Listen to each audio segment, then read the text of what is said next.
as drivers prepared for the Pepsi 400 at Daytona, little did anyone know that an incident was about to occur which would involve over half the field and dramatically affect the Winston Cup points.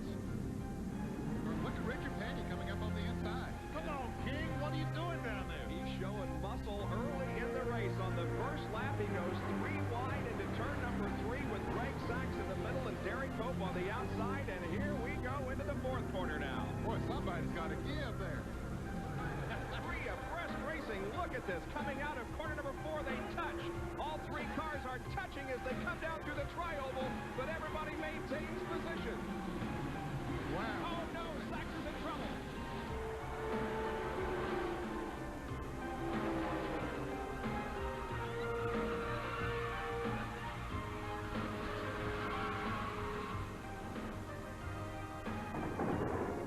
Hundreds of thousands of dollars in damage resulted. Fortunately, no one was injured. Dale Earnhardt survived and drove to his first points-paying win at Daytona. The King and several others went home disappointed. They hope for better results today at Pocono.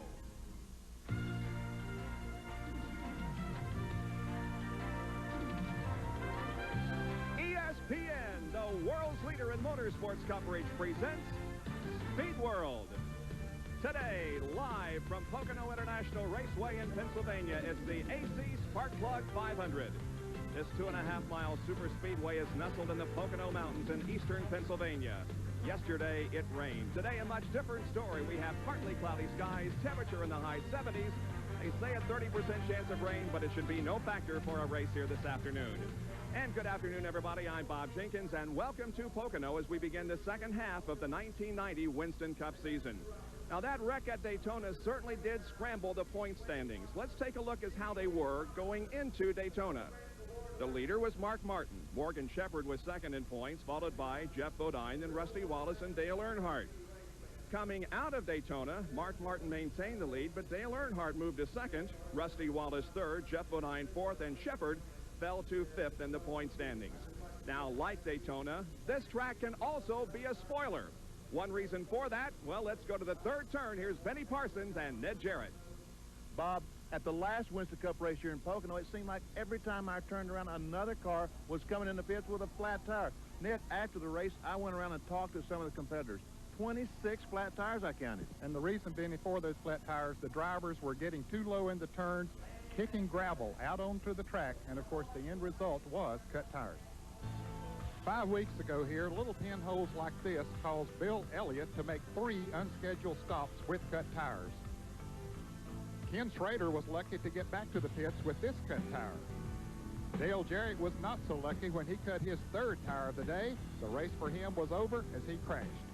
Alan Kulwicki was leading the race, made a pit stop for new tires, and was sailing along in fine shape. Then boom, his victory hopes were gone, yes, from a cut tire. It doesn't take a very big rock to cut a hole in the tire, but Benny, they've done something about it. Ned, they sure have. Folks, ripple strips. See the ripple strips the officials have added since the last race? All this is new.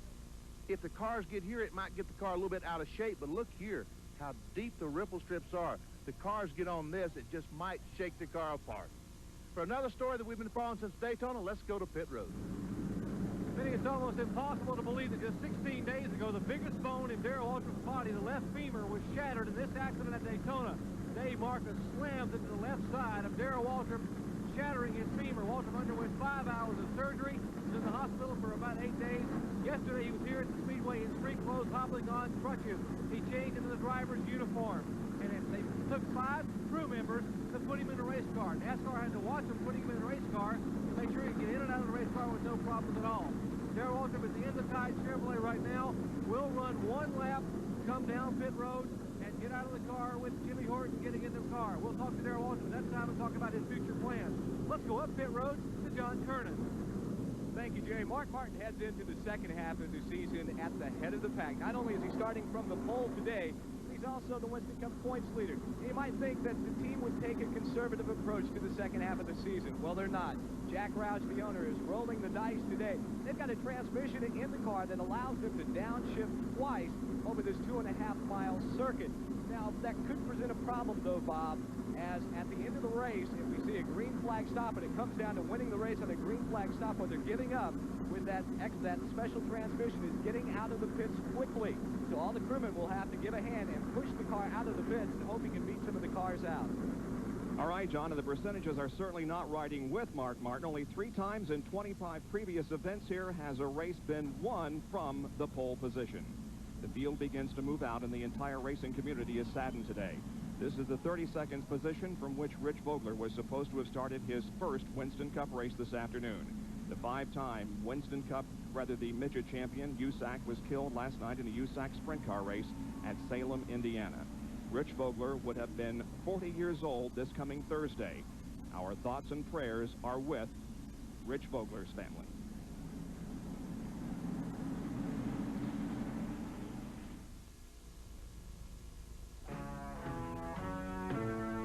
NASCAR's Winston Cup division begins the second half of the 1990 season today at Long Pond, Pennsylvania, Pocono International Raceway in the AC Spark Plug 500.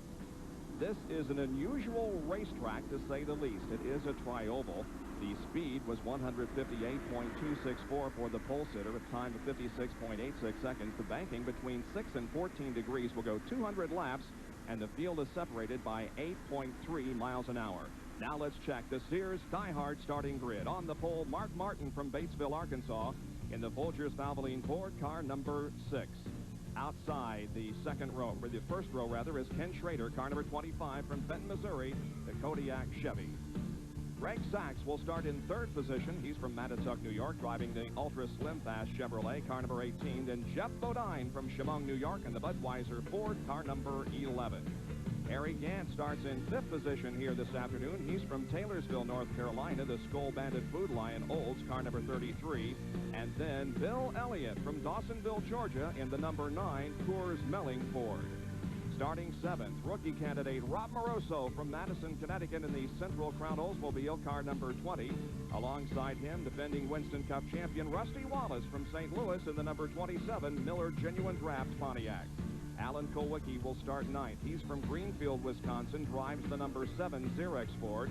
And then Ernie Irvin in car number 4, the Kodak Film Oldsmobile. He's from Modesto, California. Dale Earnhardt begins in 11th position, number 3, the GM Goodwrench Chevrolet. And alongside will be Derek Cope from Spanaway, Washington, in the number 10 Purolator Chevy. Ricky Rudd and Kyle Petty will start in row number 7, the 8th row, Davey Allison and Sterling Marlin. Going to row number 9, it's Bobby Hillen and Dale Jarrett. The 10th row, Rick Wilson and Hut Strickland. And as you look at the rest of the starting lineup, remember that Darrell Waltrip will only be taking 1 lap in that car and then coming in for a relief. And another driver that will be doing the same thing, Dave Marcus, driving car number 71. He also is suffering from a broken leg, and he will come in and be relieved by Jim Sauter in this race. You know, we saw Dave Marcus hit Darrell Waltrip in Daytona. The blue 71 was Dave Marcus, and believe it or not, their injuries were very similar. Dave Marcus' left leg was broken as well. Several in-car cameras for you here this afternoon. We're inside Brett Bodine's number 26 Quaker State Buick. Ernie Irvin will also carry one of our in-car cameras, and also Kyle Petty driving the Pete Pontiac as the field now is headed into the tunnel turn. And there's an interesting view from Kyle Petty's car. We're going to be watching the tire here on the right rear of the car and the suspension work as they go this 2.5-mile oval. Well, it won't be long before we'll be getting the green flag. The pace car now pulls off of the racetrack. He does so just off of corner number 2. This is a 3-turn track. The first turn, 675 degrees of radius, 14 degrees on the banking. The second turn, referred to as the tunnel turn, is 8 degrees, and the final turn is 6% of banking. So 3 very different turns. Harry Gant may be a driver to look for here this afternoon. He won the race here at Pocono just 5 weeks ago. He always runs strong on this racetrack, Bob. For some reason, I talked to him last week, and he said, I don't know. Said, this racetrack, Darlington, is a tough racetrack. He said, I just seem to get around and well. We have a good setup for it. We're ready to go racing.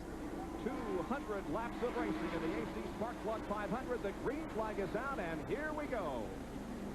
Mark Martin, remember, has that overdrive in his car, very high gear, but look at Greg Sachs go to the inside of everybody as they go into the first turn, and try to take the lead away from Mark Martin and also Ken Schrader.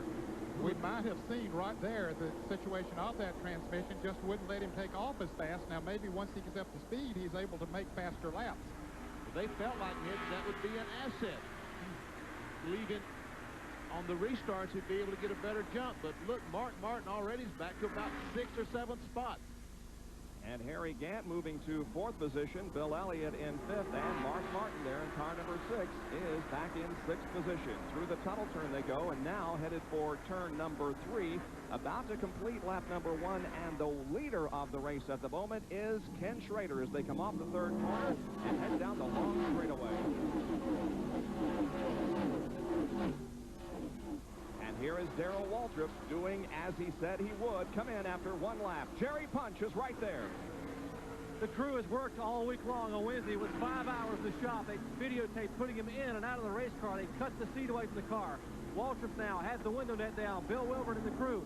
Eddie Dickerson climbs to the right side. Darrell is sliding out the driver's side. They're going to be very careful with that left leg to not rotate it at all. The bones are still in fragments, small pieces. They clear the car now.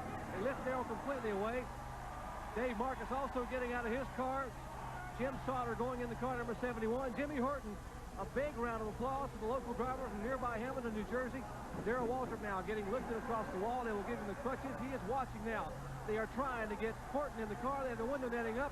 Dickerson is out of the car. They will get the car fired now. And they are trying to get him the car fired, and they are holding him here in the pits. The officials are holding him.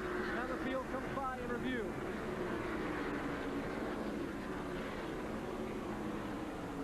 NASCAR is still holding the car. For some reason, NASCAR is still holding the car. He is definitely losing a lap. There is Darrell Waltrip and Stevie Waltrip, his wife, looking over the situation. They can't understand why the car is being held. Dave Marcus was allowed to go onto the racetrack much earlier than Darrell Waltrip was. I can't imagine. I'm sure Jerry Puncher will find out in just a moment why that they held Jimmy Horton as he tried to exit pit road. But he was not going to beat the pace car out anyway. He was going to lose the lap. The only thing is that he's just going to be farther behind the field. Here is Ken Schrader in car number 25 and Greg Sachs in car number 18 as they run 1st and 2nd. In 3rd position is the number 11 Budweiser Ford driven by Jeff Bodine as they come off the corner and complete lap number 2. Ken Schrader leading the AC Spark Plug 500. Going down the front straightaway now. Greg Sachs jumps out. He got a draft going down the front straightaway enough to propel him by. Ken Schrader going into turn 1. And Greg Sachs becomes our 2nd leader. Let's go to Jerry Punch, who's with Darrell Waltrip. Well, Darrell Waltrip and Jeff Hammond are discussing what happened here. Darrell, you got out of the car. First of all, are you okay? The leg's all right getting out? Yeah, it wasn't any problem. I'm not sure about why they penalized us or whatever they did. I fell to the rear when the green came out. I told everybody behind me I would pull down to the inside. I didn't know they wanted me to go to the rear before the green came out. It's just a misunderstanding, and to do that to my crew right now is not very considerate. Well, you lost a lap. Let me ask you, what about next week and down the road as far as the leg's concerned? Where are you at as far as being able to get in the car on a regular basis? Well, I'm on a week-to-week deal right now. We just got to look at it after every race and see where it is. But in all honesty, just because I'm here today doesn't mean I'm well. By the same token, if it's going to hurt the team, put them behind like this every week, then we may have to reevaluate, doing something like this every week. You've got about 6 or 7 more weeks before you would actually be able to get in and get some weight bearing on the leg. Yeah, they said 8 weeks, and it's been 2, so we got 6 to go before I could actually put weight on it. So, maybe I can hang in there that long, but it just remains to be seen. I'm not sure. It's just too bad about what happened here on the NASCAR's decision to penalize us a lap. Darrell Waltrip. And we have a crash down in turn number 1 as Dick Johnson in car number 38 has a problem, and I don't know whether he hit the wall or whether he just spun. I would imagine that he did hit the wall, perhaps with the right front of the car that we cannot see from this camera angle, but in any case, the first yellow of the afternoon comes out, and here's the tail end of it. He is already in a spin as he heads into turn 1. You can't see the car for the smoke at the moment, but he does go up and clip the outside retaining wall.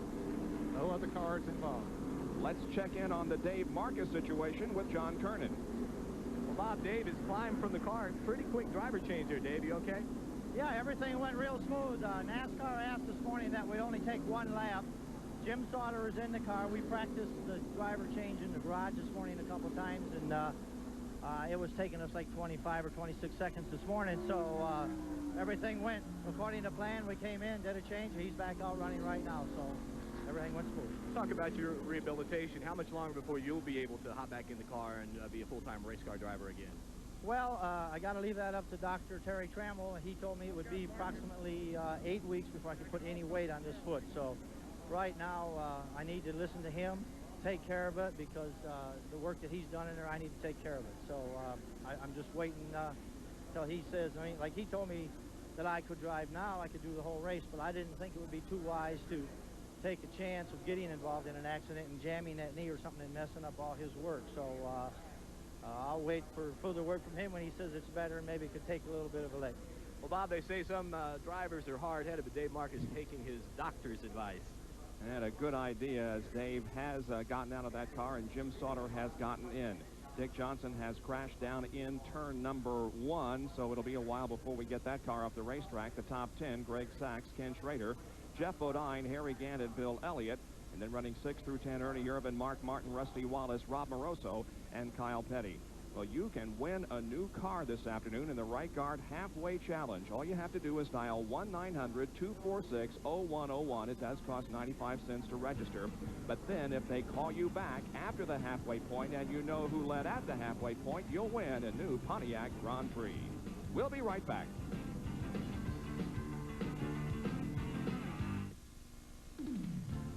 Live from Long Pond, Pennsylvania, Pocono International Raceway, it's the AC Spark Plug 500, race number 16 on the Winston Cup Trail for 1990, the beginning of the second half of the season.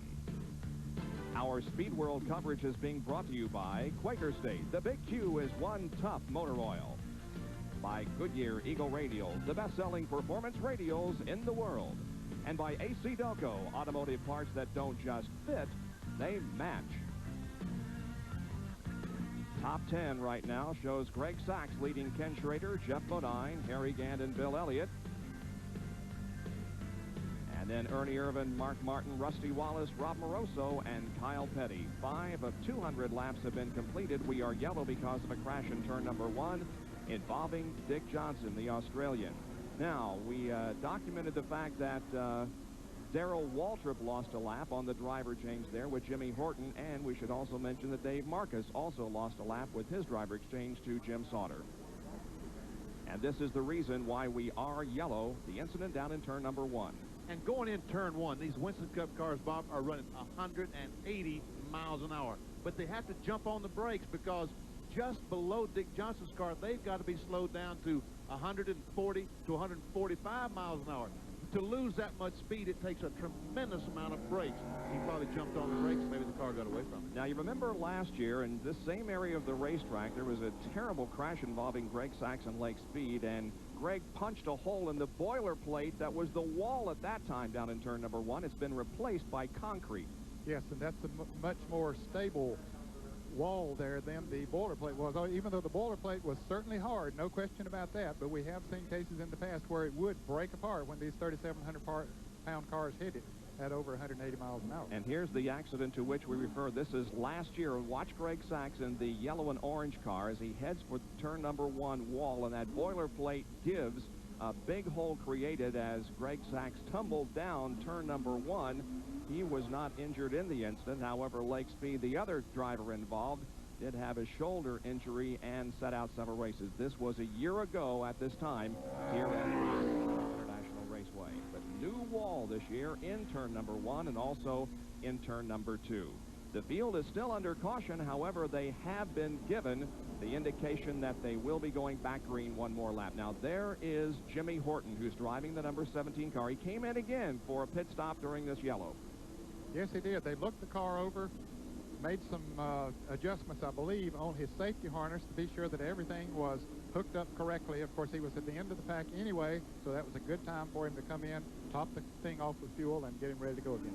Now, a lot of fans that watch our races every week wonders why Jimmy Horton is not allowed to pull up by the entire field and for a two-abreast start beside the leader.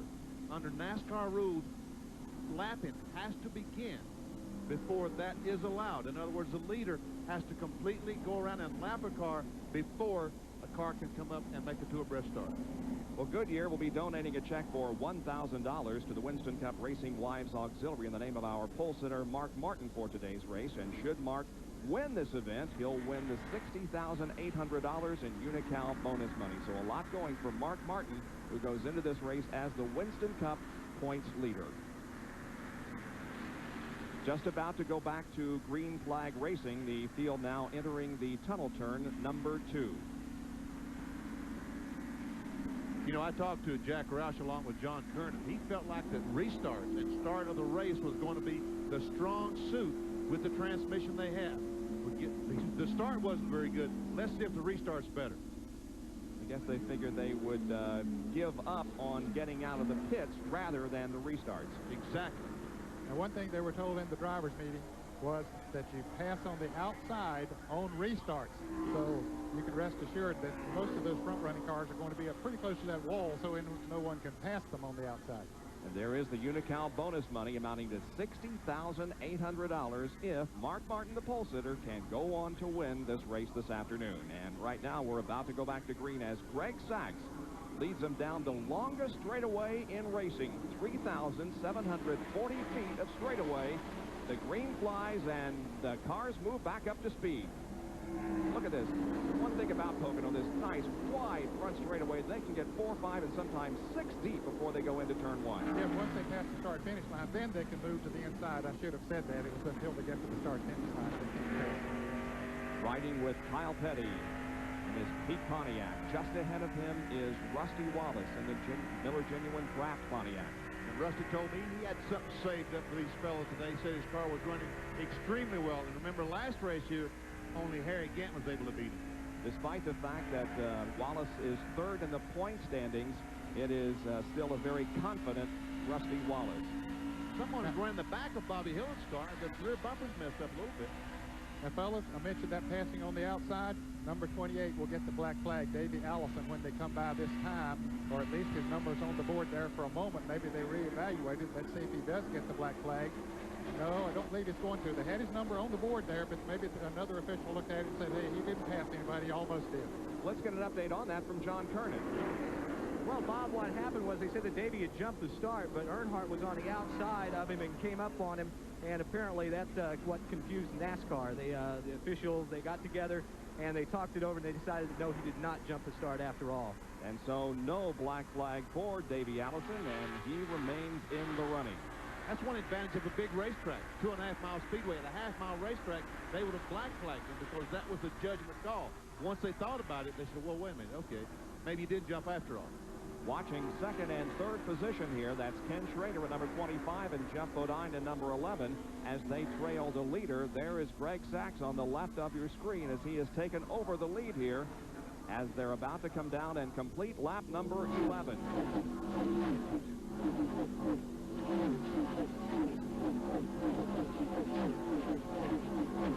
Bob, this is exactly how the race started last year. Greg Sachs jumped out to the lead and led the first 100 miles. No one could touch him. They started making pit stops, and his car faded back, and he ended up finishing somewhere in the top 10. But he might have learned something last race and be able to stay out there. And here, Jeff Bodine led the most laps here in June. He was the strongest car. He's trying to get by Schrader. He may have the position going in turn 2. Down Long Pond straightaway, which is 3,055 feet, he does indeed pass Ken Schrader going into turn number 2, the tunnel turn, and Jeff Bodine in number 11 has second position, dropping Schrader back to third. As Greg Sachs stretches out the advantage over the rest of the field. A battle going on behind these guys, involving the pole sitter Mark Martin, also Rusty Wallace and Kyle Petty. That's 7th, 8th, and 9th position inside Kyle Petty's car. Mark Martin, as John Kernan mentioned, he's shifting. Right now, he's downshifting to another gear. He's going through this corner in a third gear, we'll call it. I don't know what the ratios are, but in third gear. As he goes down this straightaway, he will now have to shift it back into fourth gear. When he gets to turn 2, he'll have to downshift once again back into third gear. Go through turns 2, across the short chute, through 3, and on the front straightaway, shift back into fourth gear. And so he'll shift 4 different times during a lap. Exactly. Now watch this shot. I would wait to see this shot. Gives you some idea of how the surface is. It's a little rough in some areas of this track. But look at how the chassis absorbs all of that. Yeah, the shock absorbers are doing their job. That is absolutely. Look at the deflection in the tire. You know how the tire sidewall goes back and forth. Here's Harry Gant making a challenge for third position as Gant moves to the inside, but now thinks better of it and drops behind Ken Schrader. Harry Gant running in fourth. Became the oldest winner in NASCAR history as he won the event here at Pocono just 5 weeks ago. There's a good shot of the tremendous infield crowd there. They sold out of tickets 4 or 5 days ago in the grandstand, so anyone that came in today had to go in the infield, and it is almost full. The crowd here is just unbelievable. The grandstand's jam-packed in the infield. Hardly an area to turn around in the infield, but what there isn't a camper or a car. And they're seeing a great race here in the early going of this event as Craig Sachs has jumped out into the lead. Jeff Bodine second, then Ken Schrader and Harry Gant. That's the battle we're following right now. 14 laps completed. We're at Pocono International Raceway for Winston Cup racing on this Sunday afternoon. Stay with us. We are back at Pocono, and Harry Gant in car number 33, the Skoal Bandit, has moved past Ken Schrader and taken over the third position. Harry Gant now runs third on the field. Harry Gant did not run that well at the beginning of the race just 5 weeks ago, but he had gotten off the race course and had messed up the air duct going into the radiator where the car was running hot, the engine running extremely hot. He had to back off and just wait until the crew could fix it. Once they did, then his car ran as well as it is now. 2 cars out of competition so far, Randy LaJoie and Dick Johnson. Johnson crashed down in turn number 1. The field moving off of the 4th corner now, the leader that is, and you can see the interval has really closed up now behind the leader as Jeff Bodine is pulling in, and here is a good battle also involving Mark Martin and Bill Elliott, who has most wins for an active driver here at this facility. And of course is the defending champion of this race today. Davey Allison pulling down on the inside of Dale Earnhardt, trying to get position going in turn 1. Did not quite make the pass. And as you saw the cars go into turn number 1, you also saw the rumble strips or the ripple strips down there. Now, Ned and Benny were down to turn number 3 and showed us down there, but they put these strips in all 3 corners. Exactly, because that's all the guys were getting down in each of the corners, kicking the rocks up. You know, if they hadn't fixed those, cars would have already been in the pits with flat tires. So obviously, it's working very well. Some of the drivers were complaining that's a little longer around and a little slower as far as the speed is concerned, but indeed it does prevent the rocks from coming up on the track and cutting the tires. It's an ingenious idea. I had not heard of or never thought of that concept to do it. We've seen curbing down on the inside of racetracks and other methods, but the folks here at Pocono did a great job. Imagine those things will jar your teeth loose, won't they? I didn't try them, but Mark Martin trying to get by Ernie Irvan going down in turn 1. Looks like he may have position. Let's see. Indeed he does. Mark Martin passing Ernie Irvan. On the strips there in turn number 1. You saw them, and here they are, and you can see how deep they are. Yeah, right. You saw my finger at the beginning of the show. They're about 2 inches deep, and a car going across that, it's like running across railroad tracks. Oh, that's so, especially at 180 miles an hour or so, just about what they're running as they head into turn number 1. Now, Earnhardt got awfully close down there at that time. Yeah, he really did, and it worked served for him very well for him because he goes by Bill Elliott, and here comes Davey Allison to get by Bill. So Elliott loses 2 positions here as both Earnhardt and Davey get by. Now Davey washes out the car high off the corner going into turn number 3, and Elliott is able to move and take the spot back. Now here comes Kyle Petty. What happened, Davey went in there so fast to try to get in the opening that Earnhardt had made there, and he just got in there so fast he couldn't keep it down on the racetrack. Elliott drove right back under it.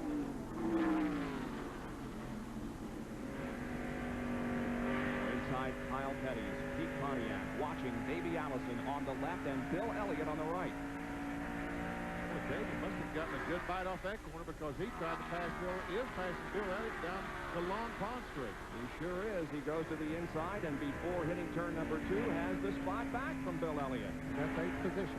Now, this is a tough corner. That corner they just went through, folks, we're talking about 145 miles an hour through that corner. And that, of course, is the turn that Bobby Allison suffered his devastating crash a few years back. Kyle Petty moving to the inside and taking the spot away from Bill Elliott. And here is Rusty Wallace in number 27 as he works to the inside of Bill. I don't think Elliott's car is handling the way he would like for it to right now. He's not able to keep it down on the low side there. He gets up, so he's coming back on Rusty down the front straightaway, but it's just not getting through the turns the way he needs to.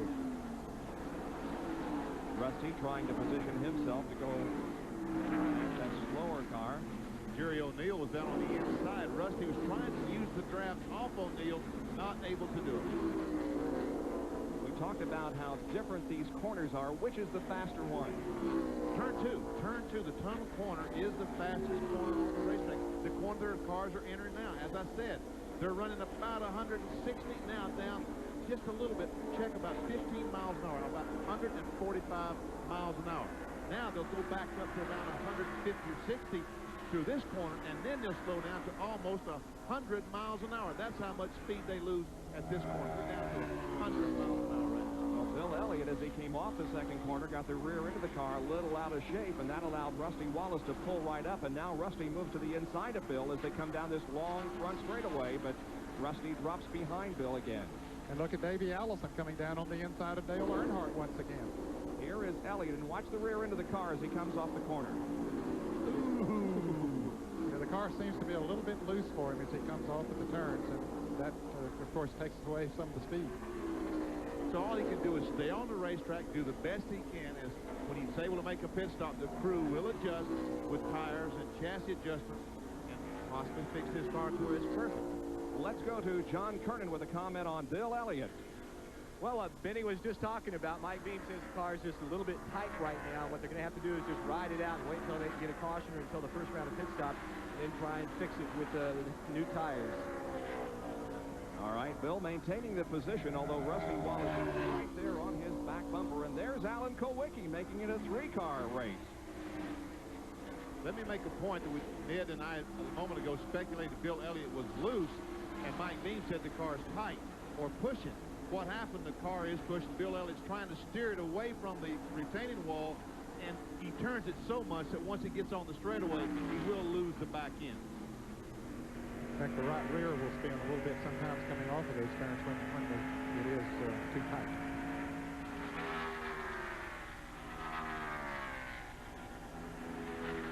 Single file formation for the most part now as that race has settled down somewhat. We move back up front and show you that Greg Sachs in car number 18 is still leading this race, but Jeff Bodine is only a matter of car lengths behind him. As we have completed 21 laps of this 200-lap race here at Pocono, let's look at the top 20 as they stand right now at Pocono International Raceway in the AC Spark Plug 500.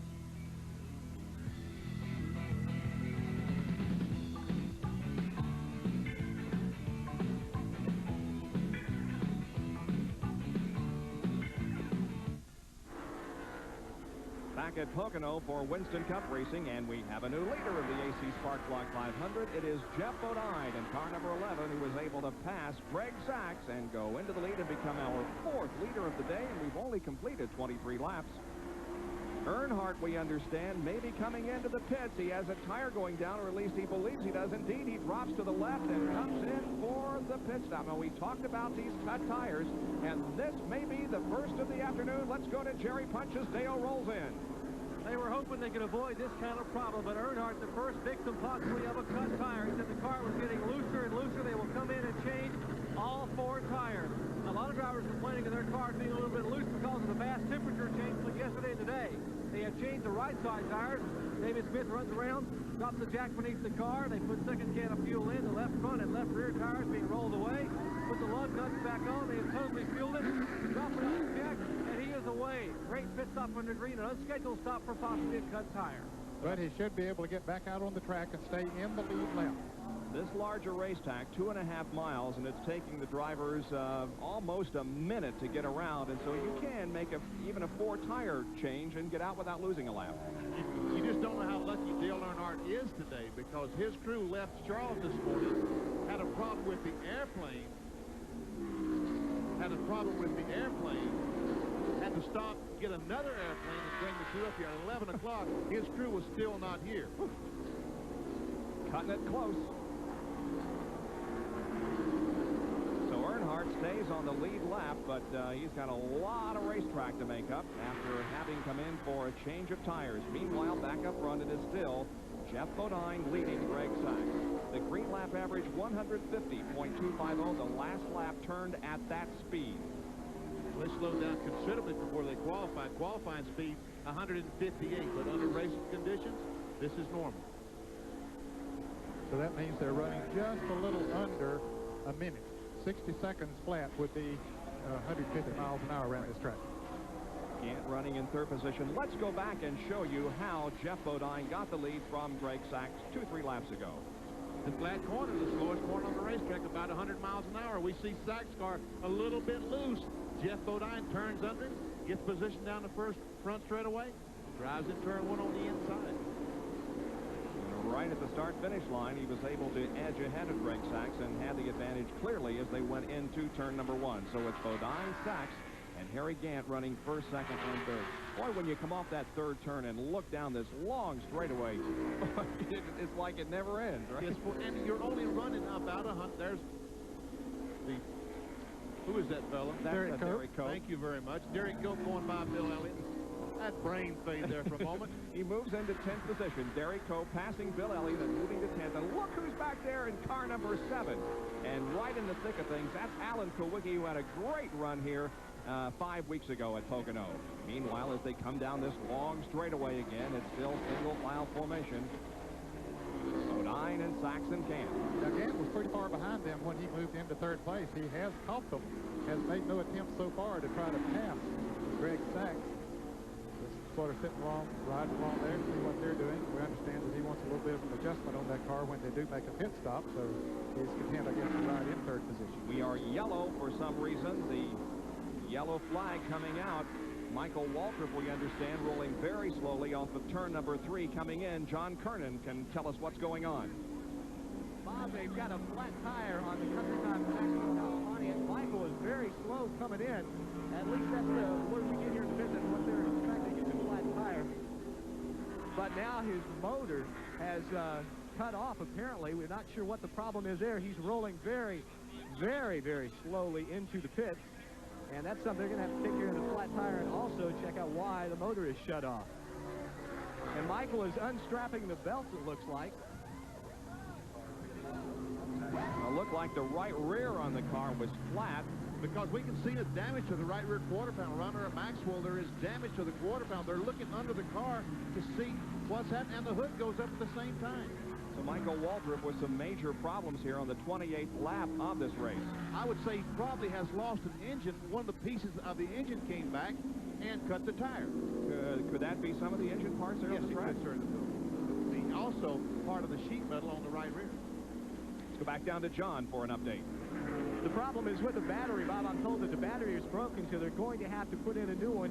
And you see the crewman carrying it over to the right side of the car where they will install a new battery so they can get the car fired up again. But they're losing a lot of valuable time here on pit road.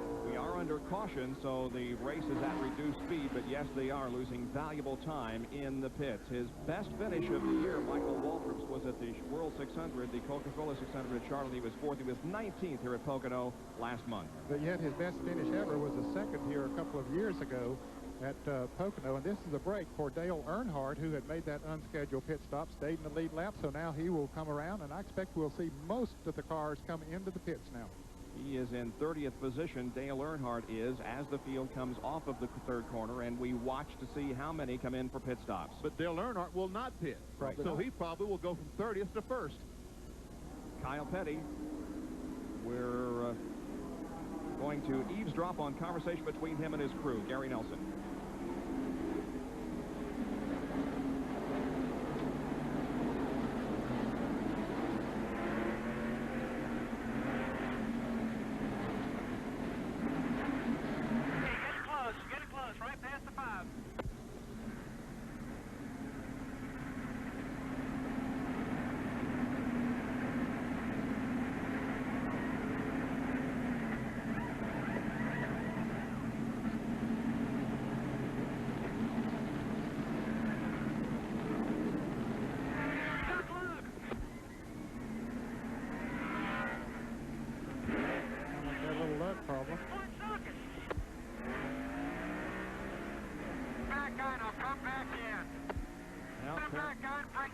ahead. I'll come back in. Obviously, Kyle not happy. He's going to have to come back into the pits again. I guess a lug problem is going to force him to come in next time around.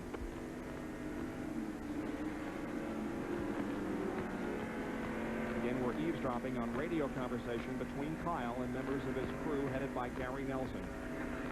Break it loose by hand. Make sure you get it off. Make sure. Just take your time. We're going to be at the back of the pack anyhow. Make sure you get it off.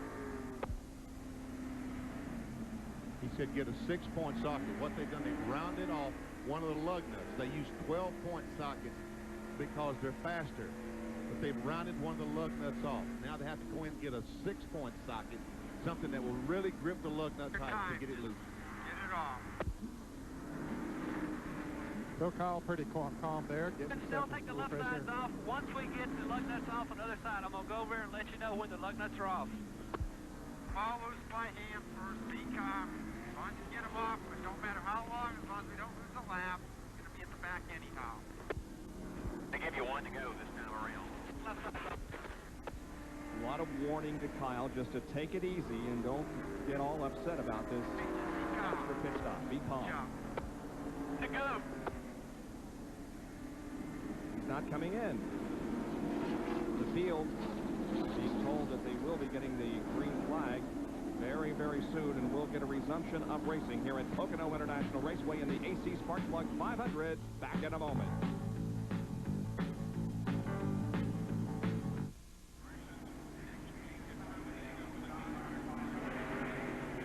Go.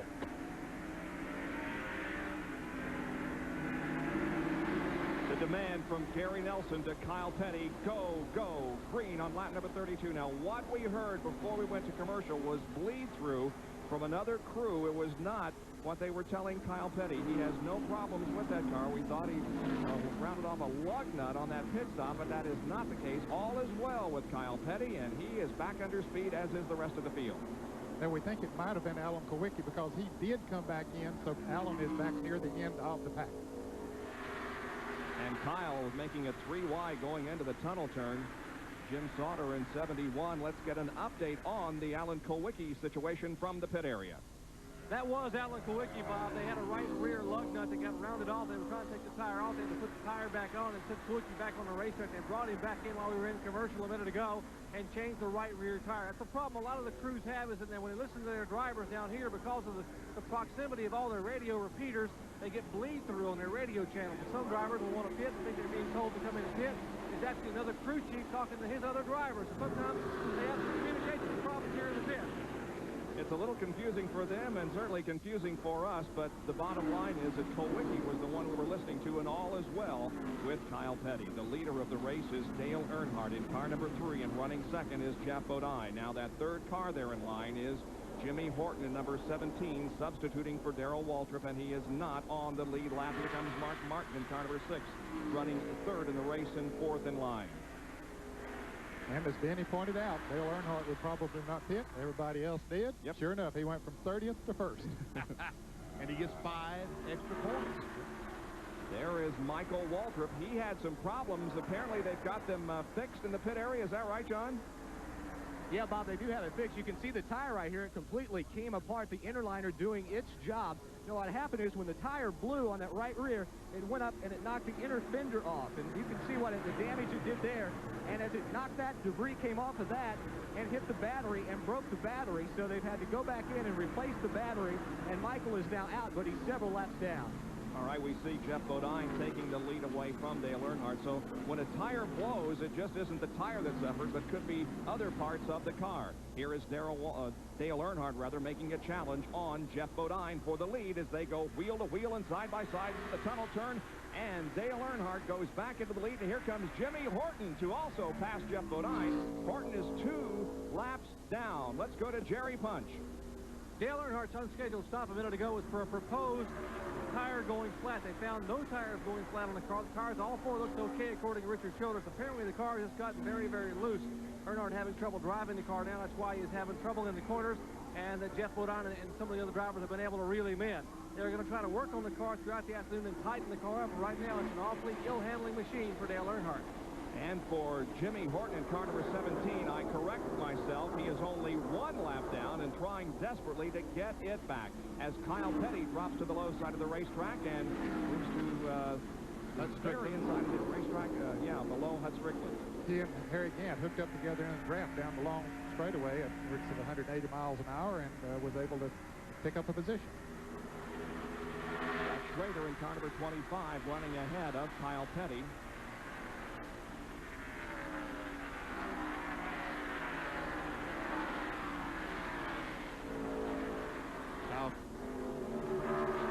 And Jimmy Horton continues to hang on, although he would like very much to get around Dale Earnhardt and get his lap back. There is the 94 car of Sterling Marlin running alongside Ricky Rudd in the 3rd turn. Meanwhile, look at this great battle up front. Here comes Bodine once again. Mark Martin is right there, and so is Greg Sachs on the extreme right of your screen. Sachs way down low on the racetrack. Let's see how they shake out going into turn 1. Now, he's been in one of those 3-wide situations before, but this time he went in there single file. Well, you got to take your hat off to Jimmy Horton, who yesterday, if you were watching our live ARCA telecast here, know that he won his 5th consecutive super speedway race. What a race. 5 in a row. That is... I don't care where you're talking, what you're doing. Winning 5 in a row is tough. He's doing a good job of staying up front there. He was almost in position to get back in the lead lap, but couldn't quite get by Earnhardt before Jeff Bodine moved back around him, and then, of course, the train goes by then. And the 10 cars on the inside out now. That's Derek Cope. And here comes Michael Waltrip. Michael is 2 laps down. Bodine tucked right on the back bumper of that number 3 car. Here's another 3-wide situation. Kenny Schrader down on the inside of Rusty Wallace. Let's see who's going to give. Jimmy Horton backed off. We're watching from Kyle Petty's perspective of that. Rusty Wallace on the right and Schrader on the left as Petty tries to get inside of Rusty. Ooh, they're close. Yes, they were very, very close. He's still trying to get position to go in turn 2. I think he has it. And he does. Petty picks up another spot, passing Rusty Wallace, and there is Ernie Irvan in the number 4 car, who's running very, very strong here. He and Jimmy Horton running side by side. Well, the uniqueness of Pocono International Raceway described by Ernie Irvan. We asked him to take us on a lap around Pocono. Well, I tell you, we go down this real long front straightaway, and, we can see up to 4 or 5 cars wide, and it goes down into a big, you're looking straight at a wall when you get down into turn 1. But you can get through turn 1 pretty good. You brake real hard, just like a road course. You get turned left, and you're flat-footed all the way off there, and you're running at kind of an angle. You're not going straight down a back straightaway. You're running at an angle towards the tunnel turn. The tunnel turn is probably the trickiest turn we run. You got to really set up just right for that corner, and if you miss the group by half a lane, you got to really get off and really just pray you make it through there without hitting something. So it's a real treacherous corner there, and you get off that corner and you go into the real flat turn 3, and man, it's real bumpy getting in there, and it's the flattest corner we go through here, and you got to get in there just right with the left side tires right in the dirt.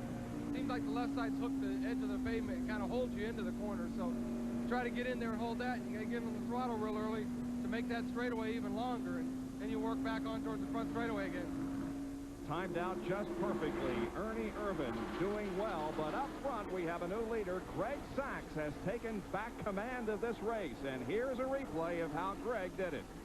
Boy, this was something, this pass down the front straightaway. Watch as Bodine is going the inside of Earnhardt. Greg Sachs goes all the way down, almost to the inside guardrail to make it 3 abreast, and he comes out in front. He had a racetrack of his own down there. Nobody else down there. So Greg Sachs goes back into the lead as Dale Earnhardt second and Jeff Bodine third. Except now Bodine has taken the spot away from Dale Earnhardt. There is Earnhardt running back with Derek Cope and Kyle Petty. Yeah, he's dropping back. Of course, his tires have more laps on them, a few more laps than the others. That could make a difference. And remember, he pitted just a few laps ago thinking he had a flat tire, but in fact his car was very, very loose. So that means that they probably have some more adjusting to do to get that car perfect today. And you know, when Ernie Irvan was describing a lap around this racetrack, he mentioned a term that I think I first heard from Benny Parsons a few years ago when you described this 2.5-mile super speedway as almost like a road course. It is. It's like a road course with all left-hand corners, and you don't, well, I started to say you don't shift, but that's not right either. Kyle Petty inside of Dale Earnhardt. Once again, Earnhardt's car not handling well enough. He's not able to keep the car on the bottom. Next in turn one, he moved up the racetrack. Kyle Petty took the spot away. The lead held by Greg Sachs in car number 18. In second position is Geoff Bodine. We're live at Pocono International Raceway, and we'll be right back. ESPN Home Video presents Bill Elliott Racing into History, the only video that shows you why this man became a racer and how he became a champion. Hosted by ESPN's Benny Parsons, you'll feel the excitement of driving with Bill as he wins NASCAR's biggest prize, the Winston Million. Order your copy for only $19.95. Call 1-800-533-1800. Racing into History lets you enjoy the excitement of driving with Bill again and again. Call today, 1-800-533-1800.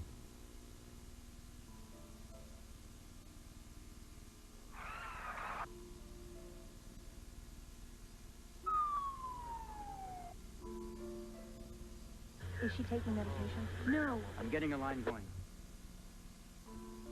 Stand back.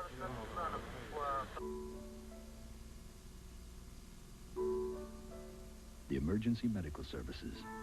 Aren't you glad they're there? A public service message from Quantum Chemical Corporation. Bob Jenkins, Benny Parsons, Ned Jarrett, John Kernan, to Dr. Jerry Punch back at Pocono, where a great three-car battle for the lead continues. Geoff Bodine and Greg Sachs have been swapping the lead all afternoon. Let's see who has the lead as they go wheel to wheel into turn number one. It would appear as if Bodine is going to take the lead back from Greg Sachs, and he does. He was a little more accommodating this time. This time he waited till we came back from commercial to take the lead. That's Mark Martin right there in third position and looking to the inside of Greg Sachs, trying to take over the second spot. So Mark Martin, who dropped back at the start of the race, is now fighting his way back up toward the front. That's Mike Potter on the inside, the green, yellow, red car, number 74, being lapped by the leaders. And the number 10 car of Derek Cope and the 42 of Kyle Petty are trailing. And here's a battle for position as Petty goes inside of Cope and takes fourth. That was using Mike Potter, the slow car. He was going in the tunnel corner. Derek Cope had to back off a little bit. Kyle Petty got a run coming off the corner, took the spot away. 31 cars are still running on the lead lap at the end of 41 circuits. And now Bodine putting a couple of car lengths between himself and Greg Sachs and Mark Martin. As the fourth place car of Kyle Petty and fifth place of Derek Cope closing in. Here is the in-car shot of how he indeed used the slow car of Potter and moved to the inside of Cope. Oh, wasn't that classic?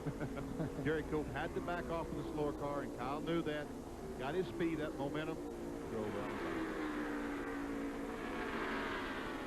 Kyle's car is fast here today. Yes, it is. The car is very good. There's lots of good race cars. To say that Geoff Bodine has this thing wrapped up for anyone right now would be a little far-fetched because there's an awfully good amount of race cars. We're just past 100 miles. We're working the 43rd lap right now. 40 laps makes 100 miles here. Only one caution, or two cautions, but only one accident so far. That was Nick Johnson down in turn number 2. He's okay. Here comes Davey Allison in car number 28, and behind him, Dale Earnhardt, then Harry Gant, Rusty Wallace, Michael Waltrip, Ernie Irvan, and Ken Schrader. Looks to me like Bill Elliott and the rest of the field. Won't you say just the rest of the field? That's Sterling Marlin right behind them. Davey Allison running in 8th position.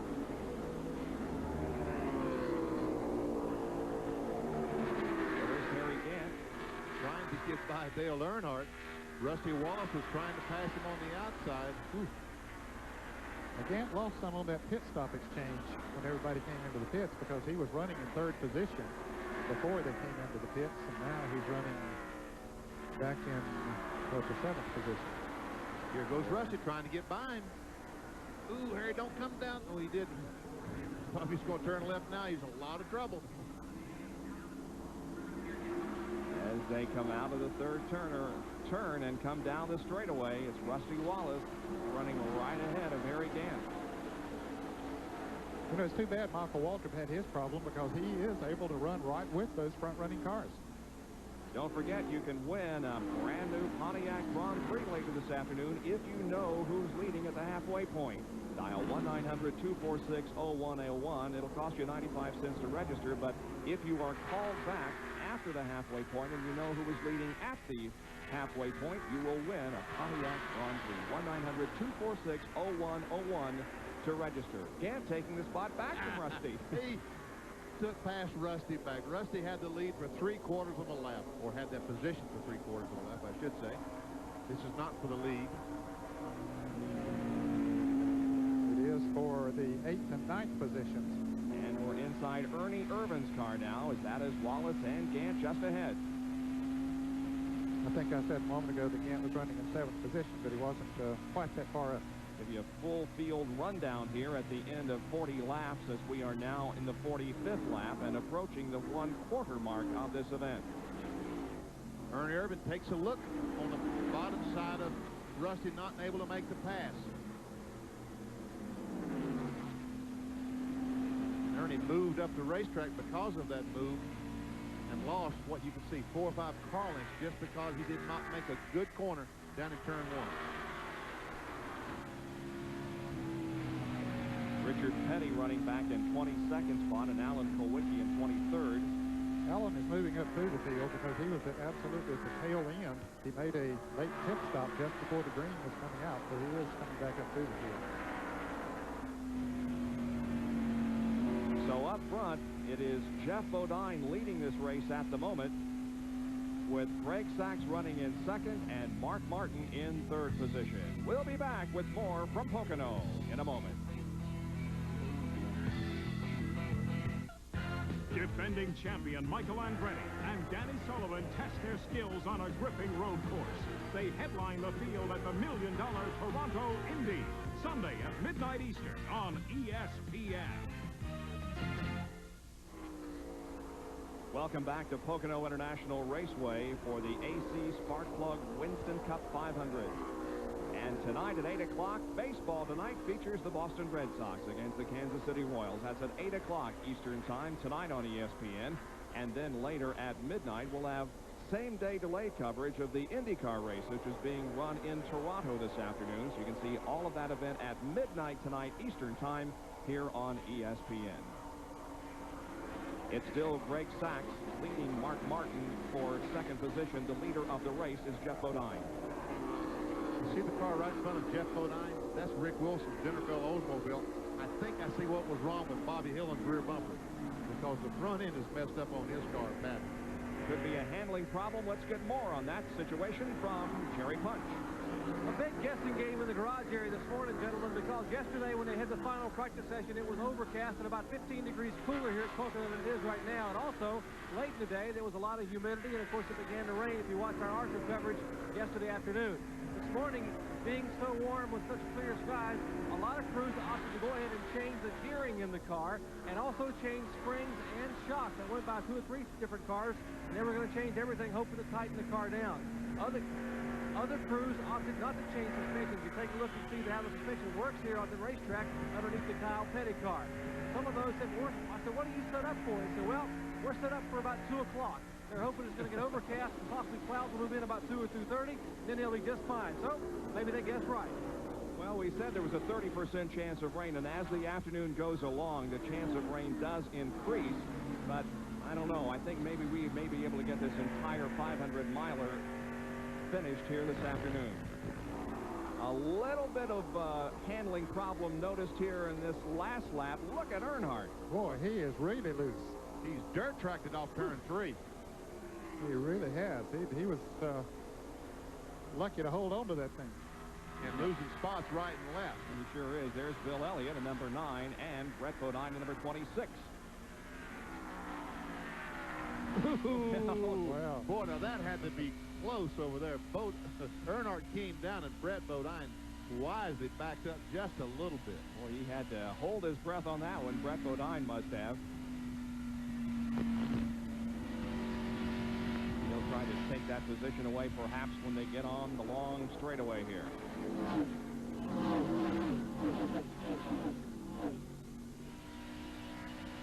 Looking back from Bodine's car to Ken Schrader in car number 25.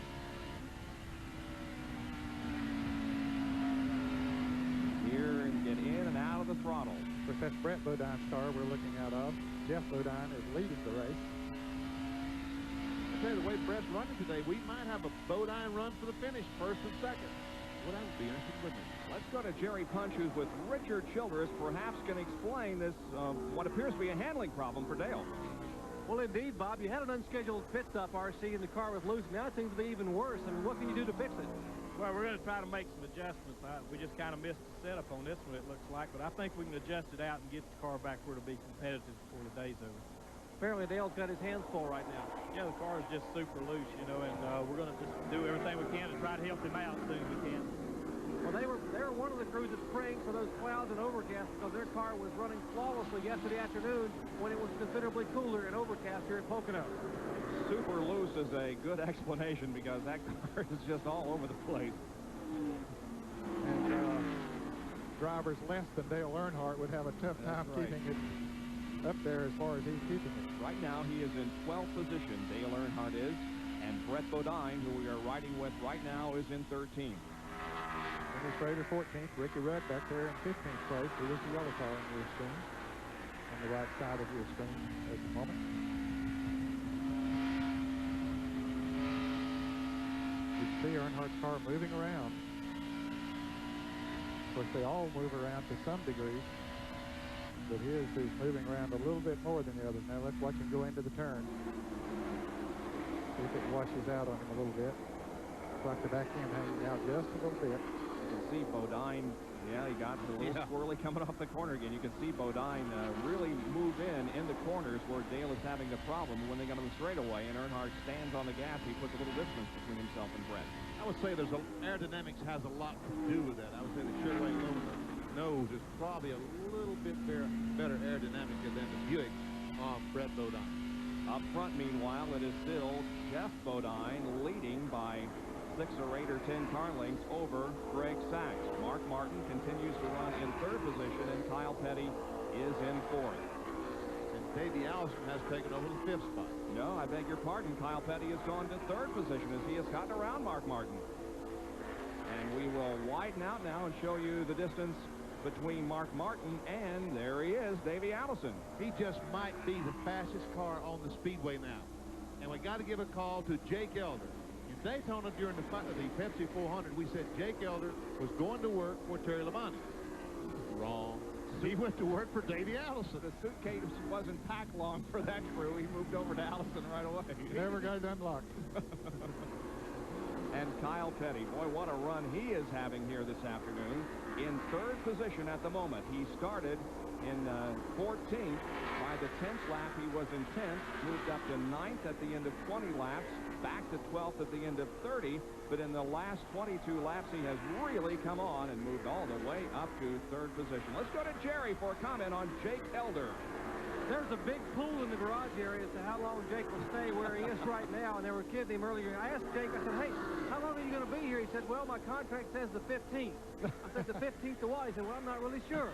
He said, I'm not sure whether it's this month or next month or something like late in the year. Or I said, in other words, the 15th of the month or one Samsonite, whichever comes first. He said, you got it.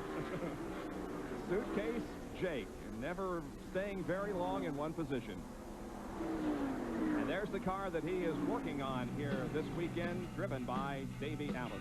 We'll be back in just a moment.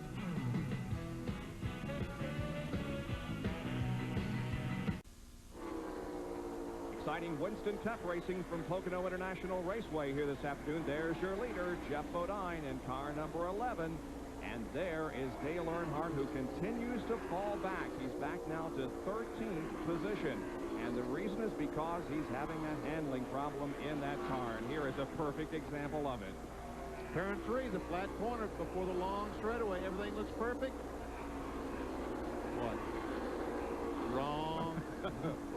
Wasn't perfect that time. Boy, he almost lost it again, but he brought her back in, still out there hanging on. And Kyle Petty is the man on the move. He has really closed in now on Greg Sachs and threatens to take over the second position. I think it's a toss-up now as to who is the fastest on the track. Is it Kyle Petty at number 42, or is it Davey Allison, who is also running very strong at this point? Yes, earlier I was clocking Jeff Bodine. He was running about 59.93 to 95 seconds, just a little bit under a minute around this track. Davey Allison running about 59.60. He was running about 0.3 of a second faster than Jeff Bodine. Kyle apparently is running at equal speed to Davey Allison. Kyle Petty behind Greg Sachs in third position. And there goes Davey Allison past Mark Martin, and he has fourth. Man, he made that so easy. Kyle Petty's trying to get by Sachs. Can he make it? Let's see what happens. They're at the end of long time stretch. And yes, Kyle Petty is going to go to second position. Here they come off of corner number 3 now. So there's Ford out front, Pontiac in second now, Chevrolet in third, and another Ford in fourth. We'll widen out here to show you how much of an advantage Jeff Bodine has on second place as he comes out of corner number 3. So Bodine right now with a rather comfortable lead, but I would venture to guess that Kyle will be closing in very soon. But you see, Jeff has had clean racetrack. He hasn't had to pass anyone. Kyle Petty, Davey Allison have worked their way through all these cars. I don't know, what, 6 or 8 cars to get where they are. Once they get clean racetrack, I wouldn't be surprised if they aren't going to give Jeff Bodine a little bit more than he wants. Davey Allison and Mark Martin, 4th and 5th. Alan Kulwicki coming into the pits, an unscheduled pit stop for Kulwicki. 58 laps have been completed. We're under green. We've only been interrupted twice by yellow, and there is Alan Kulwicki and Jerry Punch right there. An unscheduled stop for Kulwicki, as you said, that he has a vibration in the car. And last month, Kulwicki was leading here and cut a rear tire over in turn 2. He got the car almost upside down and nearly cut the front of the car off, hitting the wall real hard. Didn't want to take any chances today with a tire vibrating over there. They came in, and they are changing all 4 tires. They have trouble now with the left rear tire. They have trouble getting it off. They get it back on. They've already had one problem with the Hunt on the right rear on the first pit stop of the day. He is down and away. But he lost a lap. He did lose a lap. On that pit stop, he was running about 20 seconds behind Jeff Bodine when he came into the pits. And look at Derek Cope as he closes in on Mark Martin. And Dale Earnhardt is making a pit stop. Earnhardt is coming in also, and they're going to try to correct that handling problem. Here's Jerry again. This would be a scheduled stop. Earnhardt had pitted on lap 26. That was 30 laps ago, or about 75 miles. They don't want to risk the fuel mileage too much early on here, but plus he was dropping back and losing a lot of valuable time. They will make a 4-tire change. They're going to make a major adjustment in the stagger head, which you and Benny Parsons can discuss up there, is what they're doing to try to tighten the car up. They have also jacked some weight in the rear of the car. Childers himself doing that. 21.5 seconds, he is down and away. Now, they did a lot of work in 21 and a half seconds. Not only changed 4 tires, gave him 20 gallons of gasoline or whatever he would hold, and then made an chassis adjustment on each rear spring. Boy. Let's see. He's very close to going a lap down, but he is out ahead of the leader. And Harry Gant in car number 33 is going to be headed for pit road. He is coming in. John Kernan is in Harry Gant's pit. Harry radioed in, the car is pushing really bad, so they're going to go around to the right side, change tires, and it will be a 4-tire change. We'd anticipated a chassis adjustment, but they're going to try to make the adjustment on the tire stagger with the new change of tires. They're hoping that will cure the problem. So Gant is still sitting in the pits. The left sides are going on right now. Gant waiting in the car patiently now, finally stays away. 4-tire change for Harry Gant. Let's see if he loses a lap. He's picking up speed coming out onto the speedway. He shouldn't lose a lap, Bob, because he was much further up in the field than Dale Earnhardt. And Earnhardt is still in the lead lap, but just barely ahead of Jeff Bodine. We would have thought with those 4 new tires that he has on that he should be able to maybe pull away from Jeff Bodine, but we'll see. Now watch this. One of Harry Gant's crew trying to help out and lean and roll the tire in. He's still got a tire foot on the wall. See, he didn't go across the wall, that did he? Right. No. Had he, of course, it would have been a violation of NASCAR rules, but he didn't officially go across the ball. Jerry Punch reports on Ken Schrader's pit stop. We've seen everyone else take on 4 tires. I think their plan here is to take 2 only to try to get some track position. They will change only right side tires on the Kodiak Chevrolet. They have made a chassis adjustment in the left rear of the car to try to tighten the car up a little bit. Right side tires are on. You hear him revving the car up off the Jackson. He is away. 2 tire change for Ken Schrader. He roars back into competition. So we'll see others coming in here before too long, too, as we go back to Jeff Bodine, who is leading the race and still has not passed Dale Earnhardt. So Earnhardt's still in the lead lap, but Kyle Petty is gaining to him, and Mark Martin is coming in the pits. Mark Martin headed to pit road. Remember, with this high gear in 3 and 4, they're going to have trouble trying to get him out of the pits. So keep an eye and see if the crew has to push him. They will change all 4 tires on the Folgers Ford, our pole sitter here at Pocono Raceway. They were trying to get this car dialed in, trying to get a little bit tighter. They have changed the right side tires, 1 can of fuel in. They are really jacking some weight in the left rear of the car, having trouble getting a jack beneath the car. Now they finally get the jack underneath it. They have the left rear tire off, the new one being put on. Steve Milne, he's really revving the clutch, and he smokes it, but he gets it all the way, 23.9 seconds. Well, I thought it was going to be much slower than Dale Earnhardt as Ricky Rudd comes out of the pits after having made a stop, and it only ended up being a little more than 2 seconds slower than Earnhardt. So not that bad. Ricky Rudd was running in 14th position before he came into the pits. And here again comes the leader, Jeff Bodine, car number 11. Dale Earnhardt, the last car on the lead lap, number 3. And there is Kyle Petty, the second-place car, followed by Ken Schrader. Or rather, Greg Sachs. Here's Rusty Wallace coming in for a stop, and Jerry Punch is there. Defending Winston Cup champion Rusty Wallace. Now, he remembers that last year he led the most laps here in both races, but did not win either one of them. Today, a little bit different strategy. They're going to try to conserve the car and stay on the lead lap. They have not been a factor early on. They hold up 2 fingers. Barry Dodson and the crew will change only the right side tires. Fueling up Rusty very calm and the car. He is down to 13.4. Great stop here for the Miller crew. And pit road suddenly becomes very busy. Morgan Shepherd is in, so is Bobby Hillen and Hutch Strickland as Rusty comes back out onto the racetrack. We're again looking for the leader. And here he comes down the straightaway, still running behind Dale Earnhardt. So Jeff Bodine in number 11 hangs on to the lead, but he'll be needing a pit stop before long. He leads right now the AC Spark Plug 500 from Pocono.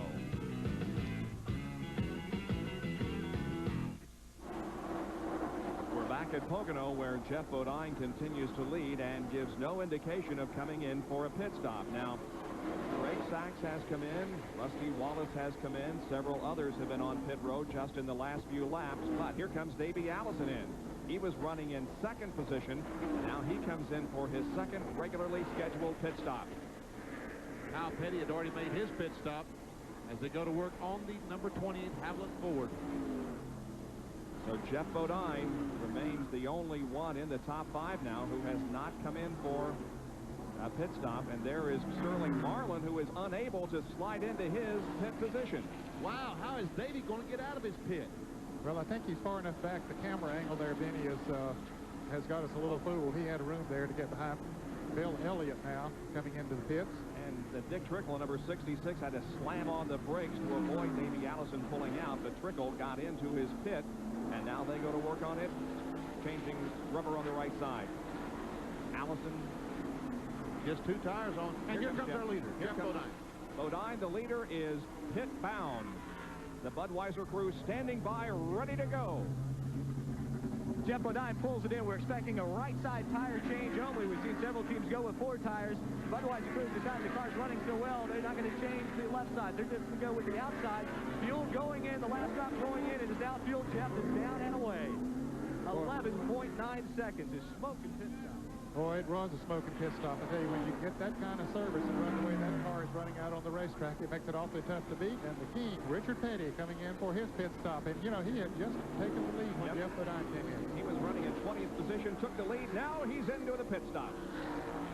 Dale Lippman and the crew now will go to work on the STT Pontiac. From the lead, he comes down pit road and will get service on that car. They will change right side tires.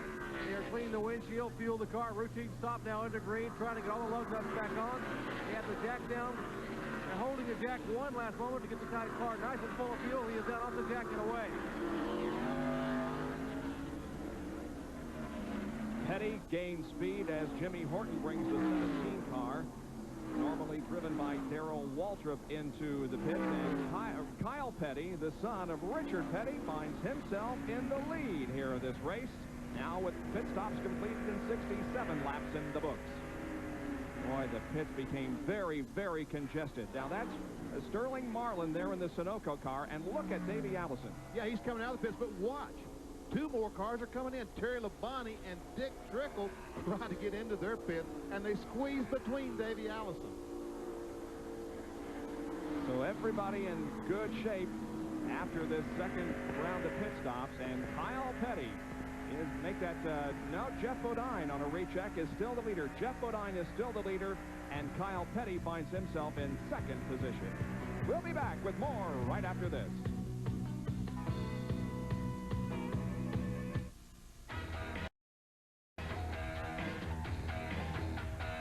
ESPN Home Video and Quaker State Motor Oil present Racing Tough, the new video that lets you answer the question, do you know what it takes to be a winner? Benny Parsons and Brett Bodine take you on auto racing's toughest video road test, challenging your knowledge of what drivers, builders, and crews do to get the most from their cars. It's a great way to find out how much you know about racing, and a fun way to learn things you never imagined racers do for speed. Order Racing Tough for only $19.95 by calling 1-800-472-1700. And if you buy 12 quarts of Quaker State Motor Oil or get a Quaker State oil change, you can save $5 when you buy Racing Tough. So call 1-800-472-1700 today to order your copy of Racing Tough and learn how you can save $5. Racing Tough, the toughest road test you'll ever take.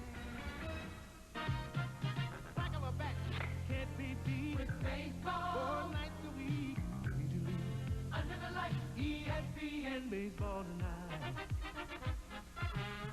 Tuesday, Friday, doubleheader. Wednesday, ain't nothing better. Catch it Sunday, watch the fun. Sunday night, our home run. The Red Sox face the Royals on Sunday Night Baseball, live at 8 Eastern on ESPN. Baseball tonight. From the 2.5-mile Tri-Oval Super Speedway, Pocono International Raceway in Pennsylvania, you're watching live coverage of the AC Sparkplug 500 Winston Cup race. Our Speed World coverage is being brought to you by Ford and your Ford dealer. Have you driven a Ford lately? By Purolator, the world's largest filter company. And by Budweiser, Beechwood Age for that clean, crisp taste. This Bud's for you. 70 laps have been completed, and Jeff Bodine in the Budweiser Ford leads this race, and we'll check the Big A Auto Parts pit stop performance on Jeff on his most recent pit stop. It took him 19.2 seconds to slow down and speed up. It took the crew 12.6 seconds to do their job, and that totaled 31.8. Now, let us compare that to the second place car of Kyle Petty. Here he comes, and you can see the difference between the two. It took him 19.6, the crew 14.5, for a total of 34.1, so about a 3-second difference there in the pit stops, and that's just about what there is on the racetrack. The crew was 2 seconds difference, and the driver, I think, was 1 second difference, so obviously he lost 3 seconds, and you're right. If he could have picked up 3 seconds, he would have been the leader. There's Kyle in second position in the Pete Pontiac, car number 42. Greg Sachs is running third. Davey Allison, make that Rusty Wallace's fourth, and Davey Allison is fifth. With Mark Martin running sixth, then Derek Hope, Harry Gant, Ken Schrader, and Ernie Irvin. Those are the top 10 at the end of 71 laps. And Jeff Bodine coming down the straightaway, about to put a lap on the number 22 car, driven by Rick Mast. Got a sponsor on Rick Mast's car, Plasticoat. And this is the first race out for this team, so we'll see. We'll freeze our camera here, and we will allow you to look for your favorite driver and get an indication of where he is in relationship to the leader. We've started the clock as the leader came through, and you can see how much interval there is between your favorite driver and the leader. There are 26 cars on the lead lap now. Jeff has passed Rick Mast in car number 22, and so 26 cars remain on the lead lap. There is Irvin, Rudd. And they're over and lap behind Jeff Bodine. There's Earnhardt. Morgan Shepherd, the fellow who was second in the Winston Cup point standings, going into Daytona. The leader coming off of corner number 3 now, headed down the straightaway. There's Jimmy Means, Dale Jarrett, Alan Kulwicki. Here comes Brett Bodine, and it's a 59.5-second lap. And there is the leader, Jeff Bodine.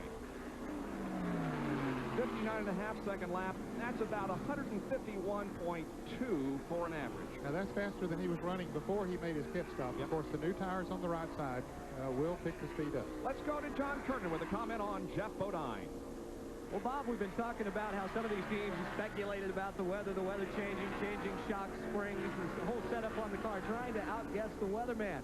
Well, what the Budweiser crew did, the car ran well here in June. Today's weather is similar. They came and pulled it off the truck and have not touched the suspension. They've left it the same in anticipation that today the weather would be the same as it was in June when they ran third. Only they're hoping to do a couple of spots better today and come home in first place. Well, what they did is definitely working because he has the advantage at this point and is at the moment not being threatened by second place Kyle Petty. Jeff Bodine from Chemung, New York, not too far from here, is the leader of this race. Again, a reminder about the right guard halfway challenge. If you know the driver leading at the halfway point and you call this number, 1-900-246-0101, and register, it'll cost you 95 cents. But if the people at right guard call you back and you know who leads at the halfway point, you will win a Pontiac Grand Prix. And we're about 26 laps away from the halfway point of the AC Sparkplug 500.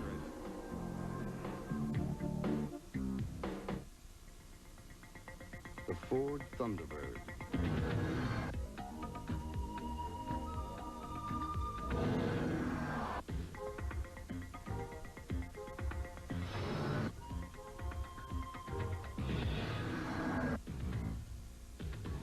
A perfect car for a nice Sunday drive.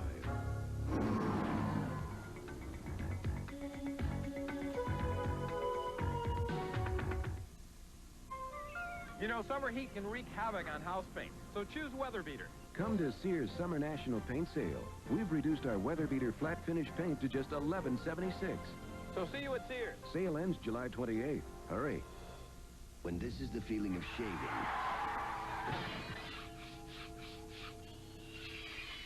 nothing feels better after. Aftershave skin conditioner. I'm Menon.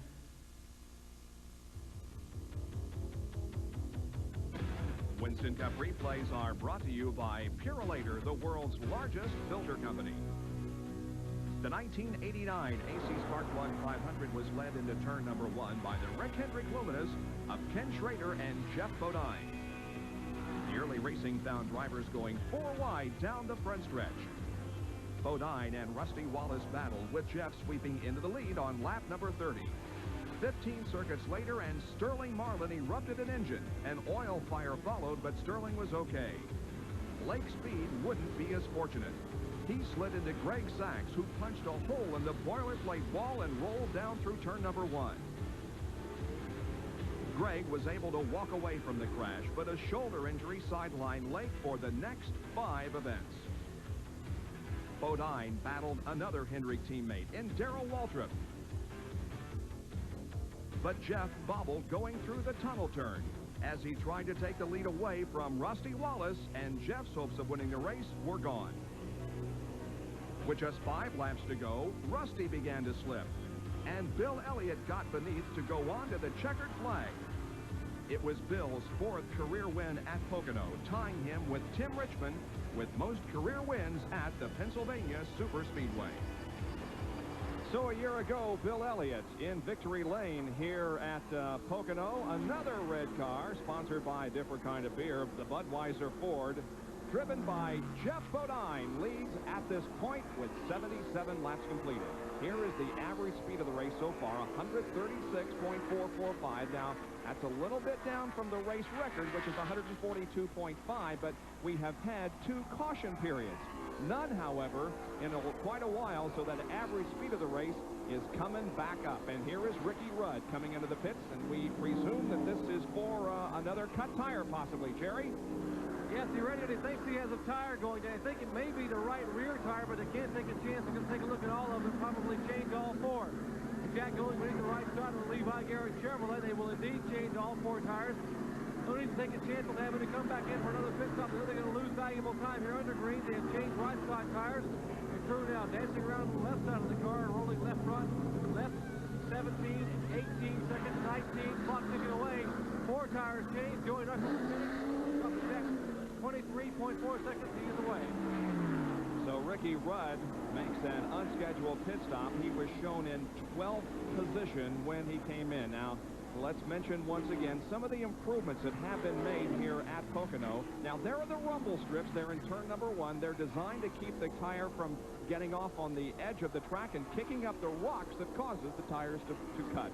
And I would say they're working very well. I mean, Ricky Rudd may have had a flat tire, but we haven't had a rash of flat tires. Maybe 1 or 2 all day. Certainly nothing like we did 5 weeks ago here. I'll tell you, 26 flat tires amongst about 29 drivers. And fellas, they are running the bias flat tires here today, and it's been pretty well established that the radial tires don't cut as easily as the bias flat tires, so it's not unusual to see a number of flat cut tires when they run the bias flat tires. And again, we mentioned that there in the Purelator replay, you saw the boilerplate wall in turn number 1. That's been replaced by concrete in turns 1 and 2. There's second place, Kyle Petty, and the third place car of Greg Sachs. And this is a pretty good battle here. It is a good battle. Sachs has collected up on Kyle Petty. He's run him down. It seems when he has new tires on his Chevrolet that he is able to run faster than the others. According, all of them run faster on new tires, but his seems to run even better than. But then after they get heated up, it seems to slow down a little bit. So after they change tires, he caught back up to Kyle. Now let's see if he can pass it. Slim Fast Chevrolet Lumina, driven by Greg Sachs from Mattituck, New York. In third position, I'm Kyle Petty, car number 42.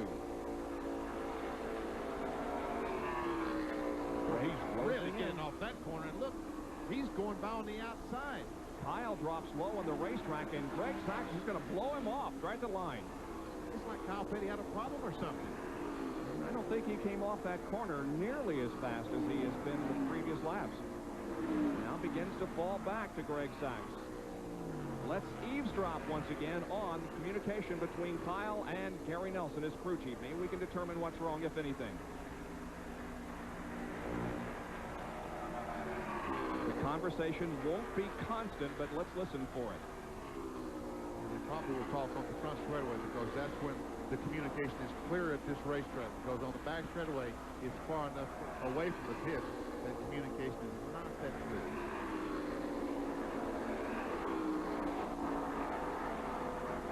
Because we can see Kyle losing some valuable ground. Yeah, he is. In just 1 lap, because this is where he lost second place 1 lap ago.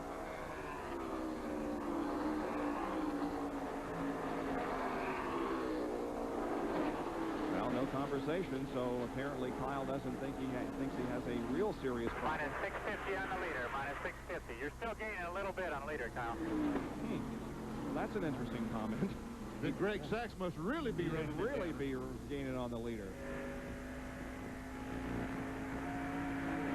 That's Jimmy Means to the left. Alka Seltzer Pontiac. Go back up front now, and we see that Geoff Bodine has just put his brother Brett Bodine a lap down. That means there are 23 cars currently in the lead lap. There is Brett on the right. The next car that will go a lap down is Dale Jarrett, car number 21, the Wood Brothers Ford.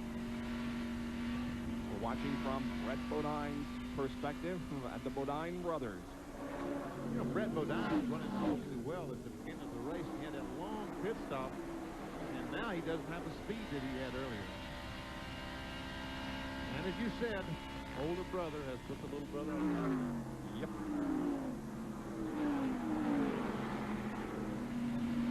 Brett running in 24th in the Quaker State Buick. There's Dale Jarrett just ahead of Jeff. The drop back there is Ken Reagan, and here comes second and third place Sachs and Petty. Let's go down to Jerry Punch, who's with Gary Nelson Crucci on the Kyle Petty car. Gary, a minute ago, Kyle dropped back a little bit. Was there a problem with the car? Well, we're not exactly right yet. We need to get a car just a little bit tighter. As the temperature goes up and down today, it's kind of hard. We're chasing it. We're pretty comfortable in third, and I think with just a few small adjustments later in the race, we'll really be strong.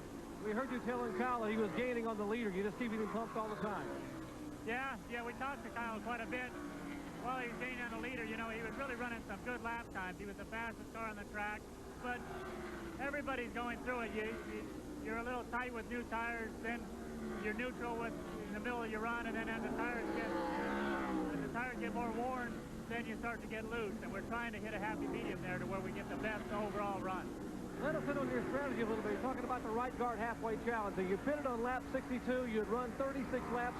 You said the fuel pressure was fluctuating. That was at 36 laps. Now, the halfway point here is lap 100. That's 38 laps from where you finished. Can you make it? Yeah, I think we could run a couple laps with the fuel pressure fluctuating like that. But we have to be in striking distance of that the lead to be able to get that halfway money. So I think by fuel we can make it, but we got to look at the track position and see how Jeff Bodine and Greg Sachs are doing. They're even talking about a gamble now, some 20 laps away. Bob? Yeah, as a matter of fact, we are 16 laps away from the halfway point. That's lap number 84. That's just been completed by Jeff Bodine, leader of the AC Sparkplug 500. We're glad you could join us on this Sunday afternoon for Winston Cup Racing. And we'll be right back.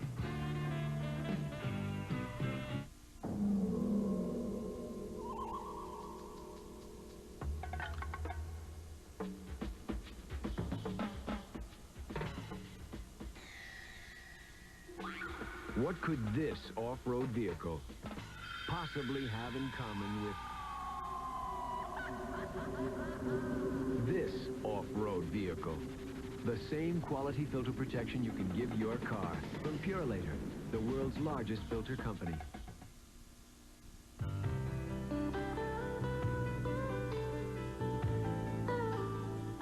All of these championship-winning drivers have one thing in common: Goodyear Racing Eagles.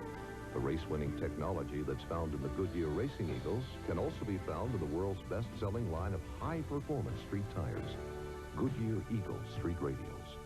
The champions know, and it's why we say the best tires in the world have Goodyear written all over them. You don't have to worry when rain keeps pouring down, 'cause your home can take it whatever comes around. Linseed oil penetrates wood. Sealants protect the surface. Olympic weather screen. It's no wonder we'll stop the rain. Olympic stops the rain. Protect your home with Olympic products now and save an additional $2 per gallon.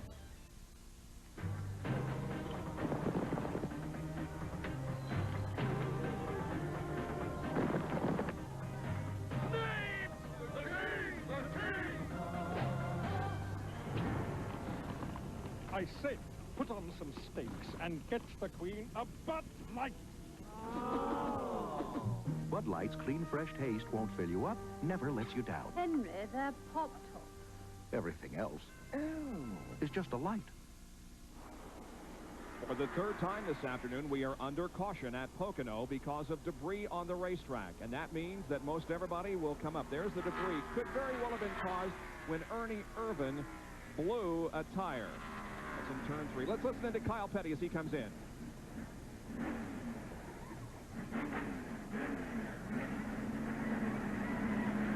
Crew cam being worn by the gas catch man.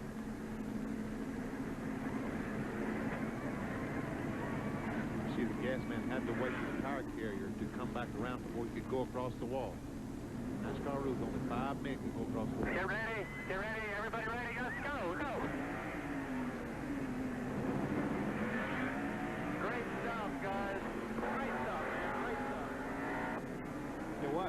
stop. It was a good stop because, look, Greg Sachs was running second.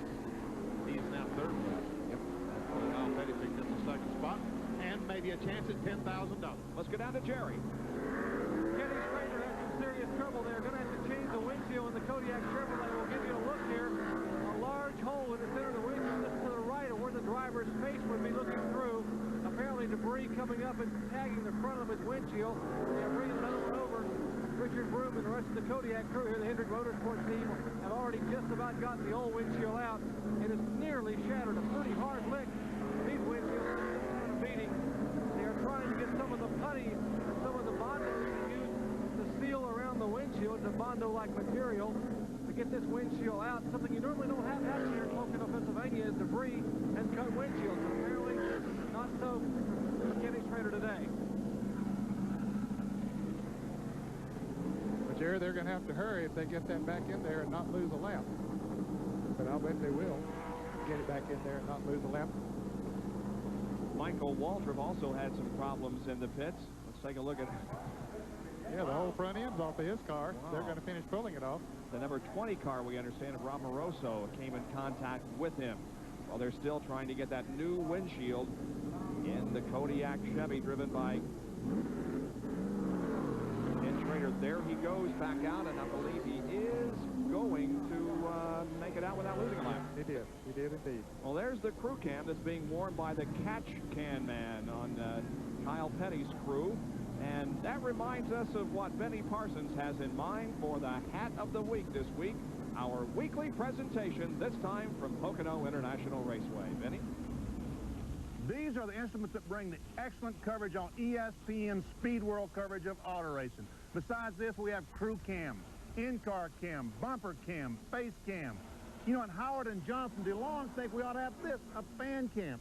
Put this on a fan during the race and see what goes on in the grandstand. Not a bad idea, guys. We might try that sometime. September the 8th and 9th, the Michigan Auto Racing Fan Club is having a motorsports extravaganza across from the Michigan International Speedway in Brooklyn, Michigan.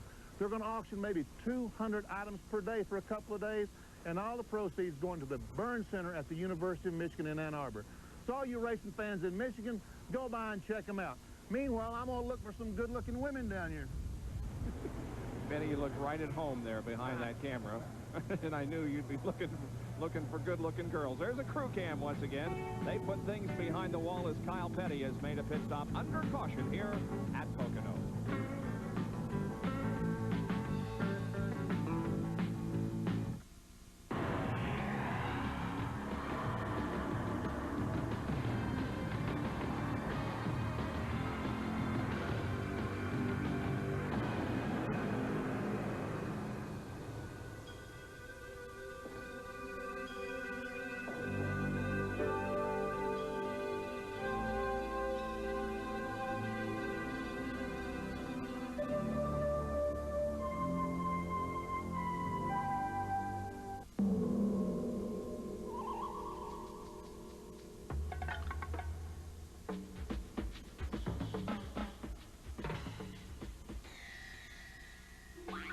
What could this off-road vehicle possibly have in common with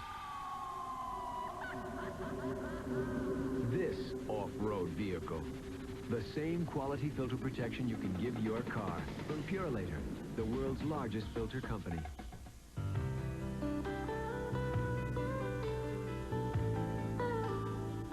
All of these championship-winning drivers have one thing in common: Goodyear Racing Eagles.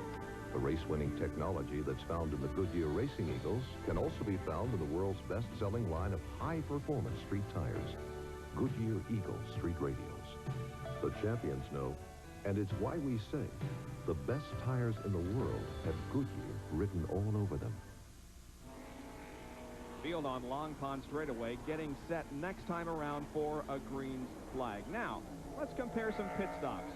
First of all, let's look at Kyle Petty and check his Big A Auto Parts pit stop performance. It took the driver 17.9 to slow down and speed up, and the crew 22.5 seconds to do their job. Remember, 40.4.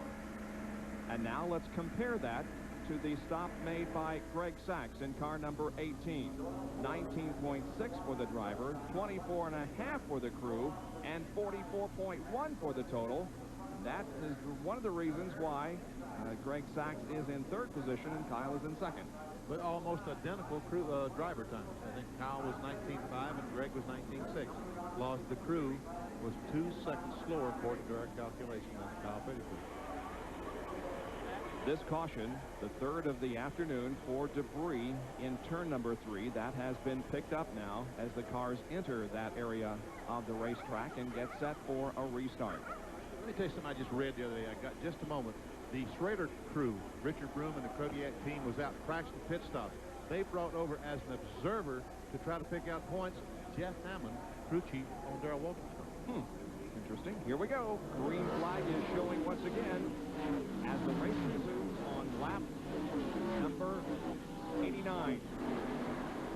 11 laps to go to the halfway point and the right guard halfway challenge. The driver leading at that point wins $10,000. And you could win a Pontiac Grand Prix.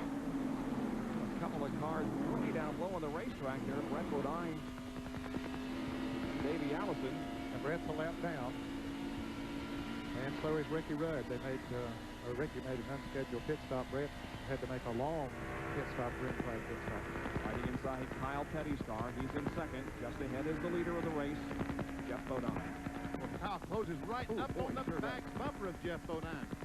Again, dial this number, 1-900-246-0101. You still got time. It's going to cost you 95 cents, but you could win a Pontiac Grand Prix in about 10 more laps. And which one of these guys will it be? Boy, Kyle would love to have that 10 grand, and we heard Gary Nelson tell us a few laps ago that he thought his driver had a shot at winning the halfway challenge. There's lap number 90, 10 to go. Bodine showing the way right now, but Kyle Petty is right there in second spot, and Greg Sachs is in third. We saw Davey Allison on the inside of the 5-car, Ricky Rudd trying to get by him on lap car. Look at this. Amazingly low attrition here at Pocono. Dick Johnson was our only crasher of the day. Randy LaJoie also has dropped out of the race. Boy, the attrition has been very, very low in this event. And that's one reason that we've not had that many caution flags, because the cars just haven't had any problems. And 20 cars are on the lead lap. Let's go to Jerry Punch. We can examine that windshield that came out of Ken Schrader's machine. Had to be a scare for Kenny Schrader, and the fact that he did not get hurt or cut, let me show you why. The windshield literally shattered. There's a complete hole in the windshield, but NASCAR requires back here a piece of 1/8-inch Lexan glued to the back of the windshield. This Lexan was bent but did not break right here in front of Schrader's face. That saved the driver. This safety feature mandated by NASCAR. Lexan backing up the windshield, and Kenny Schrader is able to drive on for the remainder of the day. Boy, that had to be a scary thing. I bet he ducked, don't you bet? That thing came back at him. Woo. That's tremendous that NASCAR has told the guys to put the bulletproof glass behind the windshield, because Jerry's right. Without that, the piece would have been in good shape. Davey Allison is closing in, running in fourth position as he moves in on Greg Sachs in third. They all have that $10,000 in their mind. It could be any one of these four. There's Davey running in fourth spot. Been a good, excellent run for him today so far. All four of these cars at one point of the race so far, at some time each of these cars has been the fastest car on the racetrack. But the money's coming up. Who's going to be the fastest car? 92 laps complete, 8 to go to the halfway challenge. 20 cars on the lead lap.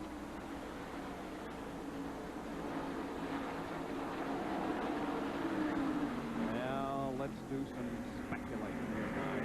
Who's going to win the halfway challenge? Ed? Go first. No. Well, I'm going to have to go with that Budweiser Ford. He's out front right now. It's going to be tough, isn't it, Benny? Well, I tell you what, I'll pick Sachs. Okay. And Jerry Punch. Well, I know Kyle Petty is strong, but I got to believe what Gary Nelson said a minute ago. He said that they're not believing how strong Jeff Bodine is right now. I have to stay with Ned's pick and go with Bodine. And finally, John Kernan. What do you think? I knew you were going to put me on the spot. I'm here in the Budweiser pit, so who do you think I'm going to pick? The guys are all looking at me and listening to me right now. If you were to say anybody else, you'd get run out of there, That's right. That's right. No, not finally, Bob. Oh. You haven't picked yet. Well, I'm going to say Jeff Bodine. I think he can hang on here to the advantage for 7 more laps. Well, it looks like that Jeff Bodine is the unanimous decision. Well, not unanimous, no, majority decision. Yeah. There you go.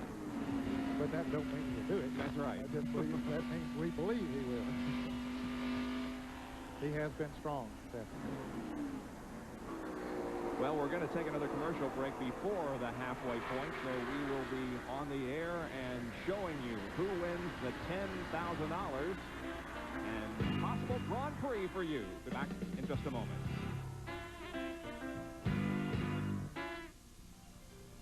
If you love cars, you'll love Auto Week, the news weekly of motoring. Every week, Auto Week puts you inside the world's most exciting cars. GTs, sports sedans, collector cars, 4x4s, front drivers. Auto Week makes you an insider with industry news, personality profiles, old cars, columnists, the best classified anywhere. And nobody covers racing like Auto Week. You get the fastest coverage of Formula One, sports cars, stockers, Indy cars. It's all in Auto Week, the news weekly of motoring every week. Call 1-800-828-4100 to get a full year of Auto Week at our special discount price. Just $19.95 for 52 issues, only 38 cents a week. You'll save 80% off the newsstand price. Call 1-800-828-4100. Let Auto Week put you in the driver's seat every week. Defending champion Michael Andretti and Danny Sullivan test their skills on a gripping road course. They headline the field at the $1 million Toronto Indy, Sunday at midnight Eastern on ESPN. First 4 cars are still hooked together as 95 laps are completed, and we're less than 5 now away from the halfway point. Here comes Greg Sachs moving to the inside of Kyle Petty, trying to go into second spot. He's got $10,000 on his mind, and now he sets his sights on the leader, Jeff Bodine. It was said earlier that he had been fast on fresh tires, and they have on relatively fresh tires now. They've run quite about 7 or 8 laps. Davey Allison is in 4th position, and he now takes a look at Kyle Petty. Jeff Bodine, though, has got a little bit of a down. Here comes Kyle back. It looks like the 18 car, Greg Sachs, just doesn't like cars behind him. But when cars pull up behind him, he takes a little bit of air off the rear spoiler and makes the car get off the gear. So that could be working to Jeff Bodine's advantage right now. 96 laps complete. 4 more to the halfway point. Right now it's Jeff Bodine, Greg Sachs, Kyle Petty, Davey Allison. Those 4 cars have separated themselves from the rest of the field as Rusty Wallace runs 5th. Let's go to Jerry Punch, who has a comment on Greg Sachs. When these guys win that money at the halfway challenge, normally it goes to the car owner. That's the man who pays the bills and pays all the salaries and has all the headaches of having to run the race team. But there are some motivating factors for the drivers. Eavesdropping just a minute ago between the crew and Greg Sachs, it was something like this. Hey, Greg, if you win it, the boss man standing beside me says you get half of it, so go after it. Greg promptly the next lap passed Kyle Petty and is on his way to Jeff Bodine. Oh, it's amazing what incentive will do, isn't it? He still has Jeff Bodine to pass, though, and he's got 4 laps to do it. Tell you what, Bob, for $2, I'll quit talking about it. Let's go for a further update from John Koenig. No, similar situation down here in the Budweiser pit. Junior Johnson and Jeff have it, so they'll split it 50-50. So Jeff is going to do all he can to maintain it and win the halfway challenge.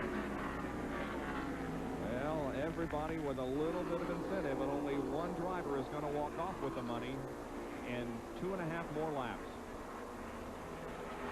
Meanwhile, as we go back and check some of the other action, we've got cars running very close together. Brett Bodine, also Dale Earnhardt is right there. Oh, and the 4 car of Ernie Irvin is slow, and the report is he made contact with another car in turn number 1, and the red light is showing. That means the engine isn't running. The car is dead in the water. Could we have a yellow if Ernie is unable to make it around to the pit area. He is in the tunnel turn at the moment. He's pulling off the racetrack. Dick Beatty told them in the drivers' meeting, fellas, if you blow an engine, have an engine problem, as we watch this battle for the lead, he said, pull it off on one of the roads on the backstretch, get it out of the way, and we'll come over and get it. So that's what Ernie Irvan did. Nice move by Ernie, saving the caution flag here as we are watching this battle for $10,000 and the right guard halfway challenge money. Did you pick Greg Sacks? Sure did. And he was running third at that time. Three abreast. Ooh, it's Greg Sacks on the inside. He's going to go into the lead. Greg Sacks passes Jeff Bodine, headed for the tunnel turn. Maybe some contact between Bodine and Petty. They were close if they didn't make contact. So the standings really shuffle here as they're coming down to complete. And here comes Davey Allison moving to the inside of Kyle Petty. Kyle gives him running room. Davey now takes advantage of it down on the inside and makes the pass for the third position. So it's now Greg Sacks leading, Jeff Bodine second, Davey Allison third, and Kyle Petty fourth. And next time around, we'll get the halfway point, and Davey Allison looks for second position, but he can't do it.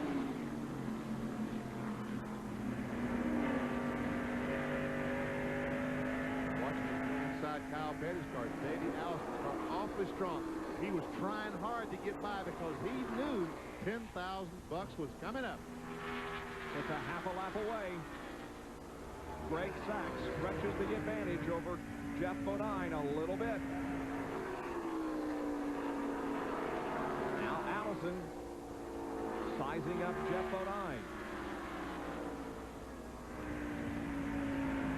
All right, let's see. Here they come out of corner number 3 onto the main straightaway.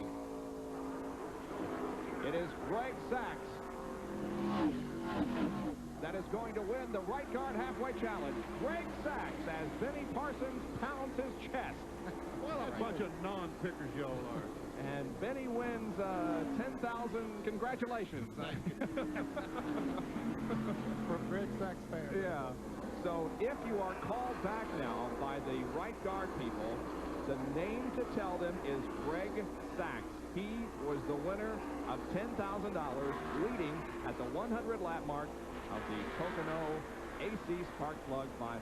So it's Greg Sacks leading now, and we'll continue our live coverage of this Winston Cup race in just a moment.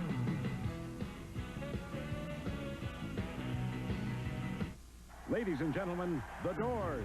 I love the wiser folks, just look and see. It's a doorknob, it's a deadbolt, it's extra security. No new hole to drill, so easy to install. Replace your old knob with Wiser Bolt, baby, it won't hurt at all. Wiser Bolt from Wiser Lock, the world's only entrance lock with a built-in security deadbolt. To find out how you can get a $5 to $50 check back, just call 1-800-458-LOCK, your nearest Wiser Bolt dealer. One Top Motor Oil announces One Top Guarantee. Ask your participating service center about Quaker State's top lubrication guarantee. 250,000 miles or 10 years. Register your new car absolutely free at a participating service center. Use only Quaker State. Have oil and filter changed as directed at a service center. And if any lubricated engine part suffers an oil-related breakdown, you're covered. Quaker State guarantees it in writing. The big Q is One Top Motor Oil. When was the last time you had the kind of car to bring the road alive? Have you driven a Ford? Then you don't know what you're missing. Have you driven a Ford? Driven a Ford? Have you driven a Ford lately?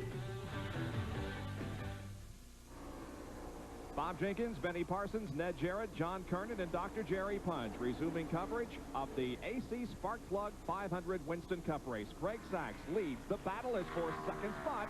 Right now, Jeff Bodine in car number 11 has it, but Davey Allison is trying to take it away in car number 28. Somebody needs to tell Davey the 10,000's gone. But he's racing like there's 10,000 up for grabs, isn't he? But he has not picked up 5 bonus points for leading today. Davey Allison has not led so far today, according to our information. Mark Martin has, and Schrader, Greg Sachs, Jeff Bodine, of course, the biggest leader. Jimmy Spencer led the lap again during his change of pit stops, and Dale Earnhardt. Well, the Congo line is forming here as they snake their way down the front straightaway. Some slower cars there ahead of the leader, Greg Sachs. Mike Potter in car number 74. That was Michael Waltrip in the yellow number 30 that went by Potter. And now Greg Sachs goes by. But look how much of an advantage Jeff Bodine gains on him when Sachs passes one car through the corner. While this race hasn't been what I would call super competitive, these four cars have really been equally in terms of running this afternoon. They sure have. And that, as I said a moment ago, at times each of them has been the fastest car on the racetrack. If there's still 20 cars in the lead lap, Kenny Schrader is the last car on the lead lap. If we're watching four of them there right now, or three of them on the screen. That's Greg Sachs, Jeff Bodine, Davey Allison, and Kyle Petty. Derek Kopic running 5th, Rusty Wallace 6th, Mark Martin 7th, Sterling Marlin is 8th, Harry Gant 9th, Cut Strickland a good run running 10th, Bill Elliott 11th, Dale Earnhardt 12th, Alan Kowicki 13th, Terry Labonte is 14th, Morgan Shepherd 15th, Bobby Hillin 16th, Richard Petty 17th, and Butch Miller 18th, Rob Moroso is 19th, and Kenny Schrader running in 20th place. And look for your favorite driver to go through the frame here as we lock down the camera at the end of the long front straightaway. Get an idea of how many seconds your driver is behind the leader. There is Schrader. And Moroso. While we're watching that, Jimmy Spencer is in the pits in the Heinz Pontiac for a change of right side tires.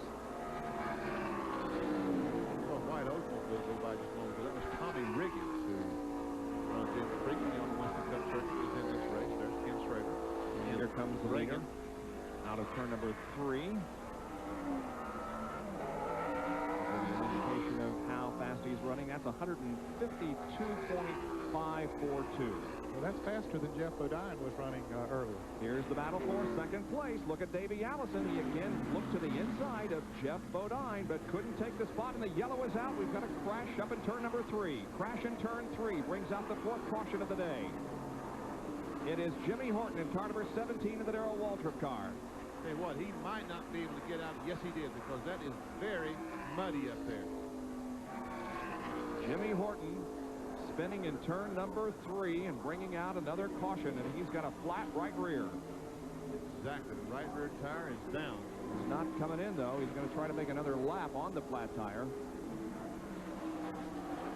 But our 4th caution of the afternoon flies over Pocono International Raceway, just past the halfway mark.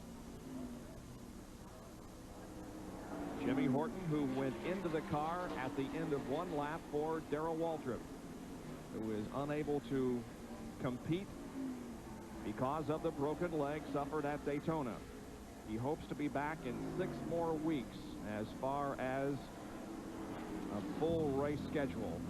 So Greg Sachs is leading here at Pocono. We'll be back right after this. How fast and portable are Wagner's new cordless power painting systems? Just watch. The new cordless power roller automatically pumps paint to cover quickly and easily, with no runs or drips. The new cordless power brush is perfect for trimming any job, big or small. There's no better way to finish a job with flying colors. Anywhere. Cordless power painting from Wagner. Not just a whole lot faster, a whole lot better. Le Mans, the world's most famous 24-hour endurance race, and the scene of a major triumph for Jaguar and Goodyear. For both Goodyear and Jaguar, it was a double triumph. First and second at the 24 Hours of Daytona in February, and now, first and second at the 24 Hours of Le Mans. Superior performance. It's why Jaguar chooses Goodyear, and it's why we say the best tires in the world have Goodyear written all over them. Jimmy Horton spun in turn number 3, bringing out our 4th caution of the afternoon, and the pace car has picked up the field. We'll be watching for pit stops now. Here comes Greg Sachs and Jeff Bodine and several others in for another right near that opening. stop. We're listening to Kyle Petty. If you're ready, guys, there he is. 4 tires, everybody.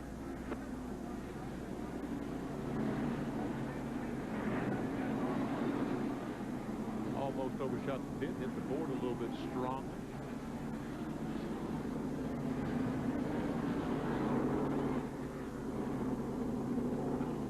Busy pit road. Sure as we saw Jimmy Horton leaving the pits. Get ready, let's go, go.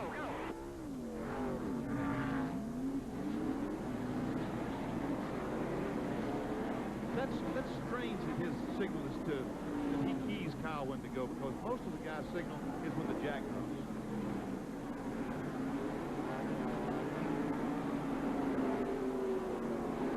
It was interesting to hear Gary Nelson kind of brief the crew on what they were going to do as Kyle came in. He said, let's do a 4-tire change, so the crew was ready for that activity. Well, each member of the crew has a headset on. We see Kyle is talking to Gary now using his hands, but Jerry Punch, he may have some more from the pitch. Jerry? A lot of teams have this down to a science, Benny, as you well know, and the reason no one talks during the pit stop, that is planned silence. That if there's a problem, each team member, as you said, has a headset on, he will immediately cue his radio and say, trouble, right rear lug nut hung, as we heard a minute ago earlier in the broadcast with the Alan Kowicki team. The only person who is allowed to talk during the pit stop is a crew member who has a problem or the crew chief and driver. You saw Gary Nelson walking around in front of the car. He looked at the left side tires after they had been replaced to make sure every lug nut was on and tight. He watched the right side tires, knowing he had plenty of time here under the caution flag to take his time, let the crew members finish their job. When the jack was down, the car was fueled, then he cued the driver, Kyle, to go, go, go. They had that plan. They practice it every week at the shop, and it's really a science here on pit road. Sophistication on the racetrack and sophistication in the pit area as the guys know exactly what to do when their driver comes in for a change of tires and a fuel. Back in a moment.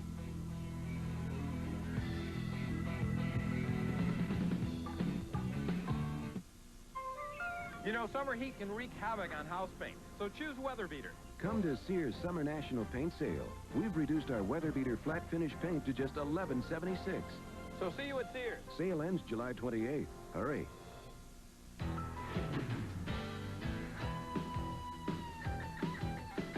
You don't get to be number one by standing still. Ford trucks, the best ever ran. Only Ranger has Ford's exclusive touch drive to let you go in and out of four-wheel drive at the touch of a button. No wonder Ranger is leaving Chevy in the dust. Ford trucks, the best ever ran. The best-built, best-selling American trucks are built Ford tough.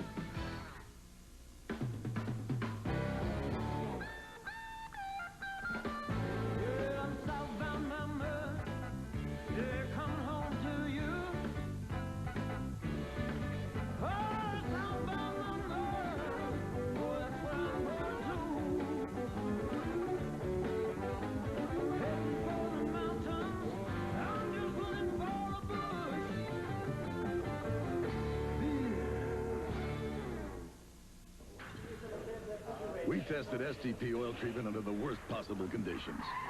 In the taxi cabs in New York City. The result? Engine lift to wear was reduced by up to 50%. And now there's an STP for your newer car, too. Back of a back. Can't be beat with baseball. 4 nights a week. Under the lights, ESPN baseball tonight. Tuesday, Friday, doubleheader. Wednesday. It's nothing better. Catch it Sunday, watch the fun. Sunday night. The Red Sox face the Royals on Sunday Night Baseball, live at 8 Eastern on ESPN. Baseball tonight. Just as you rejoin us, the green waves, and we are back to competition. Lap 110. Jeff Bodine is back in the lead after those pit stops, and Rusty Wallace is in second spot. Greg Sachs third. Fourth is Davey Allison, and in fifth position is Kyle Petty. Look at Rusty hanging right in there with the leader and may go for the lead here at Long Pond straightaway. I tell you, he made a great pit stop. He was running fifth coming in, came out in second place. Ricky Rudd in front of Jeff Bodine on the tail end of the lead lap. That's what he's trying to do, get in front of the leader, Jeff Bodine, and hope that the caution flag comes out. He's able to make up 2.5 miles. Of course, he was running a lap down as a result of an unscheduled pit stop for a flat tire. So Rudd, as you say, back in the lead lap now. Let's take a look at Geoff Bodine's most recent pit stop, 2020. 20 seconds for the driver, 20 for the crew, total, of course, of 40. Now let's compare that with the pit stop turned in by Greg Sacks. And you can see it took the driver less time to come in and out, but it took the crew more time to get their job done. And that may be a reflection simply of the fact that Greg's crew may not be as experienced as Geoff Bodine. Well, that's right, Bob. They've only been together, what, 4 or 5 races now? Junior Johnson's crew's been together since 1950? long time. Back before we was born. Right. And you got to take your hats off also to the crew working on the Rusty Wallace machine, because they got him in and out very well, and he, as a result, is in second position. Yeah, he made the best pit stop of everybody. There are the first 3. That car on the far left is Ricky Rudd, and not on the lead, not the leader, but here goes Rusty Wallace to the inside of Geoff Bodine and tries to take away the lead, and does. Rusty Wallace takes the point in the AC Spark Plug 500. If he comes down and crosses the line in the lead, he'll pick up 5 bonus points. And that is very, very important, because Rusty Wallace is certainly not out of the Winston Cup Championship by any means. He's only 125 behind the leader, Mark Martin, as we went into this race. So the first 5 are separated by only 163 points. Rusty Wallace really, truly has not been a contender all day. But it looks like Barry, Farrell Elliott, all the fellows have worked on the car, made adjustments, and made a great pit stop. As Ned mentioned a moment ago, here he is leading the race. Rusty Wallace becomes our 7th leader of the afternoon. Look at this battle back here for position, as Davey Allison, Craig Sacks, and Gary Cope are right there together. And we haven't talked a whole lot about Derry Cope, but he has been right in the thick of things all day. I don't think he's ever been out of the top 10. You mean whatchamacallit? Couldn't think of Cope's name to save my life. Yeah, he has been running good today. Been right up there all day. Won 2 races this year. Daytona 500, of course, the big win for him, as Rusty Wallace tries to put Ricky Rudd a lap down, and he does. Well, Rudd was in front of him, so Rusty had passed him someplace on the racetrack. Rudd was trying to get back by him.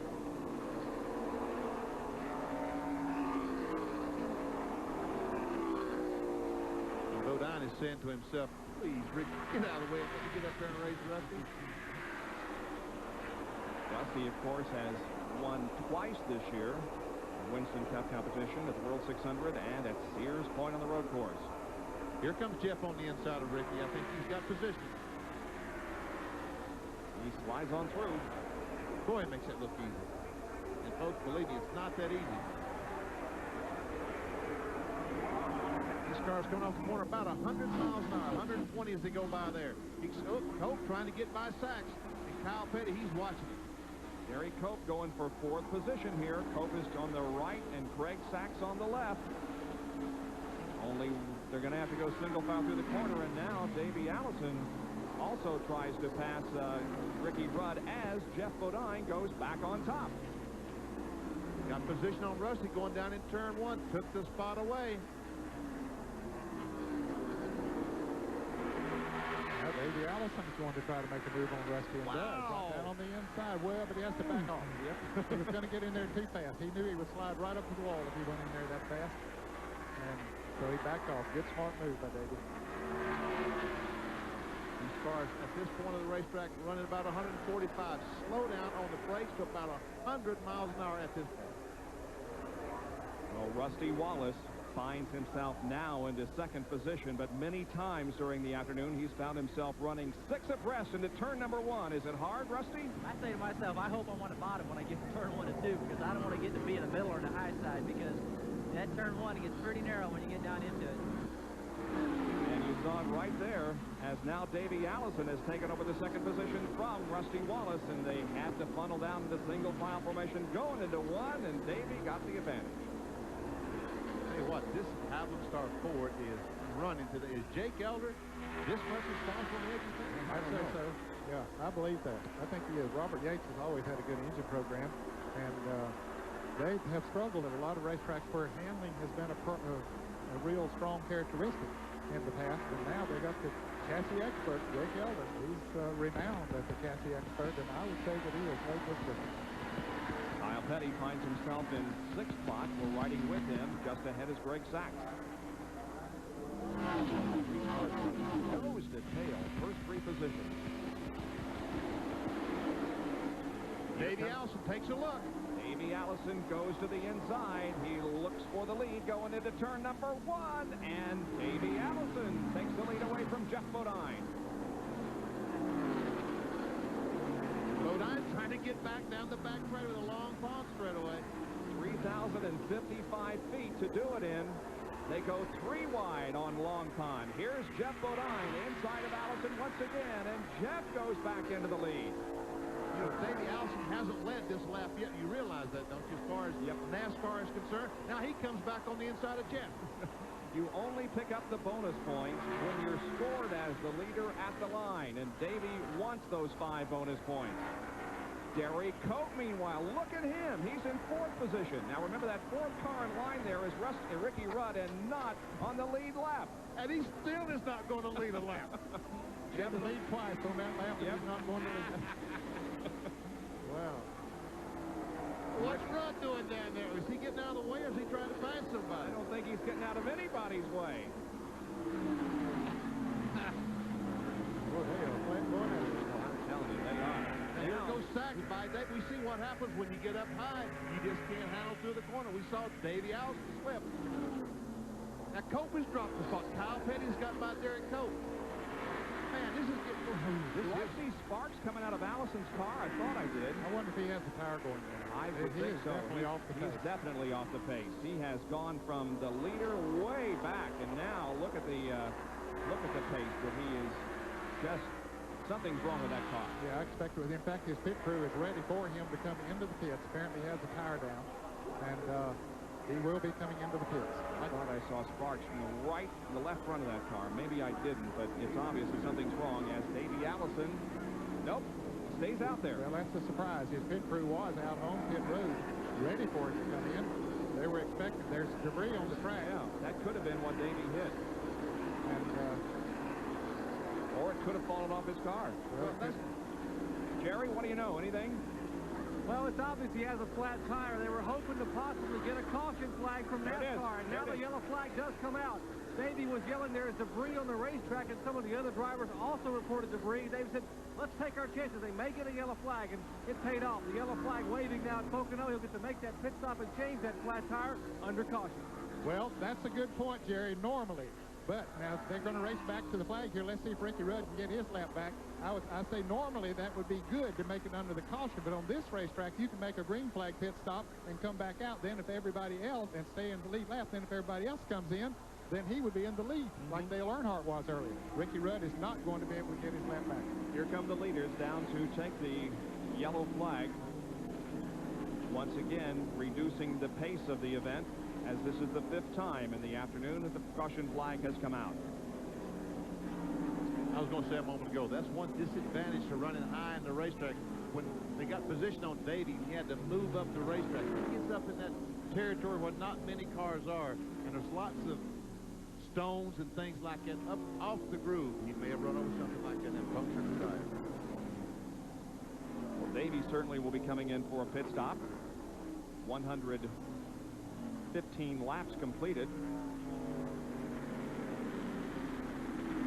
We'll see if everybody else comes in now. If they do, see, Davey could have come in under the green because the pits were not closed at that time. The caution then came out while they were there, although the leader ran hard back to the start-finish line to keep Ricky Rudd a lap down, but they still could have changed tires and got him back out there without losing a lap. But we'll see if the others, if they don't come in, well, that's all a big point anyway. But I expect they'll come in. I would expect the Rudd. You're right, Ned. He could have come in and been leading the race. We'll be watching Geoff Bodine and Rusty Wallace make their stops on a split screen if they do come in. Remember, Rusty had a great stop just a few laps ago. Well, what's going to happen here? Nobody's going to pit except Davey Allison. So it was better that he knew what he was doing. The sign goes up, one more lap before we go back to green as Davey Allison comes in to get that cut tire fixed. We'll take another break and be back with more from Pocono.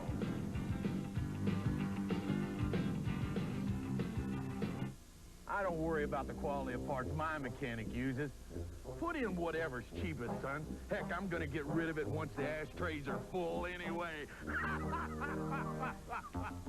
Automotive technicians like your Big A Pro know quality service starts with quality parts, and your Big A Pro's got them. So look for the sign of the Big A Pro, your sign of quality parts and service nationwide. So, how's it look, son? You better hope your ashtrays fill up real fast. If you love cars, you'll love Auto Week, the news weekly of motoring. Every week, Auto Week puts you inside the world's most exciting cars. GTs, sports sedans, collector cars, 4x4s, front drivers. Auto Week makes you an insider with industry news, personality profiles, old cars, columnists, the best classified anywhere. And nobody covers racing like Auto Week. You get the fastest coverage of Formula One, sports cars, stockers, Indy cars. It's all in Auto Week, the news weekly of motoring every week. Call 1-800-828-4100 to get a full year of Auto Week at our special discount price. Just $19.95 for 52 issues, only 38 cents a week. You'll save 80% off the newsstand price. Call 1-800-828-4100. Let Auto Week put you in the driver's seat every week. Welcome back, everybody, to Pocono International Raceway, where the AC Sparkplug 500 Winston Cup race is about to go back under green. We have had our 5th caution period because of debris on the racetrack. We have had no serious accidents here so far this afternoon. The only individual who has tasted the concrete down in turn number 1 was Dick Johnson in the very early going. Here's the green flag, and racing resumes at Pocono with Jeff Bodine, Rusty Wallace, Greg Sachs, Kyle Petty, and Derek Cope first through 5th. Oh, look at this. As Greg Sachs moves to the inside of the racetrack, takes a look, and once again, Ricky Rudd is trying desperately to keep that lap. He's got Jeff Bodine hung on the outside. Rusty Wallace gets by. Here comes Sachs trying to get by. But Bodine does get a bite off the corner, but I don't know. I think maybe Sachs, let's see. From Kyle Petty's car, Sachs moves to second. Kyle Petty right up on the back bumper of, oh, what are we doing here? Look at this. Jeff Bodine going through this corner 2 by 2. Derek Cope, Kyle Petty, Jeff Bodine, and Greg Sachs. Man.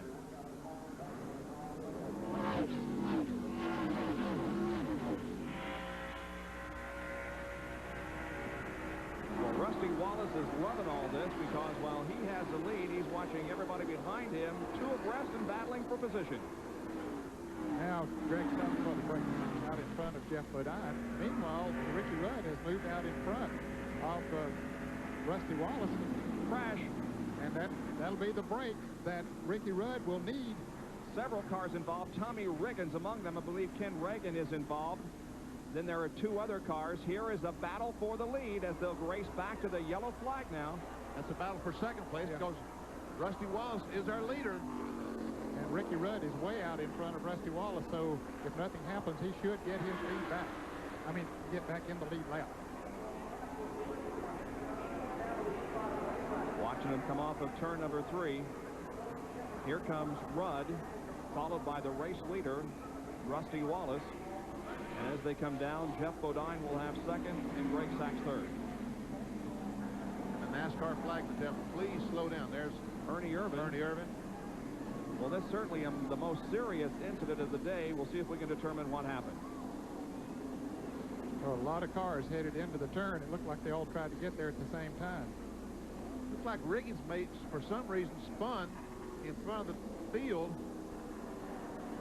And the cars are 2 or 3 abreast in the back. They start spinning and just trying to slow down. Other cars hitting them, and we see them going through the mud in the infield to avoid the accident.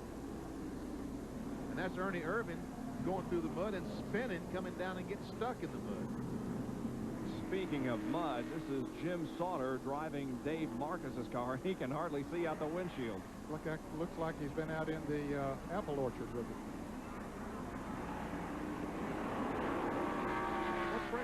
Some cars are stopped. Schrader is stopped. Maybe they were just, as they went through that, Yeah. checking on Let me, everybody. That's Morgan Shepherd, is it not, in the upper sure looks like it. of your screen?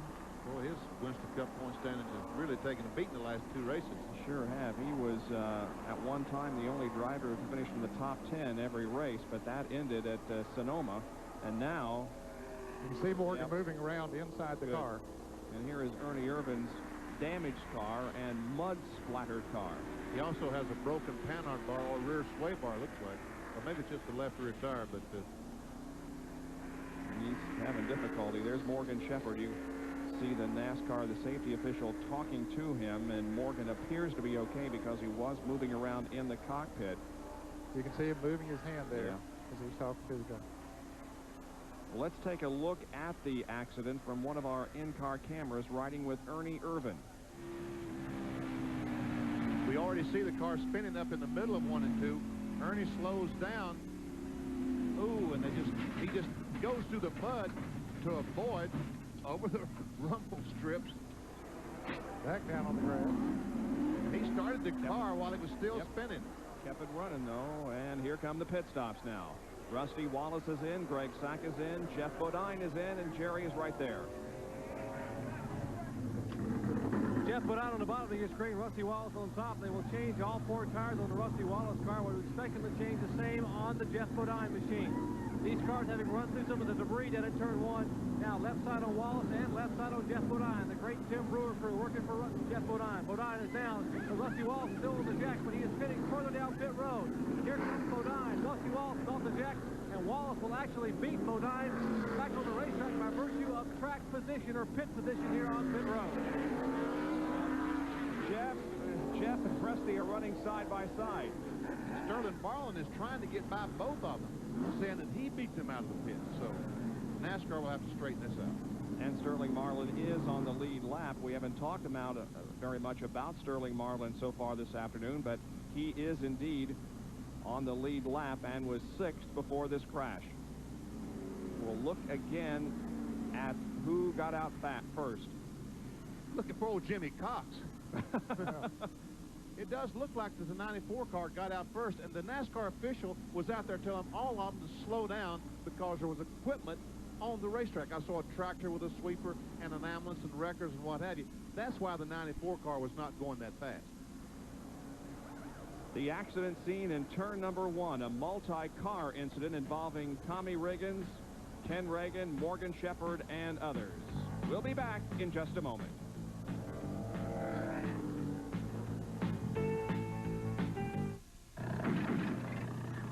Cars that. A lot of cars in this town need parts from Parts Plus. Take a hint from your car. Go to Parts Plus for the quality name brand auto parts you need.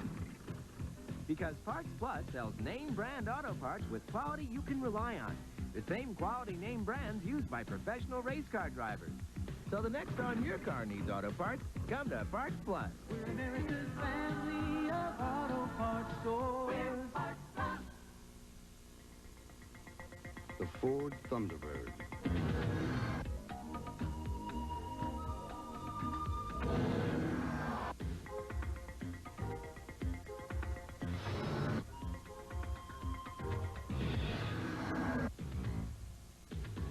A perfect car for a nice Sunday drive.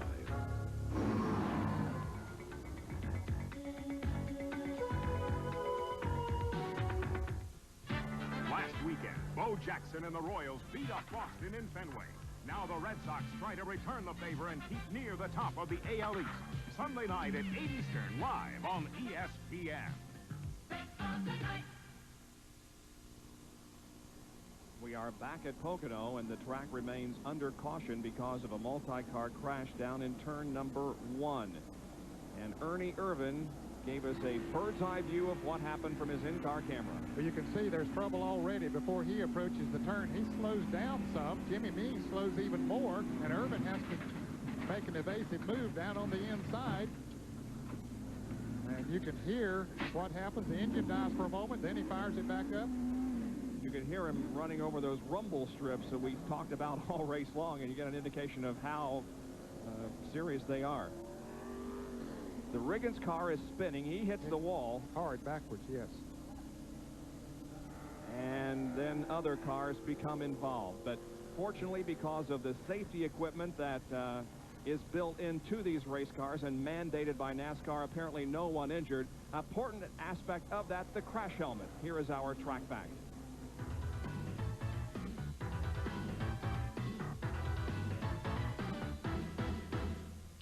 This track fact is brought to you by Quaker State. The Big Q is one tough motor oil.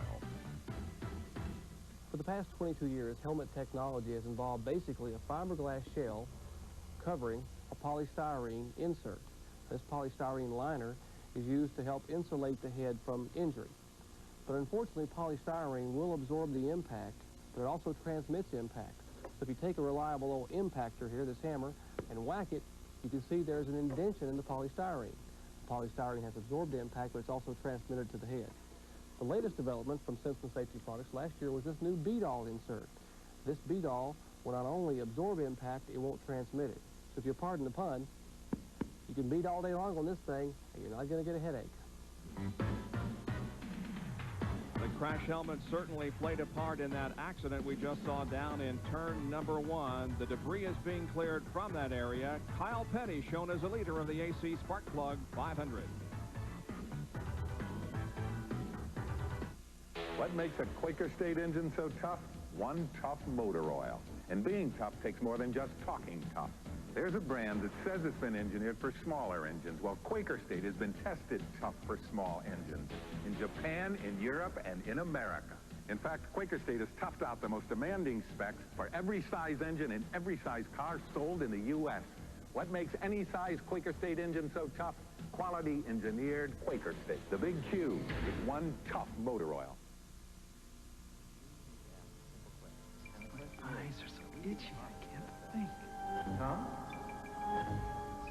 Are you okay, Tom? When allergies come on this strong, Benadryl comes on stronger. Kawasaki just made it easier for couples to go steady.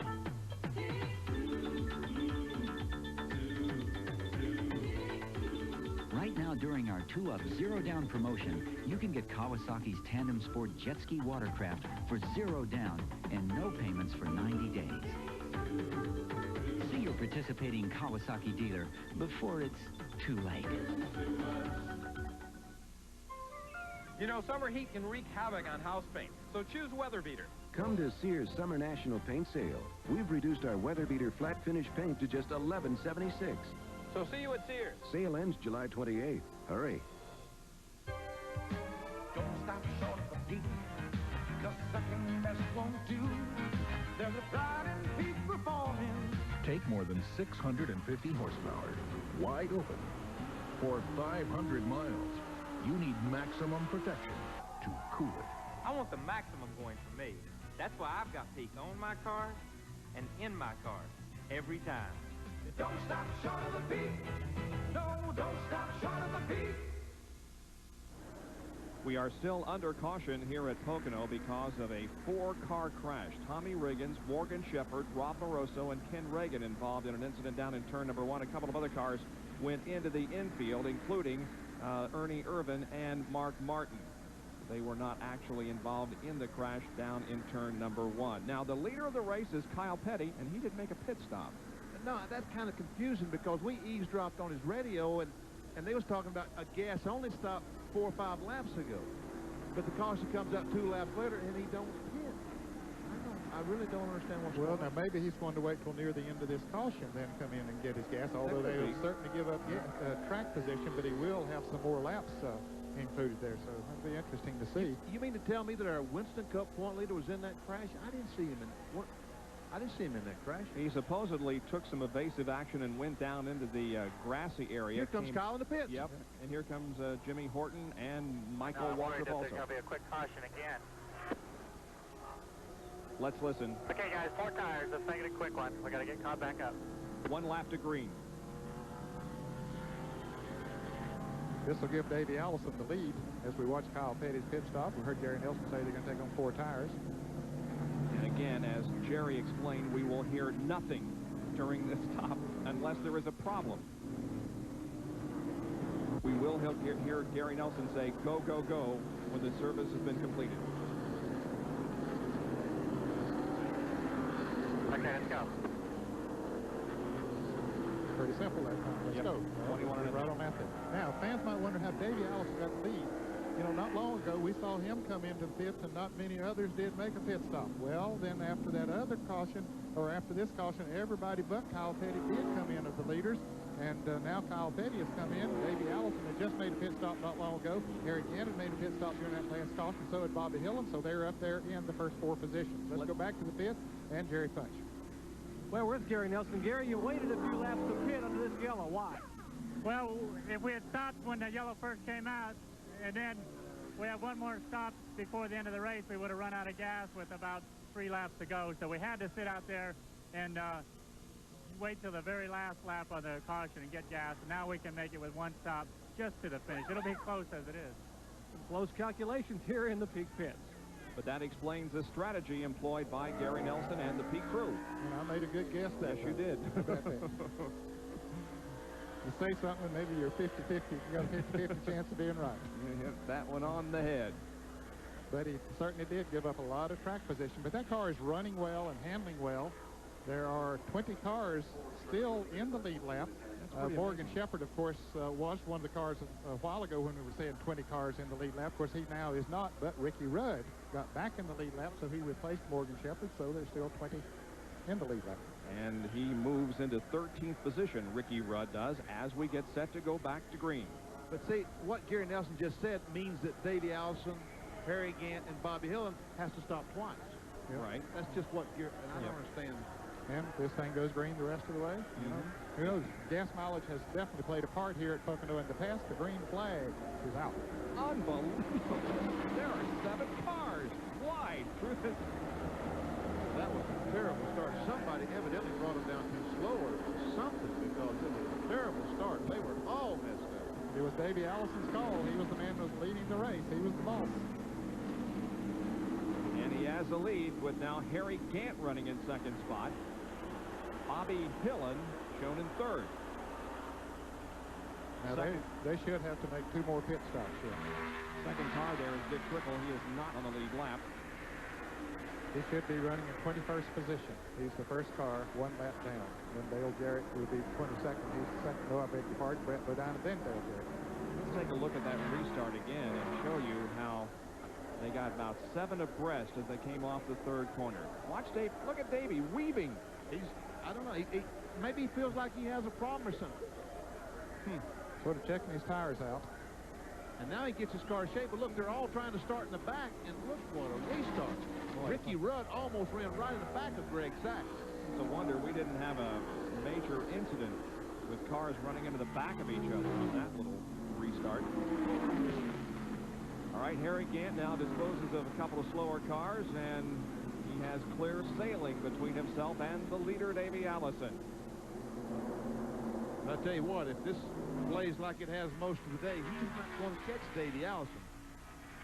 Davey has been fast, no doubt about it. This is the first time that he's led. He had to lead twice on the lap earlier, in case some fans just joined us, but he didn't get back to the start-finish line in front, so it didn't count. But now he has picked up 5 Winston Cup bonus points as a result of leading at least a lap, and he has himself a pretty good lead right now.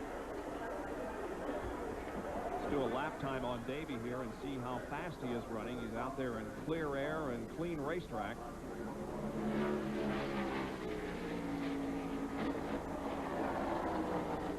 We've seen a 59-second lap, about 152 miles an hour. We'll see how fast this lap is.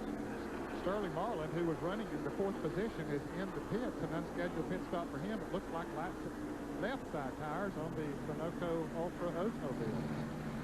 Michael Waltrip also comes in for a quick stop. He rolls back into action. That might have been a stop and go on Michael. I don't know. He really was one of those that really made a big jump on that restart. He was pretty quick, I know that. There goes Sterling back out on the racetrack. Here is Davey Allison headed for turn number 3. Flat, 6 degrees of banking here. The radius 800 feet in this wide 3rd turn. It's not going to be a real fast lap, that's for sure. Well, I don't know. faster than we've seen today. Yeah, as a matter of fact, it is. It's 154.1, so it is a good lap. You got a real feel for this game, don't you, Jenkins? There was a little bit of confusion when Sterling Marlin came in for his stop just moments ago. The guy's trying to give him a... Oh, yeah, look, there was no tire ready for the tire man on the left front of the car. No. Man. John Kernan, what's going on down there? Well, Bobby cut down a left rear tire. Now, as we zoom in here, you can see where it just looks like he ran over a pebble maybe and took a notch right out of the rubber, and that is the problem on the Sterling Marlin car. And that's very similar to what you showed us, Ned, at the very beginning of the program, these very small holes that can play havoc with the tires. Dale Earnhardt, Greg Sachs battle for position. There's Terry Labonte in car number 1. Richard Petty in front of this group. Ricky Rudd.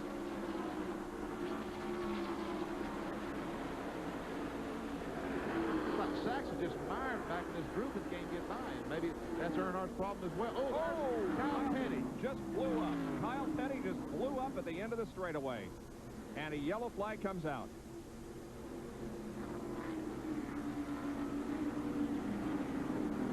We're all right, Steve? Yeah, we're all right. Both you guys keyed over each other. Counted the driving all, I think we're blowing all the way up. That's blowing all the way up, Gary. I might as well go stand at the tunnel there before me. Now, Gary Nelson was talking to the spotter there a moment ago because Kyle had gotten out of his sight and wanted to know if he was okay. Maybe it's spun going into the turn and everything. Everything was going good today. We had him on that gas deal. Everything else went good. First time to drop out this year, I think we've done real good. Yeah, that strategy that he planned there just a few laps ago now is all for naught. Isn't that great communication with his crew, though? Hey, guys, this is the first time we've fallen out all year. We had them today. The crew at least will go home feeling sorry about the engine going, but realizing had it finished. Let's go to Jerry Punch.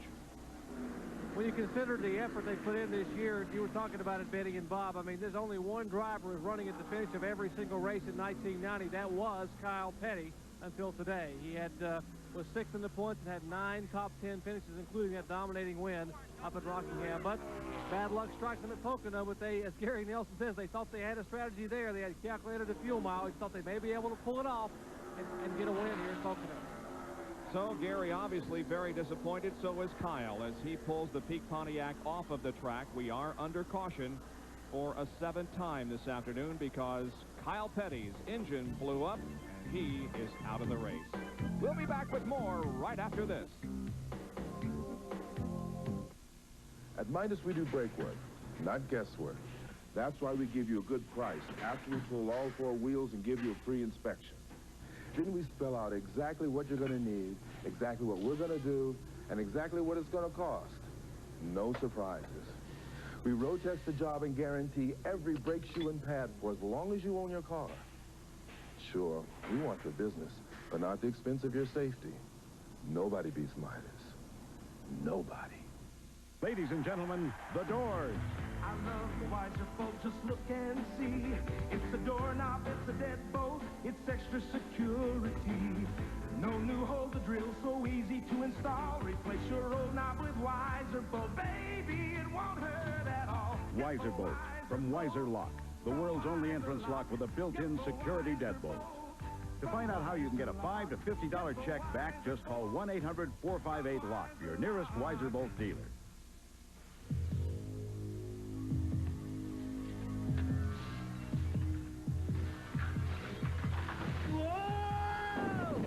Frank, I send you for a Bud Light, and you bring back...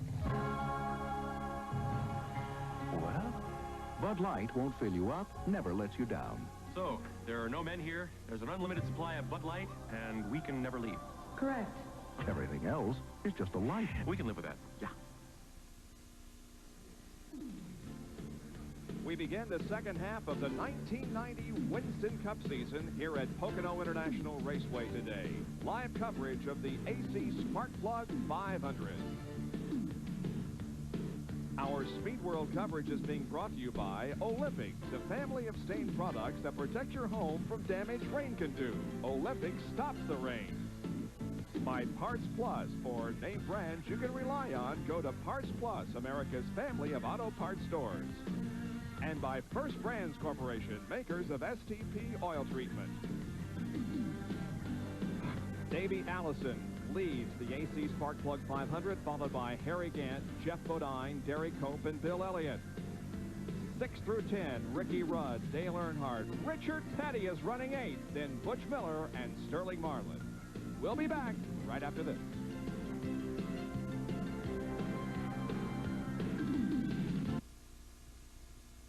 The Thunder, this summer's most exciting movie. Now get a rare on-location look as NASCAR goes Hollywood. It's an insider's look at auto racing and movie making with exciting behind-the-scenes footage available only on this ESPN home video. NASCAR goes Hollywood, the making of Days of Thunder, only $19.95. Order yours today. Call 1-800-255-8300. Call now and you can have 13 weeks of the Wall Street Journal and this valuable 120-page guide to understanding money and markets. That's 13 weeks of the journal for the news and ideas you need every business day. And this guide free, which tells you everything you want to know about money and markets, now for only $34. Call toll-free 800-832-8700. Today's Wall Street Journal. Faster, tougher, smarter. Call 800-832-8700 now. ESPN and the NFL team up once again for hard-hitting preseason excitement that makes this summer even hotter. The Denver Broncos, the AFC champions, mount the charge to finally achieve that one super season. The Seattle Seahawks will try to send a message to their AFC West rivals that this year they mean business. The Broncos battle the Seahawks in the American Bowl live from Tokyo. Saturday night, August 4th on ESPN. 134 laps are complete here, and next time around, the field will get the green flag. Let's go down to John Kernan, who's with Jake Elder. Well, Jake, we were all speculating you might be in here for fuel. Why didn't you bring Davey in? Well, we got a pretty good field position right now, and we're going to gamble on another caution later on. If we don't, we're going to have to stop twice. The rest are going to have to stop one time. But that's what Davey wanted to do, so that's racing. Yeah, you talked to Davey. I heard him, and he said leave it up to what Davey wanted to do, and so they decided to stay out and take a gamble, roll the dice just a little bit here at Pocono. So Davey is thinking that there will be at least one more caution before the end of the race, but if there isn't, well, he may have guessed wrong. Well, I mean, I don't understand it because they have the caution flag now. They have the opportunity to pit now. And if the caution flag doesn't come out, they'll have to do it twice on the green. Jerry Punch has a comment. You got to wonder what Robert Yates, who's the car owner there with the Davey Allison team, is thinking. This is the first race that Robert has missed since he bought the team, and he is back in Charlotte after having foot surgery. The doctors demanded he stay off his foot and not come to Pocono, but they had recently hired Jake Elder to take over and help run the operation, and probably Robert is sitting back in his living room in Charlotte watching now, trying to decide whether he would have brought him in or not. So you got to wonder a little bit, the team dedicating this effort today to both Robert Yates, who is not here, and Herb Evert, who had open heart surgery up in Michigan, is watching also. Only time will tell who is the smartest one as the field comes down now for a green flag, a resumption of racing on the 135th lap. There are 19 cars currently on the lead lap. Dale Jarrett running 20th. He's a lap down. And Brett Bodine is also a lap down, running in 21st. Davey Allison, Harry Gant, and Jeff Bodine are the first three. Then comes Derek Cope and Bill Elliott.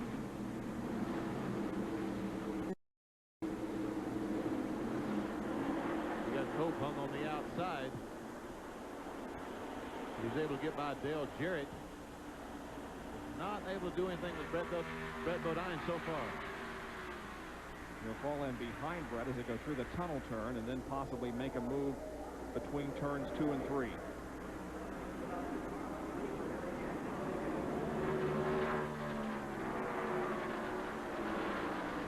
Takes a look to the inside of Brett, but doesn't make an attempt to pass.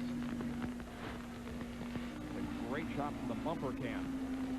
Well, you can see how the front end of those cars really gets beat up. Looking back on Derek Cope. Boy, I tell you, as we watch all this scramble going down into turn one, we talked about Dale Earnhardt and the good jumps that he has gotten in the past. Let's look at how far Davey Allison is out before he got himself a good jump, too. Harry Gant, the winner here about a month ago, 5 weeks ago to be exact, running second at the moment. But he has his hands full with Geoff Bodine, who has been one of the more dominant cars in this event. The oldest driver to ever win a Winston Cup event. Harry is 50 years old. Just edged out Bobby Allison by a few months. Bobby won the Daytona 500 when he was 50, and Harry Gant was, as you mentioned, 3 or 4 months older. Oh, Geoff Bodine goes right by it. Woo. Did you see that? Man, just like a shot out of a cannon. I think Harry thought that he had a little more position on him than he had, and Harry backed off of there, and Geoff just drove her on down in there. I think Harry really thought that Geoff was a little further up the side of him than he really was. Bodine goes to second. Now it's Allison, and then you can throw a blanket over these next 3. Geoff, Harry, and Derek. Say what, I don't guess we've talked that much about Derek Cope, but he also has had a great run today. Yeah, he really has, and he'd like to record his 3rd Winston Cup win here this afternoon. Meanwhile, Richard Petty, look at him. Ooh, 3 abreast. 4 abreast. Back out, Dale Jarrett. Somebody back out. Dale Jarrett, back out, please. He did. Oh, and now the king. Oh, we got a spin. Sterling Marlin gets under Dale Jarrett there and touches him around he goes. And several cars head for the infield. Alan Kulwicki's involved. Ernie Irvin is involved again. I believe so is Rob Moroso. And Ken Reagan. Sachs. That's Greg Sachs. Oh, against the wall with heavy damage. And Rob Moroso's car's on fire. Rob, the right rear of his car. He was involved in that other multi-car wreck going down into turn 1, a victim of circumstances here once again. Come on, fire truck, get out there. Fire coming from the right side. Now we see, well he's going to drive it away. He fired the car up. That's what happened, and it put the fire out. So Rob Moroso drives away. Here I am scared to death if he starts the car up and drives off. Boy. But it appears as if Alan Kulwicki was in that wreck too. He's in the hits with a lot of major damage to the car. Appears as if Greg Sachs came out on the short end of this. Let's take a look at it once again. Okay, Sterling Marling starting to move on the inside of Dale Jarrett, and he clips him and turns him around right in front of a big pack of cars. And all these cars behind with no place to go start backing off, and tough break. Now from another angle, we'll watch it again. There's a contact between Sterling Marlin and Dale Jarrett. And Rusty Wallace just barely gets through that. So did Jimmy Horton, the 17 car. Marlin appeared to escape sort of unscathed. Here you can see Alan Kulwicki spinning. Ken Schrader down through the grass. Yeah, that's the white car on the right side, white and green car on the right side of your screen. Ernie Irvin has just been involved in everything here today. He's been at the wrong place at the wrong time. Well, we again have it from his in-car camera. Let's listen.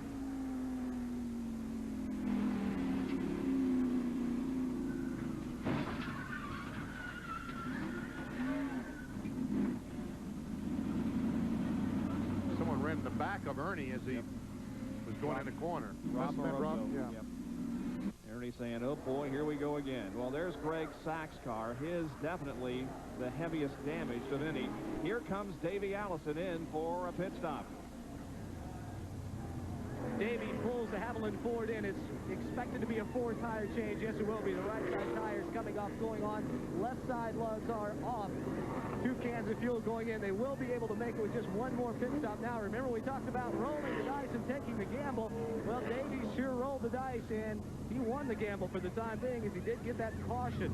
33 pitting right behind Davey. He's down on the bottom, and he's taking on 4 tires as well. Left sides are on, and Gant is away. And you know, fellas, if Davey Allison had stopped during that last caution, he could have been in that wreck. He'd been back to the back of the pack. You're right. There goes Rusty Wallace out.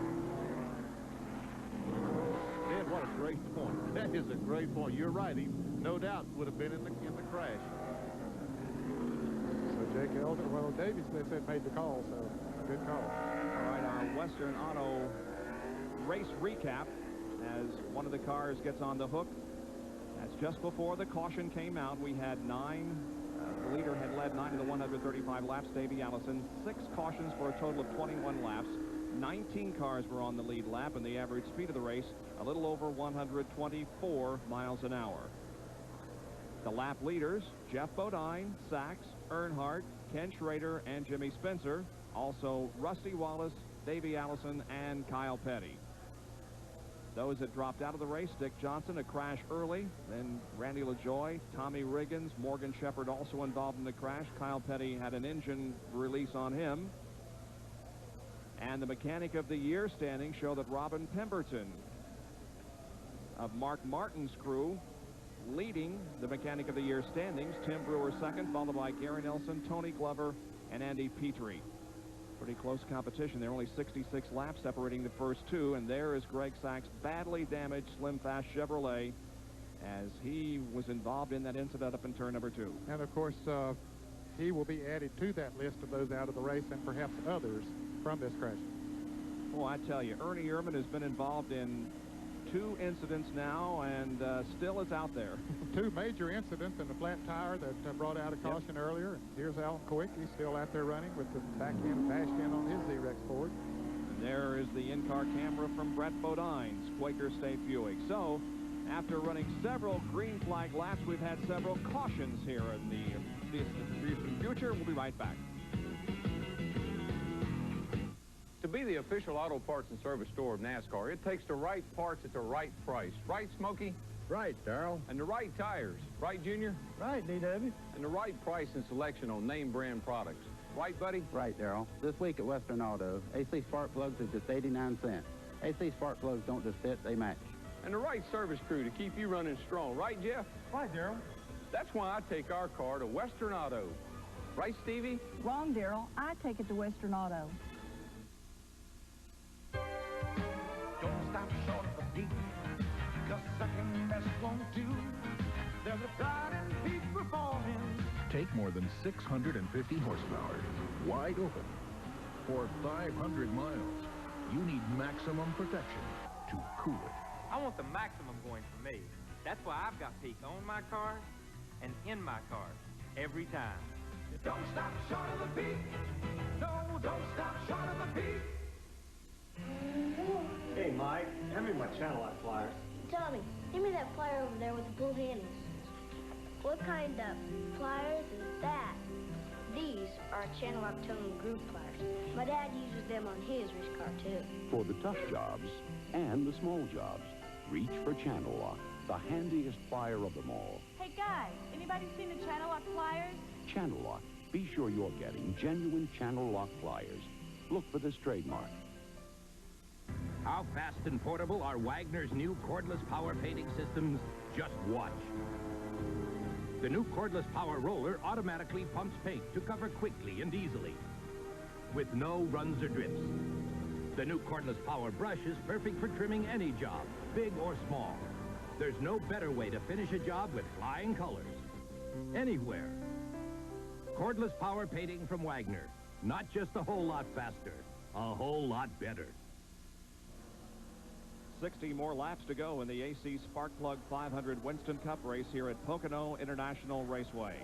And coming up later this afternoon here on ESPN, the Farmore at Youngstown LPGA. That'll be live right after our Winston Cup race at 4:30 Eastern Time. Then tonight, baseball at 8 o'clock live, the Boston Red Sox against the Kansas City Royals. And then at midnight Eastern Time, it's the IndyCar race. It's being run this afternoon in Toronto. You'll see the same-day delay coverage of that at midnight tonight Eastern Time. Boy, it has been a tough day for Ernie Irvan. He has been involved in 2 multi-car crashes during the afternoon, but persistence is paying off. He is still out there. This was earlier today from the in-car camera. And the incident he was involved in turn 1. Yeah, he goes down. He sees the wreck up ahead of him. He slows down some, but not enough. He goes down on the inside in the grass and slings up some mud and scrambles around and then gets to going again. And now just moments ago, this is what happened in the tunnel turn 2. Well, that's when Dale Jarrett and Sterling Marlin got together up there. He couldn't see right there. And then he got hit from behind by Rob Moroso. Engine off, you can see the red light there. So he got her fired, brought it on around, and was still out there with that battered Oldsmobile. So when we come down for a restart, it'll be Jeff Bodine in number 11 leading, and Derek Cope in number 10 running in second position. Now remember that Davey Allison and Harry Gant made pit stops.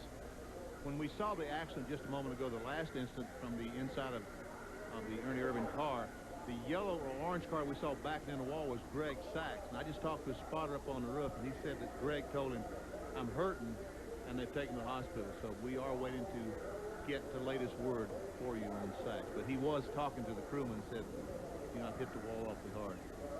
We'll hope for the best from Greg Sachs as he visits the Enfield Hospital here and gets checked over.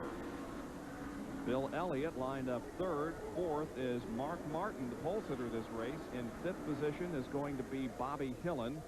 Sixth would be Terry Labonte. Seventh, Dale Earnhardt.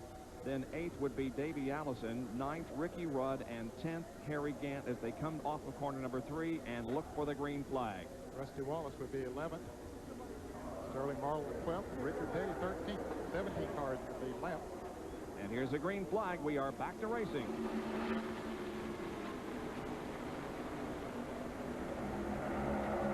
Dale Earnhardt went from the outside to the inside, trying to get his position. He goes by the Dale Jarrett, and Davey Allison comes along with him. 2 abreast through turn number 1. Man, Davey wants this one bad. Got to be brave to do that. Sure have. Boy, I tell you, the restarts here are something else. Scrambling. Dale Jarrett and Sterling Marlin, who triggered that multi-car accident, both escaped rather unscathed from the incident.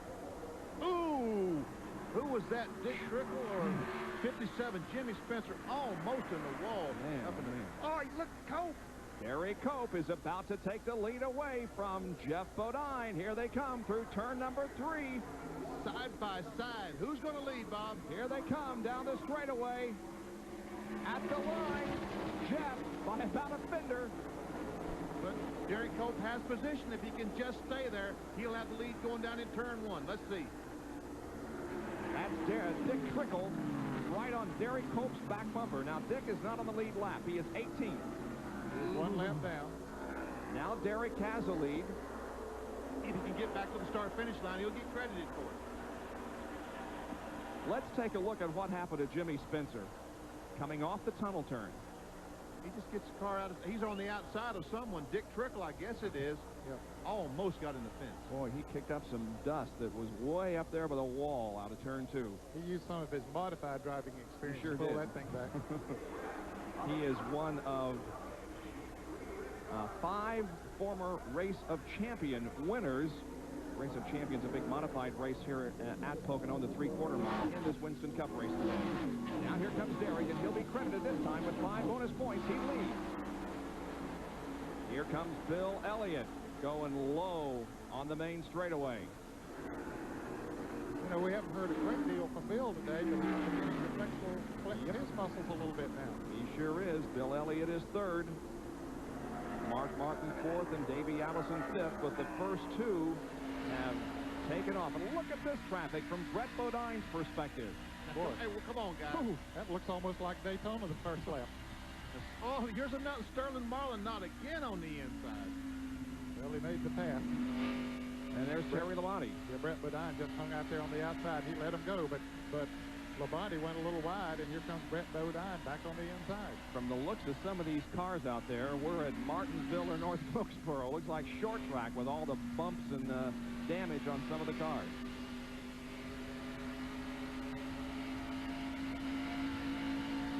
Bodine obviously made the pass, otherwise he'd have crashed by now. That's a good point. There's the king. There's some pretty good damage on the right front of the car behind Richard. Boy, it sure is. We're watching the bumper cam from Brett Bodine's car. Richard Petty having himself a good run here today. Sure is. He's staying on the lead lap. Yes, sir. 13th unofficially.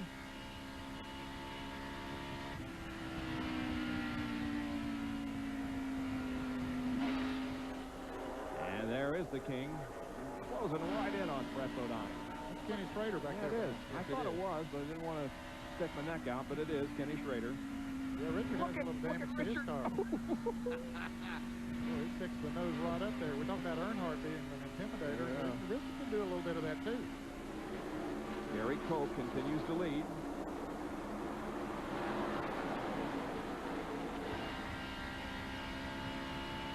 These two guys are not fighting for position. Brett Bodine is a lap down, but certainly is giving a great shot from that bumper cam. That looks like Shamu, that fellow we had down in Daytona last week, driving up behind Brett Bodine.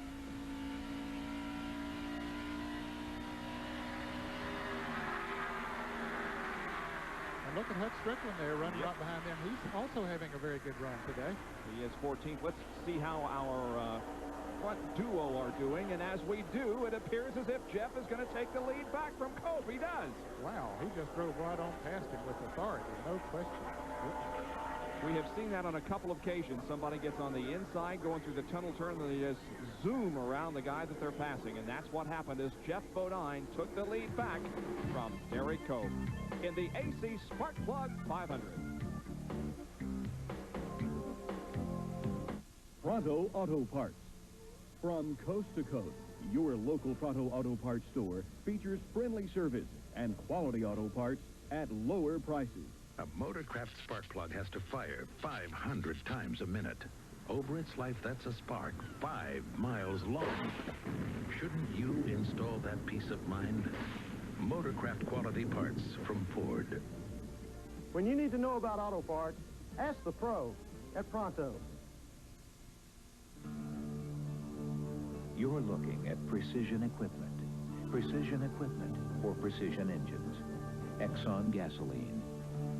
Because the more sophisticated today's precision engines are, the more sophisticated today's fuel must be. Exxon gasolines. Precision equipment for precision engines. Just turn the key.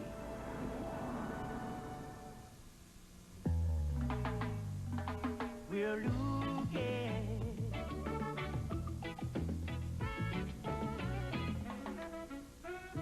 We're looking. Yes, we are looking. Come on. I'm just looking for a push. Feel.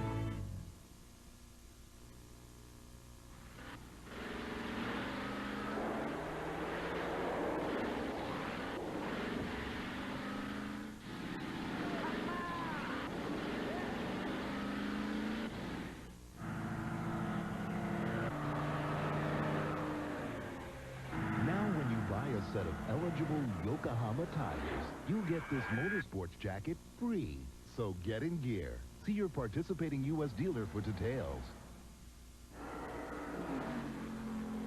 It is Jeff Bodine leading the race. The real battle is for second position, and the man that's been on the move the last few laps is in third right now. That's Davey Allison, and the 10 car of Derek Cope appears to be a little loose at times. Yeah, he's kicking the back end out a little bit as he comes off of he came off of turn 1 there. Let's see what he does through the turn 2, the tunnel turn they call it.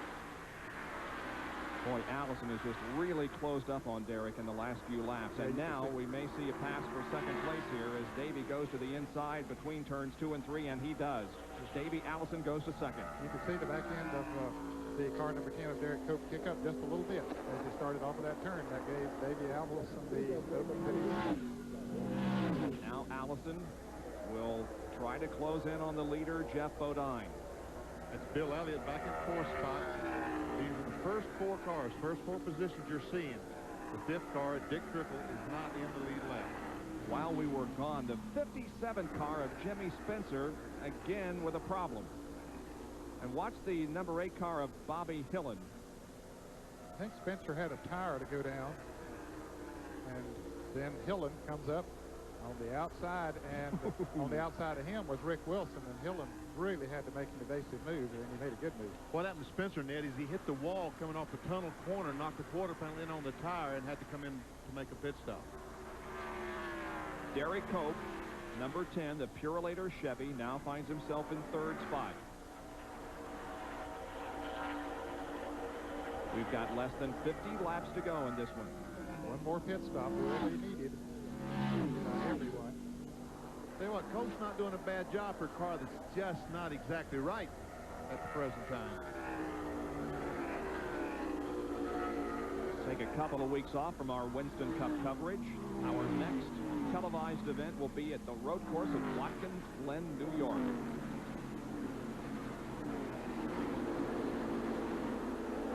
Who are you going to bet on up there, Rusty Wallace or Ricky Rudd? They've won what? Yeah, the last 8 road courses? Probably Rusty. He won, of course, at Sears Point. Here's a good battle. Watch Bobby Hillin trying to move on the inside of Dale Earnhardt.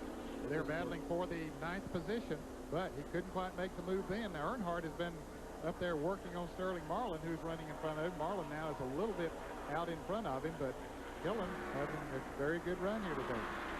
He did at Daytona a couple of weeks ago.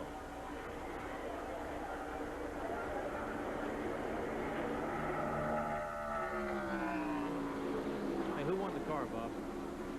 Well, it says here, is that Tom Katona from Daytona Beach? I'll bet you that's Iggy Katona's grandson. Wow. I'll bet you that because his son, Ronnie, lives in Daytona Beach, Florida. How about that? 26 years old. I used to race against his grandpa. Oh, no, I shouldn't say that. You take that back. Well, congratulations to Tom, who has won a Pontiac Grand Prix in the Gillette Halfway Challenge. How about that? Still a good 3-car battle here between Sterling Marlin in car number 94, Dale Earnhardt in car number 3, and Bobby Hillin in car number 8. Earnhardt beginning to work on Sterling Marlin a little bit. Hillin just sitting there waiting for either of them to make a mistake. I thought somebody was pulling my leg when they showed me Katona from Daytona 1, but it does say here his grandfather is Iggy Katona, who ran ARCA many, many years and probably beat Benny Parsons many times. Right, Benny? Exactly. Hillin's still working on Earnhardt. Iggy Katona retired from race car driving when he was about 60, went up northern Michigan, started racing snowmobiles. That's true. Boy, I remember that name when I was growing up. He won a lot of races in the Midwest. Now look, Gant has joined that trio, and Richard Petty is not that far behind. Marlin, Earnhardt, Hillin, Gant, and Petty. And these are all for position, right? Yes, sir, they sure are. That is 7th, 8th, 9th, 10th, and 11th. Here, I think Dale's got him. He's got a shot. Earnhardt looking to the inside. He cut him off. Still cut him off. He did.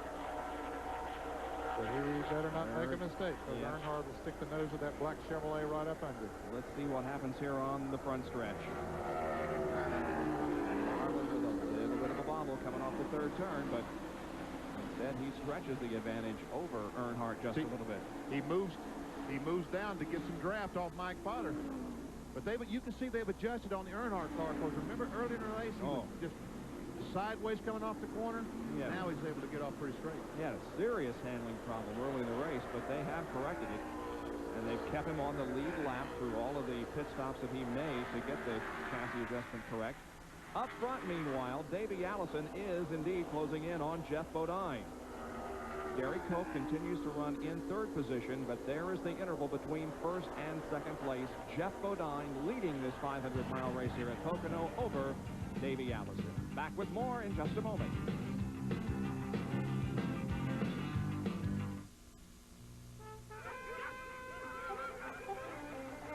In a civilized society, a personal grooming lapse can result in a mortifying loss of station, so it behooves one to emanate the proper air. But with Right Guard Sports Stick, one gets maximum protection, and with a plethora of ambrosial aromatics, it is virtually impossible to pick up the wrong scent. Well, off to the foxes. Right Guard Sports Stick. Anything less will be uncivilized. You don't have to worry when rain keeps pouring down, 'cause your home can take it, whatever comes around. Olympic Oil Stain has pure linseed oil. Since oil and water don't mix, it helps stop water damage. It's no wonder we'll stop the rain. Olympic stops the rain. Protect your home with Olympic products now and save an additional $2 per gallon. Car is that? A lot of cars in this town need parts from Parts Plus. Take a hint from your car. Go to Parts Plus for the quality name brand auto parts you need. Because Parts Plus sells name brand auto parts with quality you can rely on. The same quality name brands used by professional race car drivers. So the next time your car needs auto parts, come to Parts Plus. We're America's family of auto parts stores. We're Parts Plus. Don't stop short of the beat, because second best won't do. There's a pride in peak performance. Take more than 650 horsepower, wide open, for 500 miles. You need maximum protection to cool it. I want the maximum going for me. That's why I've got Peak on my car and in my car every time. Don't stop short of the peak. No, don't stop short of the peak. Hard crash just out of the tunnel turn involving Sterling Marlin. He hit the wall very, very hard on the 156th lap. He's moving around inside the cockpit. Now, watch how this whole thing was set up.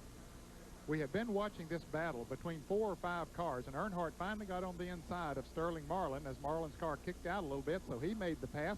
Here comes Harry Gant down on the inside of Bobby Hillin to get by him, and then he jumps on the inside of Sterling Marlin as well, and then Marlin comes down and into Gant. They touch, and around Sterling Marlin goes.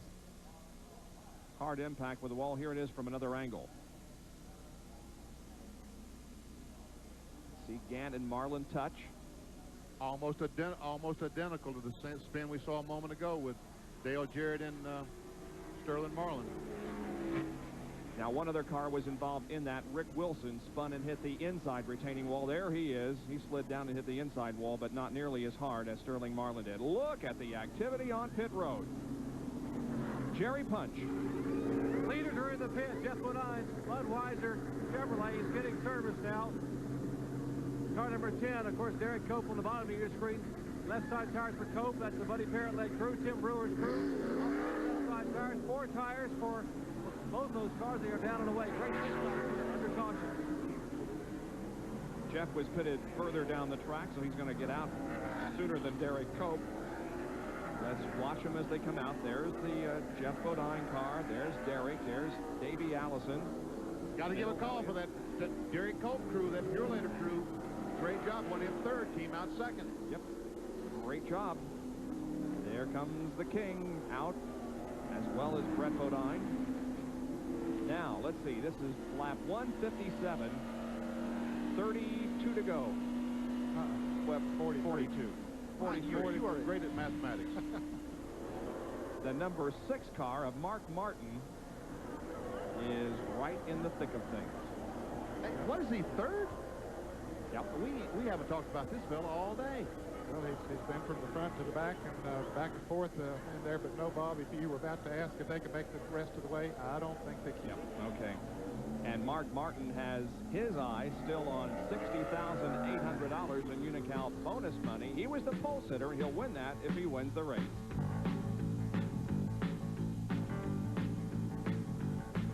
Attention all cat lovers, here it is, the Cat and Mouse Watch. What a charming way to keep perfect time.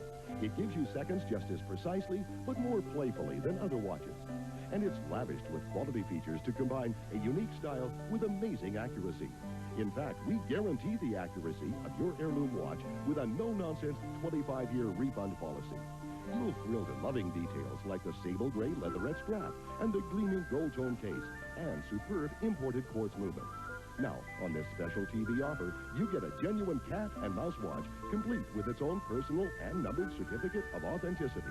All for the unbelievable price of just $19.99. So don't lose time. Have your credit card ready and call now for rush delivery. To order, have your credit card ready and call 1-800-346-3000 or send check or money order for $19.99 plus $4 shipping and handling to Cat and Mouse Watch, 1000 American Way, Roanoke, Virginia. Defending champion Michael Andretti and Danny Sullivan test their skills on a gripping road course. They headline the field at the $1 Million Toronto Indy, Sunday at midnight Eastern on ESPN. Here the top 10 at the end of 157 laps is Jeff Bodine, followed by Derek Cope, Mark Martin, Davey Allison, and Bill Elliott. 6 through 10, Hut Strickland, Rusty Wallace, Ricky Rudd, Harry Gant, and Dale Earnhardt. Yellow flag is still out because of the crash over in turn number 2 involving Sterling Marlin and Rick Wilson. There is the pole sitter of the race, Mark Martin, who finds himself all the way up in 3rd spot. He's the only guy in the field that's got a chance to win $60,800 in the Cal Challenge. The pole sitter, if he wins the race, wins that bonus. If he doesn't win it, it carries over to the next race. Boy, you have to really have endurance and stamina to go through a 500-mile race on a track like this. We asked him about his physical fitness program. Well, to begin with, let me explain that I have a very addictive personality, and that you know, I've been addicted to racing ever since I was a kid, and I've gotten into other things and become obsessed with them. You know, this is something that I do that is way overkill for a race car driver. You know, it's something that I like to do. Some people like to fish, and some people like to hunt, and some people like to play golf, and I like to pump iron. I like it. I get a pump, and I get a rush, and I get the same kind of challenges that I do from racing, lifting weights, and it's a tremendous challenge to me to weigh 3,840 pounds and bench press 225 pounds or squat 285 pounds. I mean, that's something. I started out 100 pounds less than that when I started out first lifting. Someday it'll be more than that, you know, if I keep it up. It's not something that is crucial to the performance of our race car. It's something that I've taken way beyond that. And you can certainly tell that it pays off to be physically fit in a race like this here at Pocono. We will go green in less than a lap. In the meantime, another commercial break from Pocono International Raceway.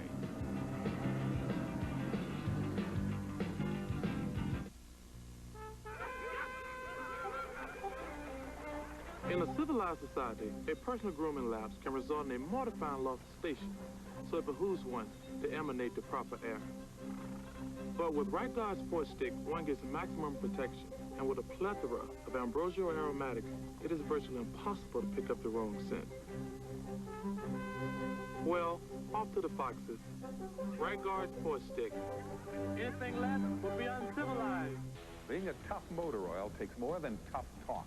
Sure, one brand says it's for smaller cars, while Quaker State has been tested tough enough to exceed the most demanding specs for every size car sold in the U.S. Quaker State is one tough motor oil. I don't worry about the quality of parts my mechanic uses. Put in whatever's cheapest, son. I'm gonna get rid of it once the ashtrays are full anyway. Quality service starts with quality parts, and your Big A Pro's got them. So look for the sign of the Big A Pro. There are the top 5 in Winston Cup points as we entered this event today, and on the right you can see where they are running. Mark Martin listed in 2nd position at the moment. Dale Earnhardt is running 10th. Rusty Wallace is 7th. Jeff Bodine 4th in Winston Cup points as the leader, and Morgan Shepherd is out of the race because of a crash earlier in the event. About to go back green again. On lap number 160, we'll have 40 more laps to go when they cross the line and get the flag. Jeff Bodine leads them down. 16 laps, 16 cars rather, on the lead lap.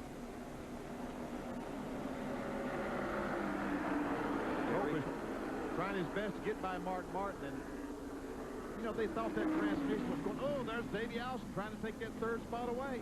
Yeah, he went down to the inside, made a very good move after he crossed the start-finish line and motored right on around. Davey Allison moves to 3rd. They thought the transmission was going to be better on a restart, but I don't believe it was, Jack, if you watch the tape of this. Mark Martin maintaining 2nd position, but Davey Allison is right there on the back bumper of that Ford. And now Davey Allison looks to the outside of Mark Martin, going down the backstretch between turns 2 and 3. Look at him thread the needle. Wow, what a move from the outside to the inside. Took 2 cars in that turn. Unbelievable. Did you see that?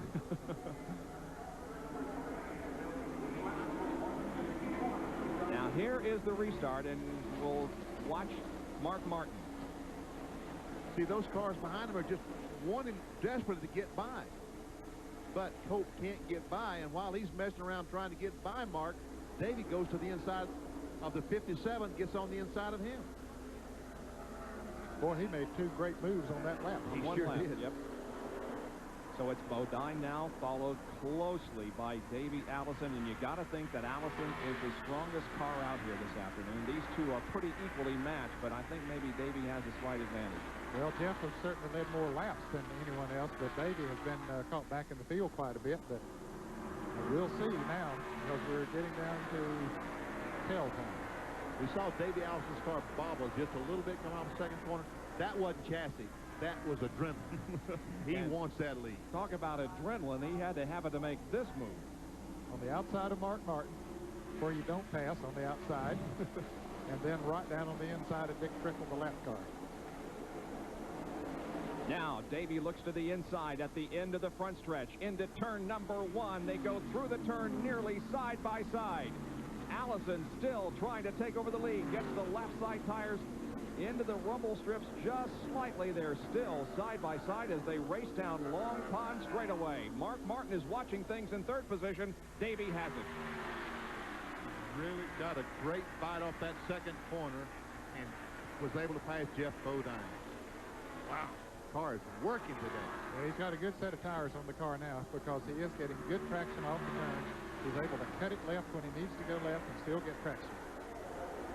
Everybody will need one more pit stop before this race is over. Yeah, well, we say everybody, yeah, there might be a couple of them that'll try to go to them if there's not another caution. Now look at this. It's Ricky Rudd, Derek Cope, and Harry Gant in a tight battle for position. Harry Gant don't know who to follow, does he? Look, he just goes back and forth from one to the other. This is for 5th spot. He's going by on the outside of Cope down in turn. No. He thought better of that. But he thought about it for a minute, didn't he? He really put her out there, but he had that in mind. He put that there for his part back off there, and he did.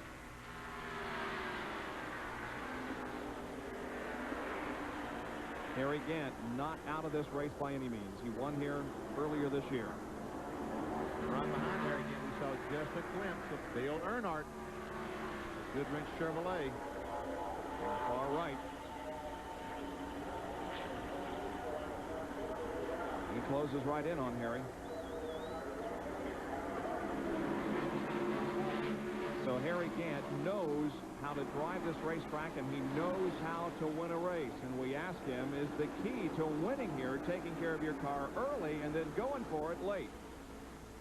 Well, that's what you want to do here, basically, is try to avoid any, running off the track and any kind of accidents and stay in the lead lap. It's a pretty long race, when you're 500 here, but to be there at the last 200 and really do your biggest race in the last 100, 200 miles is the best way. I think that's the way I try to do it.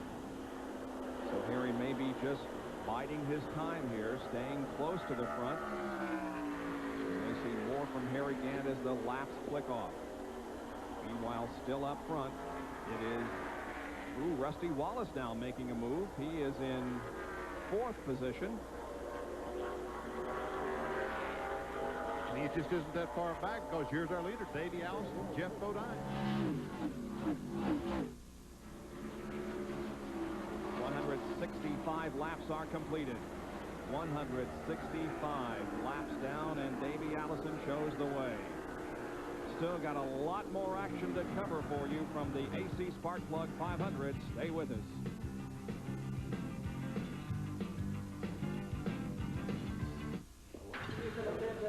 We tested STP oil treatment under the worst possible conditions. In the taxi cabs of New York City. The result? Engine lift to wear was reduced by up to 50%. And now there's an STP for your newer car, too. You know, summer heat can wreak havoc on house paint, so choose Weather Beater. Come to Sears Summer National Paint Sale. We've reduced our Weather Beater flat finish paint to just $11.76. So see you at Sears. Sale ends July 28th. Hurry. What could a sleek Jaguar have in common with a fat cat that a dashing deer has in common with a nimble ram, and a big bad bulldog has in common with A cute little rabbit. The same quality filter protection you can give whatever animal it is you drive. From Purolator, the world's largest filter company. First 4 cars remain very close on the track. Davey Allison, followed by Jeff Bodine. Third is Mark Martin, and fourth is Rusty Wallace. And you're right, Bob. There they are, all 4 of them. Within what is that, 30, 40 car lengths? Close enough that either one of them can go up there and take the lead. Not too far behind in 5th is Ricky Rudd, and here is Hut Strickland with a problem. Oh, no. He has had such a good run, running in 14th position still, one of the cars in the lead lap. Harry Gant passed Derek Cope, and he now is in 6th. Harry Gant in 6th position. Car number 33, this Gold Bandit Oldsmobile. Jimmy Spencer heads for pit road as we watch the action on the racetrack.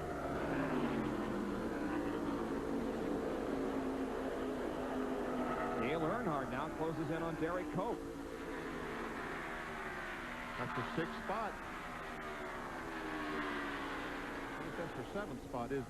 Yep. Brett Bodine, the Quaker State Buick, is back of those cars, watching all the action in front of him. Earnhardt dives to the inside of Brett. Boy, you're having a heck of a time, Derek Cope, today, aren't you? Ooh, they might have touched just a little bit. Oh, boy. Cope's rear end goes out on this car a little bit. Earnhardt takes advantage of it and moves to the inside. 7th position is what Dale and Derek Cope are fighting for. Cope with a fender advantage as they cross the line. Let's see how they shake out going into the first turn. And Dale Earnhardt has 7th. Derek Cope is 8th. 9th is Ken Schrader. Brett Bodine, from whose car we're watching from, is not on the lead lap. Terry Labonte is. He is running in the 10th position. Richard Daly's 11th. Bobby Hillman 12th. Bill Elliott 13th. Let's see if these guys touched. This is about as close as you can ever get and not touch. Yep. Watch. This is just millimeters. Oh, man. And finishing out those in the top on the lead lap, having a good run today is Butch Miller, running on the lead lap in 14th position, and Alan Kowicki is not running up to speed now, but still on the lead lap in 15th position. And let's take a look at those who have dropped out of the race. Dick Johnson, because of a crash, Randall LaJoy, Tommy Riggins involved in one of the multi-car tangles that we've had here. So is Morgan Shepherd, Kyle Petty, lost an engine. Greg Sachs had a hard crash in the second corner. Rob Moroso, Jerry O'Neill, Sterling Marlin also with a crash in turn number 2. Rick Wilson was involved in that crash, and the most recent to retire from competition was Hut Strickland. There are 3 cars, Bob, that are 1 lap down at the moment. We gave you the 15 that are in the lead lap. Dick Prickle is running 16th, 1 lap down. Brett Bodine is 17th. And Dale Jarrett 18th. Jarrett just lost the cylinder on the sit-go forward, so he's running a little bit slower now than before, but still out there running on 7 cylinders. It's probably one of the most unique racetracks that Winston Cup competes on, Pocono International Raceway. 3 very distinct corners. We asked Jeff Bodine, is this a challenging track for you? Race drivers like a challenge. That's why they like coming here to Pocono. You have 3 different corners, 3 different straightaways, different bankings. The tunnel turn, everyone says, is the hardest corner in NASCAR racing. So it's a real challenge to come here and go fast at Pocono. I enjoy it. The comments from Jeff Bodine and Benny, why is that second turn the most exciting, I think was a term he used in Winston Cup racing? You think you can't make it. They're just, you think you cannot possibly make it through that corner. And you go and you, as we said a moment ago, you're running 170 miles an hour and you go through the corner about 145. Look here, Mark Martin is pulled up on the back of Jeff Bodine because of the slow car up in the tunnel corner. And Rusty Wallace is right there also. Second, third, and fourth we're looking at. The lead is held by Davey Allison. Less than 30 laps to go before the checkered flag falls. Let's look back here and check this two-car battle between the number 5 car of Ricky Rudd and the 33 of Harry Gant. This is for 5th position. Boy, it appeared as if Ricky Rudd was out of the race, or at least out of contention, because he struggled for many laps trying to get his lap back. He did, and now he's been up in the top 5 all since then. He just lost 5th position to Harry Gant, but still running a very strong 6th.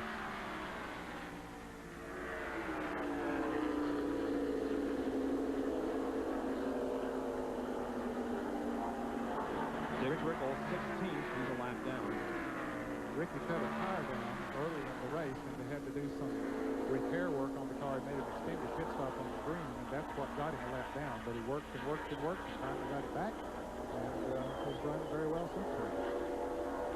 Isn't it amazing the relative lack of success of the Rick Hendrick team this year? Look at that. Rusty Wallace has just went in the 3rd past Mark Martin. Think he's got something for him? I wouldn't doubt it. He told us earlier in the weekend that he is going to be the man to beat in the second half of the season.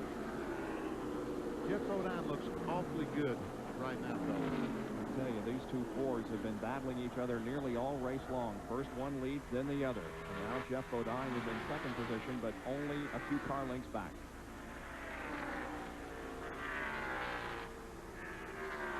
You know, we gave you the first 18. Brian Ross, modified driver, is currently running in the 19th position. He is 2 laps down. Jimmy Means in the Alka-Seltzer Pontiac is running 20th. He, too, is 2 laps down.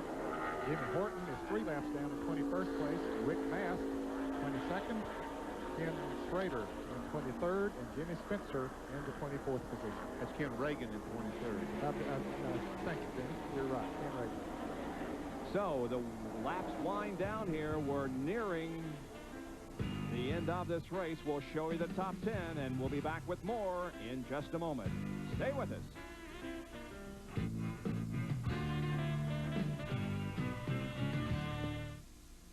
Buy any original classic model Contour chair, and I, Art Linkletter, will send you your choice of a fabulous 19-inch Panasonic color TV, microwave oven, or VCR. But don't buy a Contour chair for one of these. Get one because it's the most restful, healthful chair you ever relaxed in. Contour chairs help to relieve low back pain, poor venous blood circulation in your legs, edema, and swelling of the legs. Call toll-free and get full details on our fabulous offer. I chose the Panasonic Color TV. I took the VCR. I got the microwave. Hello. I'd like to have your catalog and certificate mailed to me free. Certainly, sir. See how easy it is? Call for your free catalog and certificate right away. Call 1-800-368-8100. That's 1-800-368-8100, toll free. Call 1-800-368-8100.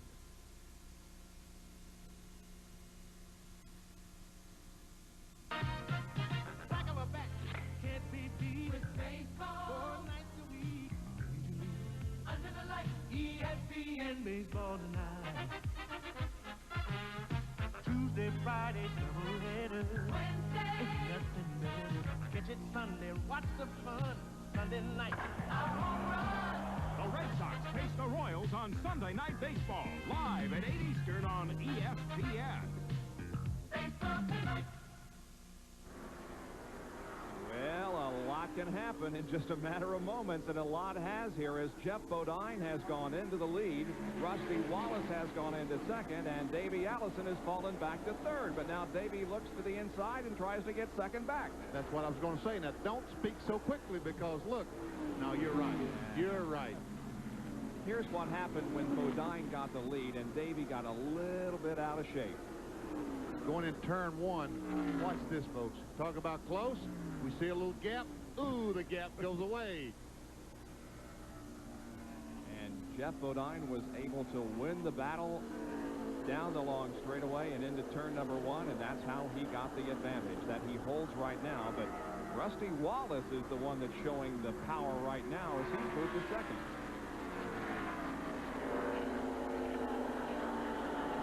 The question I've got is which of these cars can go all the way, or can both of them go without making a pit stop for fuel? And Jerry Punch, do you have the answer? Well, we're surveying a little bit, Vinny. It depends on how many poker players we have here in the pit. But what I understand is 3 of those top 4 cars are going to have to stop. We are told that the 6th car, the 27 car, and the 28 car will have to stop around lap 190 or 192. Now, Davey Allison apparently could run a little quicker than he's running right now. He's trying to conserve his tires for that final last 10-lap dash. He will have to come in and get about 5 gallons of fuel, according to Jake Eldner. Now, we are told by Tim Brewer, however, the Jeff Bodine crew chief, that they feel that they get great gas mileage. Remember, I told you earlier that feature Headland motor in Junior Johnson's car. They feel they can go probably 41 laps. Now, they pitted on lap 157. That would make it 43 to the checkered flag. But with the caution flag, they just roll the dice. 10 and 25 car in a real heated battle here, Jerry. And by the way, any information on Greg Sachs and his injury as a result of that crash? I talked to Rick Hendrick just a minute ago when he walked by me, and I walked over and asked him about Greg, and he said that the car was hurt pretty bad, that Greg's going to be very, very sore, but he appeared to be otherwise okay. No major injuries at all, and that's good news about Greg Sachs. All right, thank you, Jerry. Great battle on the racetrack. Derek Cope, Ken Schrader, and the 9, Bill Elliott.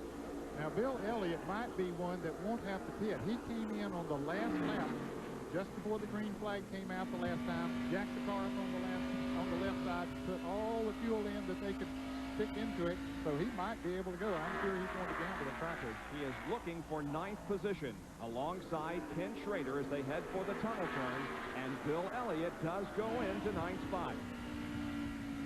And up in front of him is the Derek Cope Purolator Chevrolet.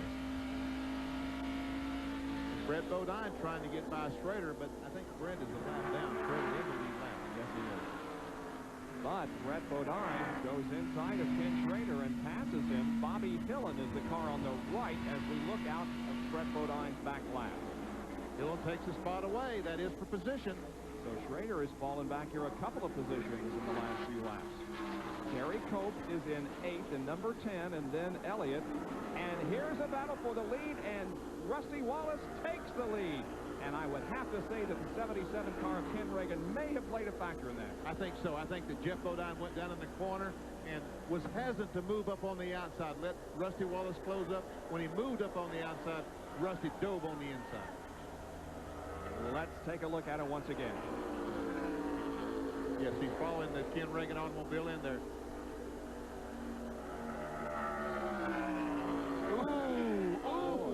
Yeah, that was almost a wreck right there. Jeff wanted to get down to the inside of the racetrack, thought Reagan, trying to call him Schrader again, would go down in there a little bit faster, but Reagan backed off thinking they were going to go on the outside of him, and Jeff ran in behind him and almost ran over him. Looky here, look at this. Look at Rusty take Jeff way to the bottom of the racetrack. And Jeff's going to get the lead. Or is he? Yes, I think he will. I think you'll. Well, I don't know. My goodness. Side by side. Now, folks, this is the first time I think we've seen 2 cars run through this corner side by side all day. Now, if they go, oh, don't tell me David's going to make it 3 of us. Oh, please don't. No. Well, he took the lead. Wow. Not on by him. Rusty Wallace was leading the race the last time by, and currently he's 3rd. Davey goes a little high. Bodine tries to come back down on the inside. Will he be able to make the pass?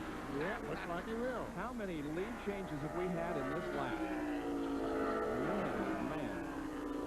So Jeff Bodine will come off the 3rd turn with the lead, and Davey Allison is 2nd with Wallace 3rd. But they are together like they're tied by a chain.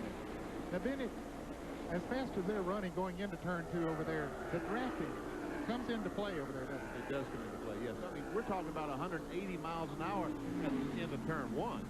So obviously, drafting makes a difference. 1 lap ago, here they came down the front stretch. And watch Rusty. He just heads for the bottom of the track, and Jeff had already committed to go that way, so he had to go with him. He was trying desperately to keep Jeff behind him, but Jeff said, I want the lead, big guy. And meanwhile, Davey passed both of them.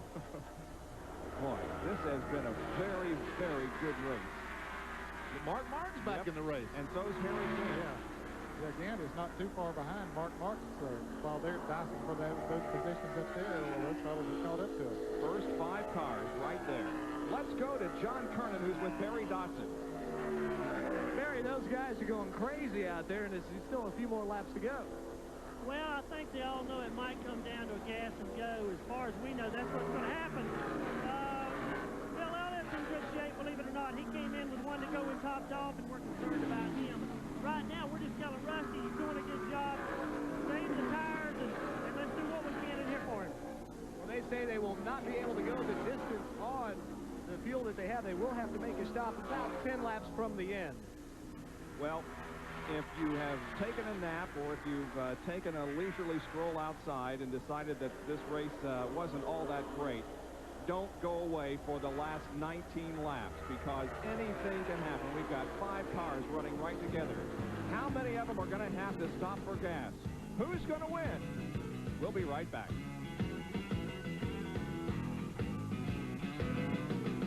Lots of motor oils claim to be tough. Quaker State puts it in writing. Ask your participating service center about Quaker State's tough lubrication guarantee. Only a tough motor oil can make a guarantee this tough. Quaker State is one tough motor oil. When this is the feeling of shaving,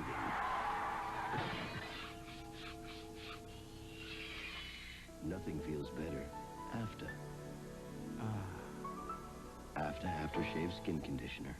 I'm Menon.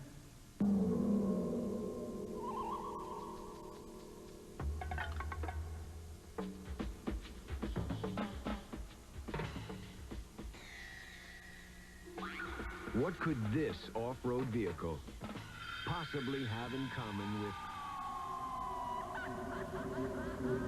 this off-road vehicle? The same quality filter protection you can give your car from Purolator, the world's largest filter company. We hope you're enjoying today's live coverage of the AC Sparkplug 500 Winston Cup race, live from Pocono International Raceway in Pennsylvania. Our Speed World coverage is being brought to you today by Budweiser, the king of beers. Remember, know when to say when. By Peak Antifreeze and Summer Coolant. And by Quaker State, the Big Q is one tough motor oil. Jeff Bodine leads the AC Sparkplug 500. 183 laps are completed, less than 17 to go. And Harry Gant is the car on the move now. He's up to 4th spot, but I thought he was going to pass Rusty down the long corner back straightaway. He is coming. He gets a tough break now, catches that slow car in the corner. Rusty caught him going in, so we can see how many positions, how many car lengths that loses him.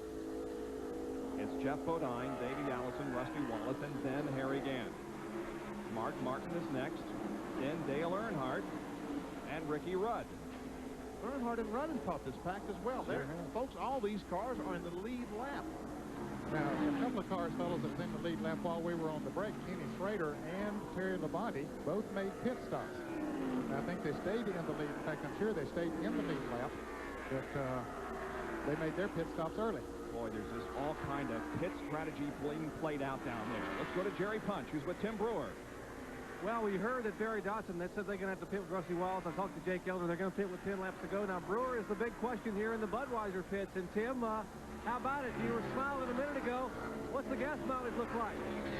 I didn't hear the question. Yeah, you're right. You're right. Yeah, don't play poker with this guy. Yeah. It's going to be close. Every time we get in these situations, we don't never seem to capitalize on a thing. So we're not going to sit here and debate one way or another. We're just going to play what the rest of those guys deal us and see who comes out on top. He should be a politician, I believe, but I think what he's telling us is if they pit and we're out there, we're going to have to run out of gas and we're going to win this race. He's non-committal, but yeah, I think that's exactly what he's saying. If somebody comes in, then we probably will too. I don't have a clue what he said. I don't think he said anything. Rusty Wallace chasing Davey Allison for second position. Oh, it's interesting. Jeff Bodine leading this race.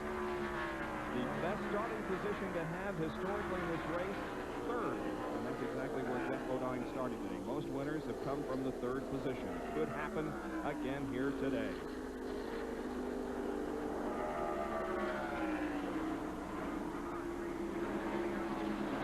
Jeff Bodine today has at one point ran 38 laps on a green flag stop. And that's longer than any of the other cars have been out there. But this is 41 laps, if I'm not mistaken, that he'd have to run from the last green flag lap after the caution to the 200. I believe it's 43 since he came in, Benny. Yeah, right. They ran a couple laps under caution after that, so 3 of them, I think. Here's a battle for second. Rusty Wallace takes second from Davey. Harry Gant now closes in on Allison. The race average speed 124.4 will be well off the record, which is 142.5. We've been slowed 9 times today by cautions. I'll tell you what, folks, Davey Allison is going to try to make this all the way. Either that or his car is going to poke totally away. I think they've told him to just try to run about a 60-second lap, 61-second lap, and save all the fuel he can, and let's go the rest of the way, because they feel like Bill Elliott is going to be able to do it. Well, let's go to Jerry Punch, who's with Jake Gilder. We'll get that side of the story. Well, let's check in with Jake. Jake, you guys are going to have to need a little bit of fuel here. Yeah, we're going to bid on 189. So about 2 laps away that pit stop. You've been named the Western Auto Mechanic of the race with $1,000 for an outstanding effort today for Davey Allison. Congratulations. Well, I appreciate everything. Well, he's trying to get this pit stop orchestrated. Jake Elder here in the pits are going to pit about 2 laps from now and they need about 5 gallons to finish, so we'll see what happens. It will be a quick stop, but it will be coming up in about a lap and a half. The record for the most cars, 13 on the lead lap. Today, we have 15 on the lead lap. That's for this race? Yes. Jeff, I was going to say they had 22 on the lead lap at the race here earlier this year, but for this particular event, that's easy. Look at Terry Gant go to the bottom of the track. Trying to get some draft off the back of Alan Kowicki's car. Jeff Bodine just left the car number 7 of Alan Kowicki, so now that leaves 14 cars in the lead lap.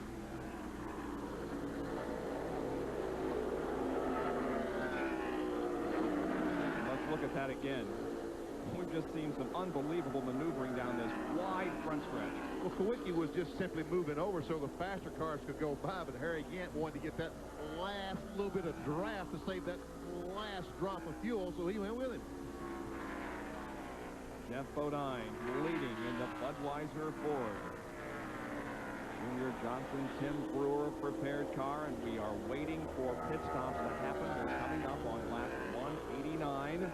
Well, I made one prediction as far as Bodine is concerned here today. I predicted that he'd lead the halfway lap. Well, I missed that. I'm going to predict that he's going to go all the way. Okay.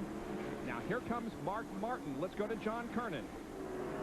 The crew awaiting Mark Martin's arrival down here at the far end of pit road, right down near turn number 1. Martin slows the car. It's going to be a gas and go very quickly, and they will go to the right rear and make a slight chassis adjustment. Now the gas is in and Mark is away. Now remember, we talked about his transmission just a little slow getting out. He had to get the push. We talked about that overdrive in his transmission, but he got in and out okay.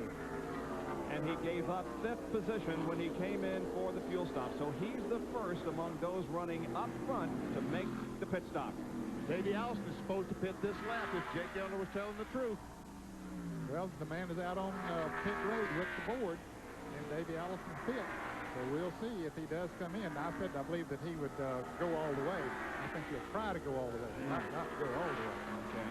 Now, is Davey Allison making a pit stop? Rusty Wallace is. Wallace is. Allison is staying out there. Here comes Rusty. Dale Earnhardt and Ricky Rudd both coming in. All of them are coming in. Here's John Kernan again. Once again, just a quick gas and go. They will put the gas in now. Rusty keeping the car revved. Now he is down and away. A really quick pit stop. Dale Earnhardt now comes in and goes out. Ricky Rudd gets on fuel and is down and away. I tell you, this is very smart on these fellows not to go to the very last lap that they could go.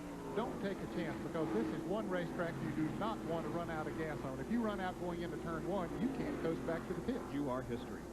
Jeff Bodine continues to lead. Will he come in for a fuel stop?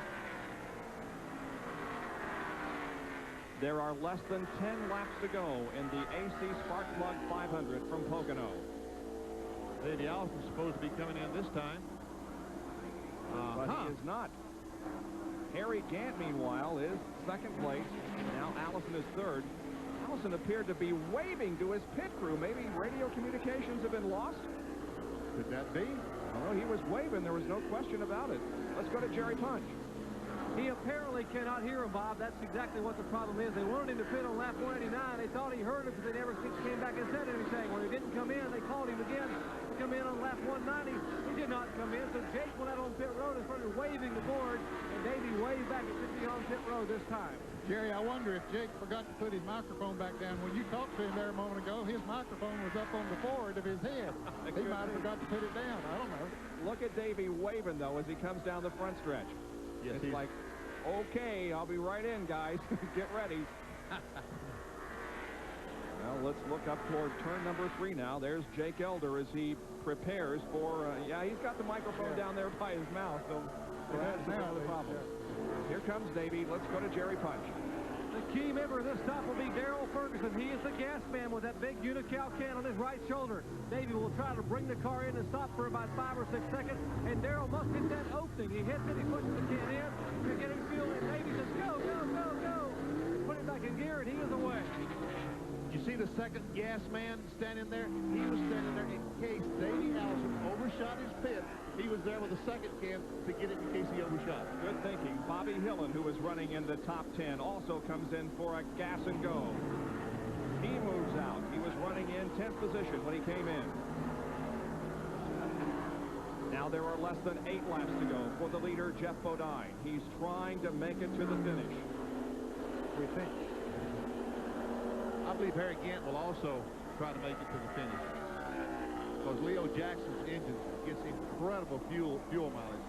Certainly Denny Parsons would know about that because he has driven a Leo Jackson car for a number of years. 7 laps to go. 7 to go. There's the interval between first and second. Geoff and Harry. Bill Elliott now has moved up to 3rd position as a result of all these pit stops. Derek Cope in the pit. Derek Cope was running in 9th position, relinquishes that to get the final gas he needs to go the distance. And a good run today for the Buddy Parrott crew. Derek back out there. Here's the 11 car. Is he or isn't he? There's the 33. Is he or isn't he? I really don't think I think both of them, like Ned said, I think both of them are going to try to go all the way. We'll find out if they can make it or not. Now, if those two don't make it, the guy running in 3rd position at the moment, and has been pretty well established that he is not going to need a fuel stop, is Bill Elliott. Because Elliott did come in on the last lap before they got the green flag and put every ounce of fuel they could possibly put in that tourist Ford. 194 laps completed.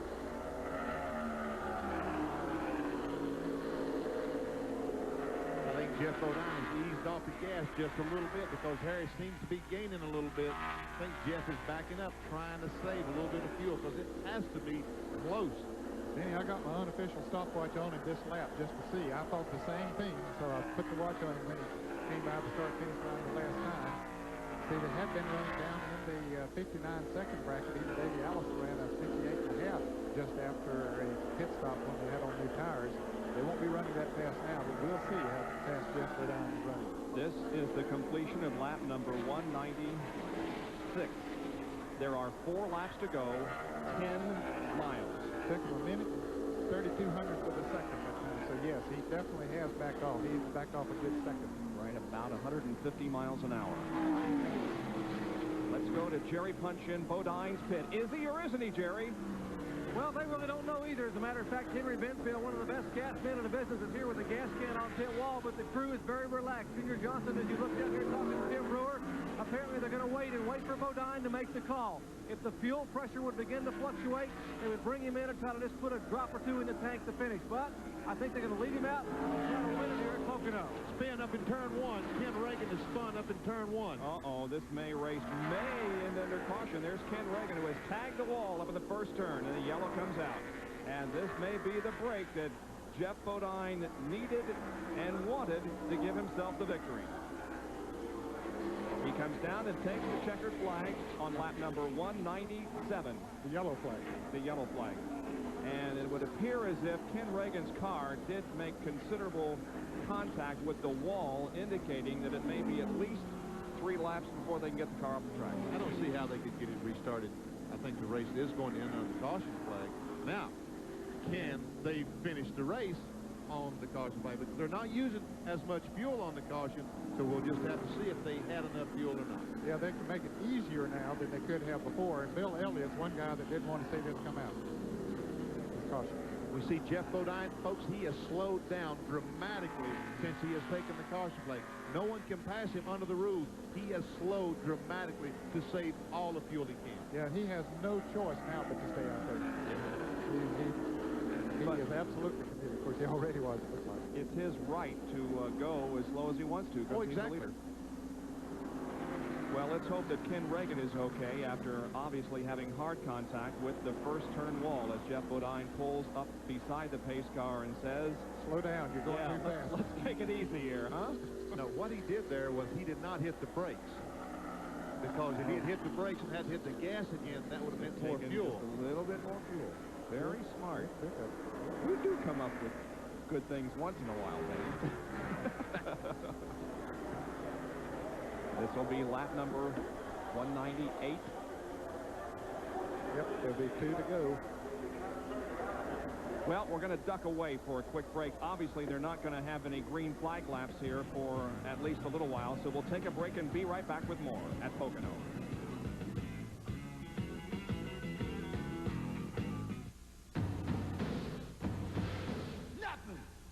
Nothing beats a buzz.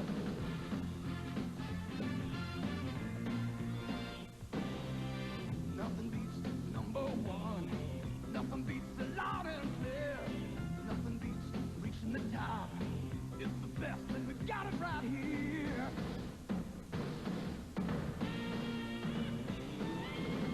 Nothing beats the USA. Nothing beats what we've got here. Nothing beats clean, crisp, cold.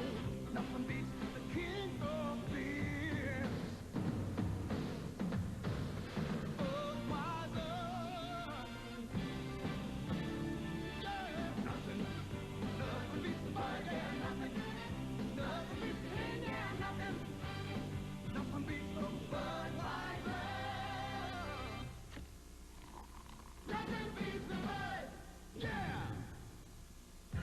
Defending champion Michael Andretti and Danny Sullivan test their skills on a gripping road course. They headline the field at the $1 Million Toronto Indy, Sunday at midnight Eastern on ESPN. Back at Pocono. Now, the scoreboard from which we take a lot of our information. Quit trying to make excuses. You made a mistake. You got to go with the information that's put up there, and it has fluctuated in the number of laps completed here greatly in the last 5 laps. They are saying that as the cars come down this time, they will complete lap 198. Folks, he's right. He is exactly right. The scoreboard has been going back and forth. So, it is conceivable with Ken Reagan's car off the racetrack that we will have at least 1 lap of green. I would dare say that's what's going to happen. They're going to throw the white and the green. Boy, Jeff Bodine. Look out. First turn wall. Whoa. They probably will get the 1 more lap sign as they come down this time. The field currently is headed for turn number 3. And when they come down, they'll complete lap 198 and will undoubtedly be given the 1 more lap to green sign. Here is the way they're running. It's Bodine leading in Gant second with Elliott third, then Rusty and Dale. Davey Allison is 6th, Mark Martin, the pole sitter, 7th, followed by Rudd, Richard Petty, and Butch Miller. A great run in the Banquet Foods Planters Peanut car for 10th position. 1 yes, to go. Indeed, the sign is being given by Doyle Ford, the official flagman for NASCAR. 1 more lap to green, and that means there will be a final 2.5-mile sprint to the finish. Does Jeff Bodine have enough fuel to complete that lap under green, and does Harry Gant have enough fuel to do that? Oh, well, we did this at the halfway point. We'll do it again, and we'll go in the same order. Ned, who's going to win it? I'm still going to say Bodine. Benny? have a clue. I don't have a clue. I'll pick Harry Gant. Okay. Jerry Punch? Well, they're awfully nervous here in the Bodine pit right now, but I'm still going to say Jeff got the shot. John? I'm just going to have to take Dale Earnhardt because of his ability on the restarts. I know he's standing fifth in line, but I think Dale can pick up some ground once he crosses that start-finish line. Well, that's going out on a limb. You see, the thing that's going to hurt, Dale Earnhardt, Rusty Wallace, Bill Elliott, is the lap cars. Yeah. And now is where I wish that NASCAR had a rule that with 10 laps to go, the lap cars could not double up. Because what's going to happen when they get down to turn one, these lap cars are going to be on the inside, and those fellows fourth, fifth back are going to be awfully slow going through that corner on the last lap. Hey, Bob, we didn't get your pick. You know, I'm going to go with Bill Elliott. Huh? That'd be a bad choice. Okay. All right, well, somebody's going to win. Ada King could win this, you know. He's still in the top 10. Yep, but Rusty has made a pit stop. Earnhardt has made a pit stop. Davey has made a pit stop. They're all ahead of the team. But who knows? Stand by, folks. This could be one of the better laps in Winston Cup racing that we've seen this year. It's a pretty slow restart. The pace car, as you can see, pulls off the racetrack just off of the second corner, allowing the pace to be set by Geoff Bodine, the leader of the event. You think that this is going to be a pretty slow restart? You know, every one of these guys wishes they could pull in a hat and pull out a wand or something that could give them some kind of, they're all trying to figure, what can I do to give me an edge? What do I need to get up on his bumper, lay back? What do I need to do? Oh, but Joe Bodine has stood on already. Look what a jump he's going to get. Geoff Bodine stood on it. He is going to get a decided advantage over second place Harry Gant. Here they come down. The green flag and the white flag wave simultaneously. One more lap to go. Geoff Bodine has the lead as they head into turn number 1. He has a car between himself and second place Harry Gant. That is Dick Trickle in car number 66. But does he have enough gas to get back to the start-finish line at full speed? That is the question that we will answer in about 45 seconds. Down the long, long pond straightaway, 3,055 feet in length. Headed for turn number 2 with 8 degrees of banking. And Harry Gant is out of fuel. Harry Gant is out of gas, and he will not finish second. Bill Elliott now finds himself in the runner-up spot. There is Gant out of fuel off the second corner, and everybody else passing him by.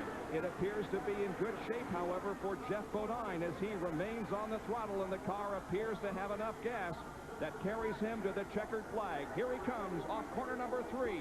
He indeed will win the AC Spark Plug 500. Geoff Bodine wins. Bill Elliott is second. Rusty Wallace third, followed by Dale Earnhardt and Davey Allison.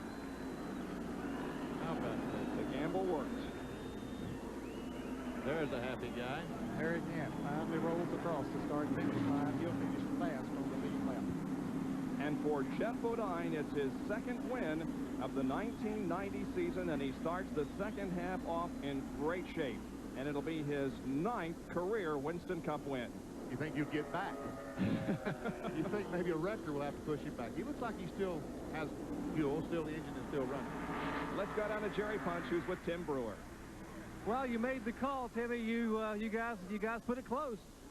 I tell you what, this race team, we're not going to take credit for that call because we all, we figured if we stopped, we were going to give somebody else something. So we're just going to get beat today. So, we just figured, we just go for it.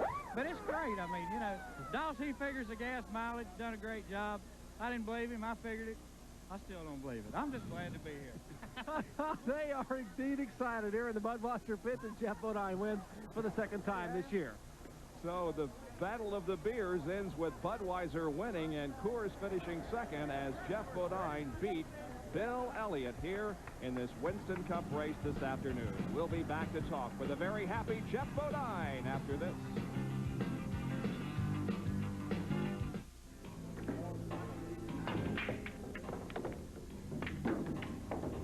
When you learn to shoot pool? I invented the game. New tape?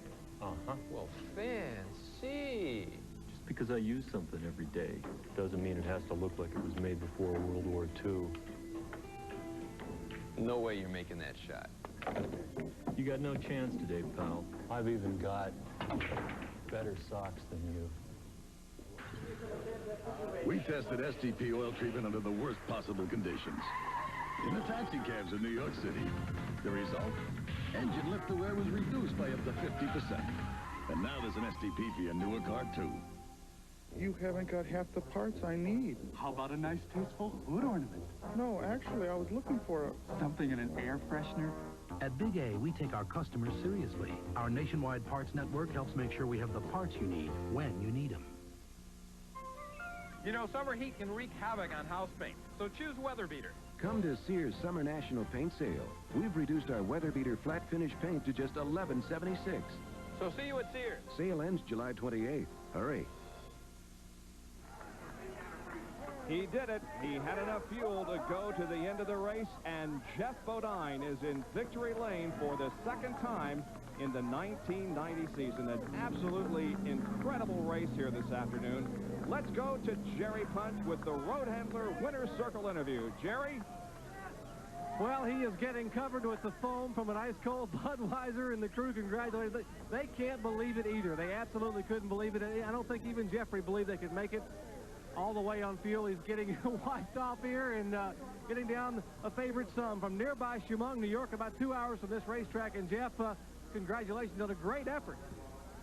Hi, Kathy, Matt, Barry, Donna, Jeffrey. We did it. You should have been here. They're in Daytona on vacation. You should have been here. Great. What a day. How about those last few laps? Did you think you could make it? I mean, the fuel mileage, they were pretty tight in the pit. What a race. I'll tell you, on that restart, it shut off. Going up through the gears, I yelled we're out of gas, but it started running again, and we made it around. I don't know how. It was on fumes. Hey, Junior, come here. Get him in here. Hey, Junior, what do you think? We're going to be together next year and a couple more, right? That's right. hey, you heard it right here, big guy. And, hey, you weren't worried at all, were you, Junior? Well, I knew we was going to win the race and run out of gas one of the two, so that ain't no big decision to make. You're going for it, you know, it all, and that's what it's all about. Hi, Floss. Happy birthday. Sorry I wasn't there. That's Flossie Johnson, Jr.'s wife. Happy birthday, Flossie. Now, when you saw Harry run out of gas, that had to worry you back there on that out of going to turn two. I was worried when mine ran out of gas on that restart, but I did see Harry run out, and I had a pretty good lead on everyone right then, so I just cooled it, came off 4. I told the guys on the radio, I think we can coast from here, and we could have, but we had enough. I believe you ought to take Beecher Hetland out to dinner. He's the guy that builds these motors and got that great gas mileage. Well, I'll tell you what, the whole team, I take them out to dinner a lot. Last night I did, but they deserve it. The car was great. You know, we ran good here last time. We just had a set of tires that didn't match up. We lost the race. This time we had a good set of tires. We had enough gas. And did you see the pit stops? Did you guys see the pit stops? These guys are the best in the world right here. The Bud Crew. They are indeed quick. And let's check in now where John Turner is standing by with a disappointed Harry Jansen. Well, Harry, you needed about what? Maybe a half gallon more of gas? Yeah, about a half a gallon. We got about, we like about a mile or so finishing it. Coming off of turn 2, about halfway turn 2, 1 and 2, it ran out. I guess with the caution coming out that late, you might have thought you had enough to go the distance. Yeah, we thought we had enough to go the distance, and then we also thought it may end under caution. So we wasn't anticipating them giving the white and the green. You know, we thought it'd probably just end under caution there, and we could have made it if it had done that. I was hoping it would, but I don't hate to take a white and a green and 1 lap to go. You know, it's a pretty rough racing there like that. A rough way to end it, but still you had a good run today, and you have to feel good. It's the second good run here in a row. Yeah, well, you know, we were coming up, and Jeff was running good, and our car just seemed to run longer on the tires, though, and, you know, we remote them down there, but then they come on the radio and said to start conserving fuel, so, you know, I wasn't going to try anything hard to catch Jeff in. Of course, he was running good anyway, but I think I had real good tires left, and then the caution came out. Of course, caution didn't come out, we'd run out of gas 2-3 laps early. Well, sometimes life just isn't fair. Harry about a half gallon short of making it to a second place finish, and who knows, maybe he could have challenged Jeff at the line. And the half gallon of gas cost him a second place finish as he ended up 14th, the last car on the lead lap. Back with more after this. For those of you who have been reluctant to wear a hearing aid, Miracle Ear has more great news. If you have trouble hearing in noisy situations, the exciting Miracle Ear Clarifier may be your answer. The Clarifier features a special filter that automatically reduces background noise. In a restaurant situation, it picks up the noises I want to hear, but the other noises are just moved off into the background. If you or someone you know thinks they may be suffering from hearing loss, Call Miracle Ear at this number and receive helpful information. It really makes a lot of difference in your way of hearing and in your way of life. Call this number. Miracle Ear will send you a booklet on better hearing, plus a coupon for a free hearing test. Call today. Learn about all the good news from Miracle Ear. A lot of people don't even know you got it, especially the one I got, the design that I got. Call this number. Find out if Miracle Ear can help you. At Pocono International Raceway, where Jeff Bodine has won and Bill Elliott finishes second. Here's John Kernan. Bill, you have to be satisfied with the run today, second place finish. I feel real good about it. You know, the course crew did a good job all day long. You know, I struggled there at the first. The car wasn't exactly right. We kept changing tires, tire, and wedge, and we finally got it decent. And we said, you know, there with about 40-some-odd laps to go, we'd come in, put a splash of gas in it, and not come back out. So got to come back in the pit, so that's what we did, and it paid off. Paid off with the second place finish. Still searching for that number one win. It's got to be coming, number one win this year. It's got to be coming soon, you think? Well, I feel like it is. I feel good about today. You know, the guys work real hard, and they've been down here lately because of all the bad luck we've had. I think that's put them all back on track. Thank you, Bill. Bill Elliott, his second place finish, inching closer to taking his first checkered flag in 1990. And he equals his best finish of the year. Here are the top 20. Jeff Bodine wins. Bill Elliott second. Rusty Wallace third, followed by Dale Earnhardt and then Davey Allison. 6 through 10, Mark Martin, the pole sitter. Then Ricky Rudd. Butch Miller, his best finish in his career in Winston Cup competition. Richard Petty was 9th and Terry Labonte was 10th. Finishing 11th was Bobby Hillen. Ken Schrader, Derek Cope, Harry Gant, and Dick Trickle fill out the top 15. And then 16 through 20, Brett Bodine, Alan Kowicki, Dale Jarrett, Jimmy Means, and Jimmy Horton in substitution for Darrell Waltrip. Now, how the points look. Mark Martin maintains the advantage. Earnhardt in second, Rusty in third, Morgan fourth, or rather Jeff fourth, and Morgan Shepherd fifth, although Morgan Shepherd dropped out of competition rather early because of a crash. So there are the Winston Cup point standings, and they remain, for the most part, pretty much the same. At least the first 5 are in the same order as they were coming in. We'll have more from Pocono right after these messages.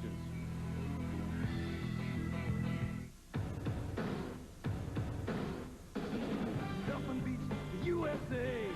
Nothing beats what we've got here. Nothing beats clean, crisp, cold. Nothing beats the king of beer. Yeah, nothing beats the Budweiser. Nothing beats the Budweiser. Nothing beats the Budweiser.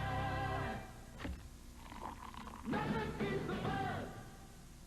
Good morning. You go save time. Come on, I'm late. Sorry. My nose won't stop running. When allergies come on this strong, Benadryl comes on stronger. Last weekend, Bo Jackson and the Royals beat up Boston in Fenway. Now the Red Sox try to return the favor and keep near the top of the AL East. Sunday night at 8 Eastern, live on ESPN. Undefeated, Johnny Capia puts his United States Super Flyweight title on the line against Luigi Campotaro. Budweiser presents Top Rank Boxing, Thursday night at 9 Eastern, live on ESPN. We're back at Pocono International Raceway. There is the victory lane ceremony. Jeff Bodine wins the race. Finishing 5th is Davey Allison. Here's Jerry Punch. Well, Davey Allison had a great afternoon here, and Davey, you had a strong car. You got to be real pleased with the car and Jake Elder and the whole crew. Well, Jerry, you know, we had a great run for our Texaco Haviland Thunderbird. Jake helped us out an awful lot. We had a car to win the race today, but we lost our radios right after our next to last pit stop, and I was trying to let them know that the car was loose, and they didn't know what I was telling them. And I kept trying to tell them to give me some wedge, and when we pitted, they didn't put any wedge in the car. And I just drove it as hard as I could go, but that was all I could do was a 5th place today. Fuel a little short. I know Robert Yates had to be jumping up and down in his living room at home wondering, come on, hang on, but just a little short on gas. Well, we would have sure liked to have won this race for Robert. You know, he's back home recuperating from foot surgery, and I know he had his nerves all racked up, but Robert, we're coming home. We got some work to do. We know what we got to do to improve this race car, and we're going to be tough the rest of this year. Indeed they will be. Let's go up and check in with John Kernan standing by with Rusty Wallace. Well, Rusty, you got to be pretty satisfied. I mean, all you could do really is hope that Jeff would run out of fuel. Well, I thought he was going to run out of gas, but he did a good job today. Their car ran great. Ours did too. We just came up short, but I'll take a third. I got ahead of Jeff there at one point, right there close to the end of the race, and I thought maybe I could pull it off. But I tell you, it's been second and thirds for Rusty Wallace here at Pocono.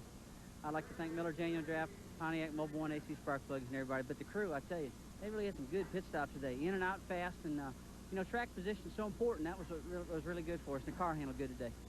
But, Bob, you know, lots of second and third place finishes can mean your way to the championship, and that's what Rusty wants to do the second half of the season, win his second in a row. He remains in third position in the Winston Cup points, but we have a lot of races to go in the 1990 season.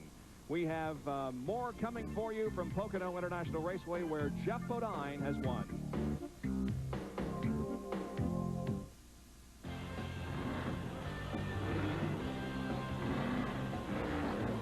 Introducing the McDonald's All-Star Race Team. Rusty Wallace, Mark Martin, and Dale Earnhardt. NASCAR's very best. The official 1990 McDonald's All-Star Race Team. America's favorite race is coming to America's favorite place. McDonald's, NASCAR, and you. When it comes to overall performance, Road and Track confirms it. The Dunlop D40 M2 outperforms the competition. First in wet braking. First in dry braking. Second in lap times on the test track. Second in road holding ability. Road and Track proves you can't beat the Dunlop D40 M2. Dunlop outperforms. If you love cars, you'll love Auto Week, the news weekly of motoring. Every week, Auto Week puts you inside the world's most exciting cars. GTs, sports sedans, collector cars, 4x4s, front drivers. Auto Week makes you an insider with industry news, personality profiles, old cars, columnists, the best classified anywhere. And nobody covers racing like Auto Week. You get the fastest coverage of Formula One, sports cars, stockers, Indy cars. It's all in Auto Week, the news weekly of motoring every week. Call 1-800-828-4100 to get a full year of Auto Week at our special discount price. Just $19.95 for 52 issues, only 38 cents a week. You'll save 80% off the newsstand price. Call 1-800-828-4100. Let Auto Week put you in the driver's seat every week. Well, here were the point standings when we went into this race, and here's how they finished. Mark Martin was the points leader. He finished 6th here this afternoon. Dale Earnhardt was 2nd. He finished 4th. Rusty was 3rd, and he finished 3rd. Geoff Bodine 4th. He finished 1st. And Morgan Shepherd was really the one that lost a whole lot here today. He finished 36th. Now let's take a look at the points, and you'll notice that they remain in exactly the same order. And the separation is now 2,371 to Morgan Shepherd's 2,113. And the man that we should also mention right here is the King, Richard Petty. He finished 8th here this afternoon, make that 9th, and the last time that he finished in the top 10 was in Bristol, August of 1988, in which he finished in 8th position. Gentlemen? Ned? Hey, it was a real interesting, exciting race. Really, at one point, it got a little bit scattered out there, but then the last half of this race was as good as you'll want to see. I'll have to echo those statements. The last 100 laps of this race had to be the best 100 laps of racing this racetrack has seen. There were 21 lead changes among 9 drivers, average speed 124.0. Let's go to John Kernan first for his closing comments. Well, you guys get to see all the track up here. I don't get to see anything but the pits in the front straight. I was impressed with the pit stop, especially in the Junior Johnson crew. I mean, they were doing 4 tire changes in under 20 seconds. That's what impressed me the most about today's action. Now let's go to Jerry. And Jerry, what did you think about the race? One pit stop they did, it was 19.5 seconds for 4 tires in the Budweiser crew, and they got to be awfully proud of that. No wonder Geoff Bodine was smiling. And Richard Petty was also smiling just a minute ago as he was taking a shower and gave us a thumbs up and said, hey, we're back, and maybe he is. Good luck to the King the rest of the year. Bob? All right, thank you very much, Jerry. Coming up next, LPGA at 4:30, the Farmore at Youngstown, Ohio. Later tonight, baseball at 8 o'clock live, the Boston Red Sox and the Kansas City Royals. Kart racing at midnight tonight from Toronto, Canada. Don't forget Motor Week Illustrated at 7:30 Monday night, Speed Week 7:30 Saturday night. We'll see you in 2 weeks as our Winston Cup coverage resumes from the road course at Watkins Glen, New York. My thanks to Benny Parsons, Ned Jarrett, John Kernan, and Dr. Jerry Punch for their assistance here this afternoon. Again, the winner of the AC Sparkplug 500 here at Pocono International Raceway was Geoff Bodine. Thank you for joining us. For now, this is Bob Jenkins. So long, everyone.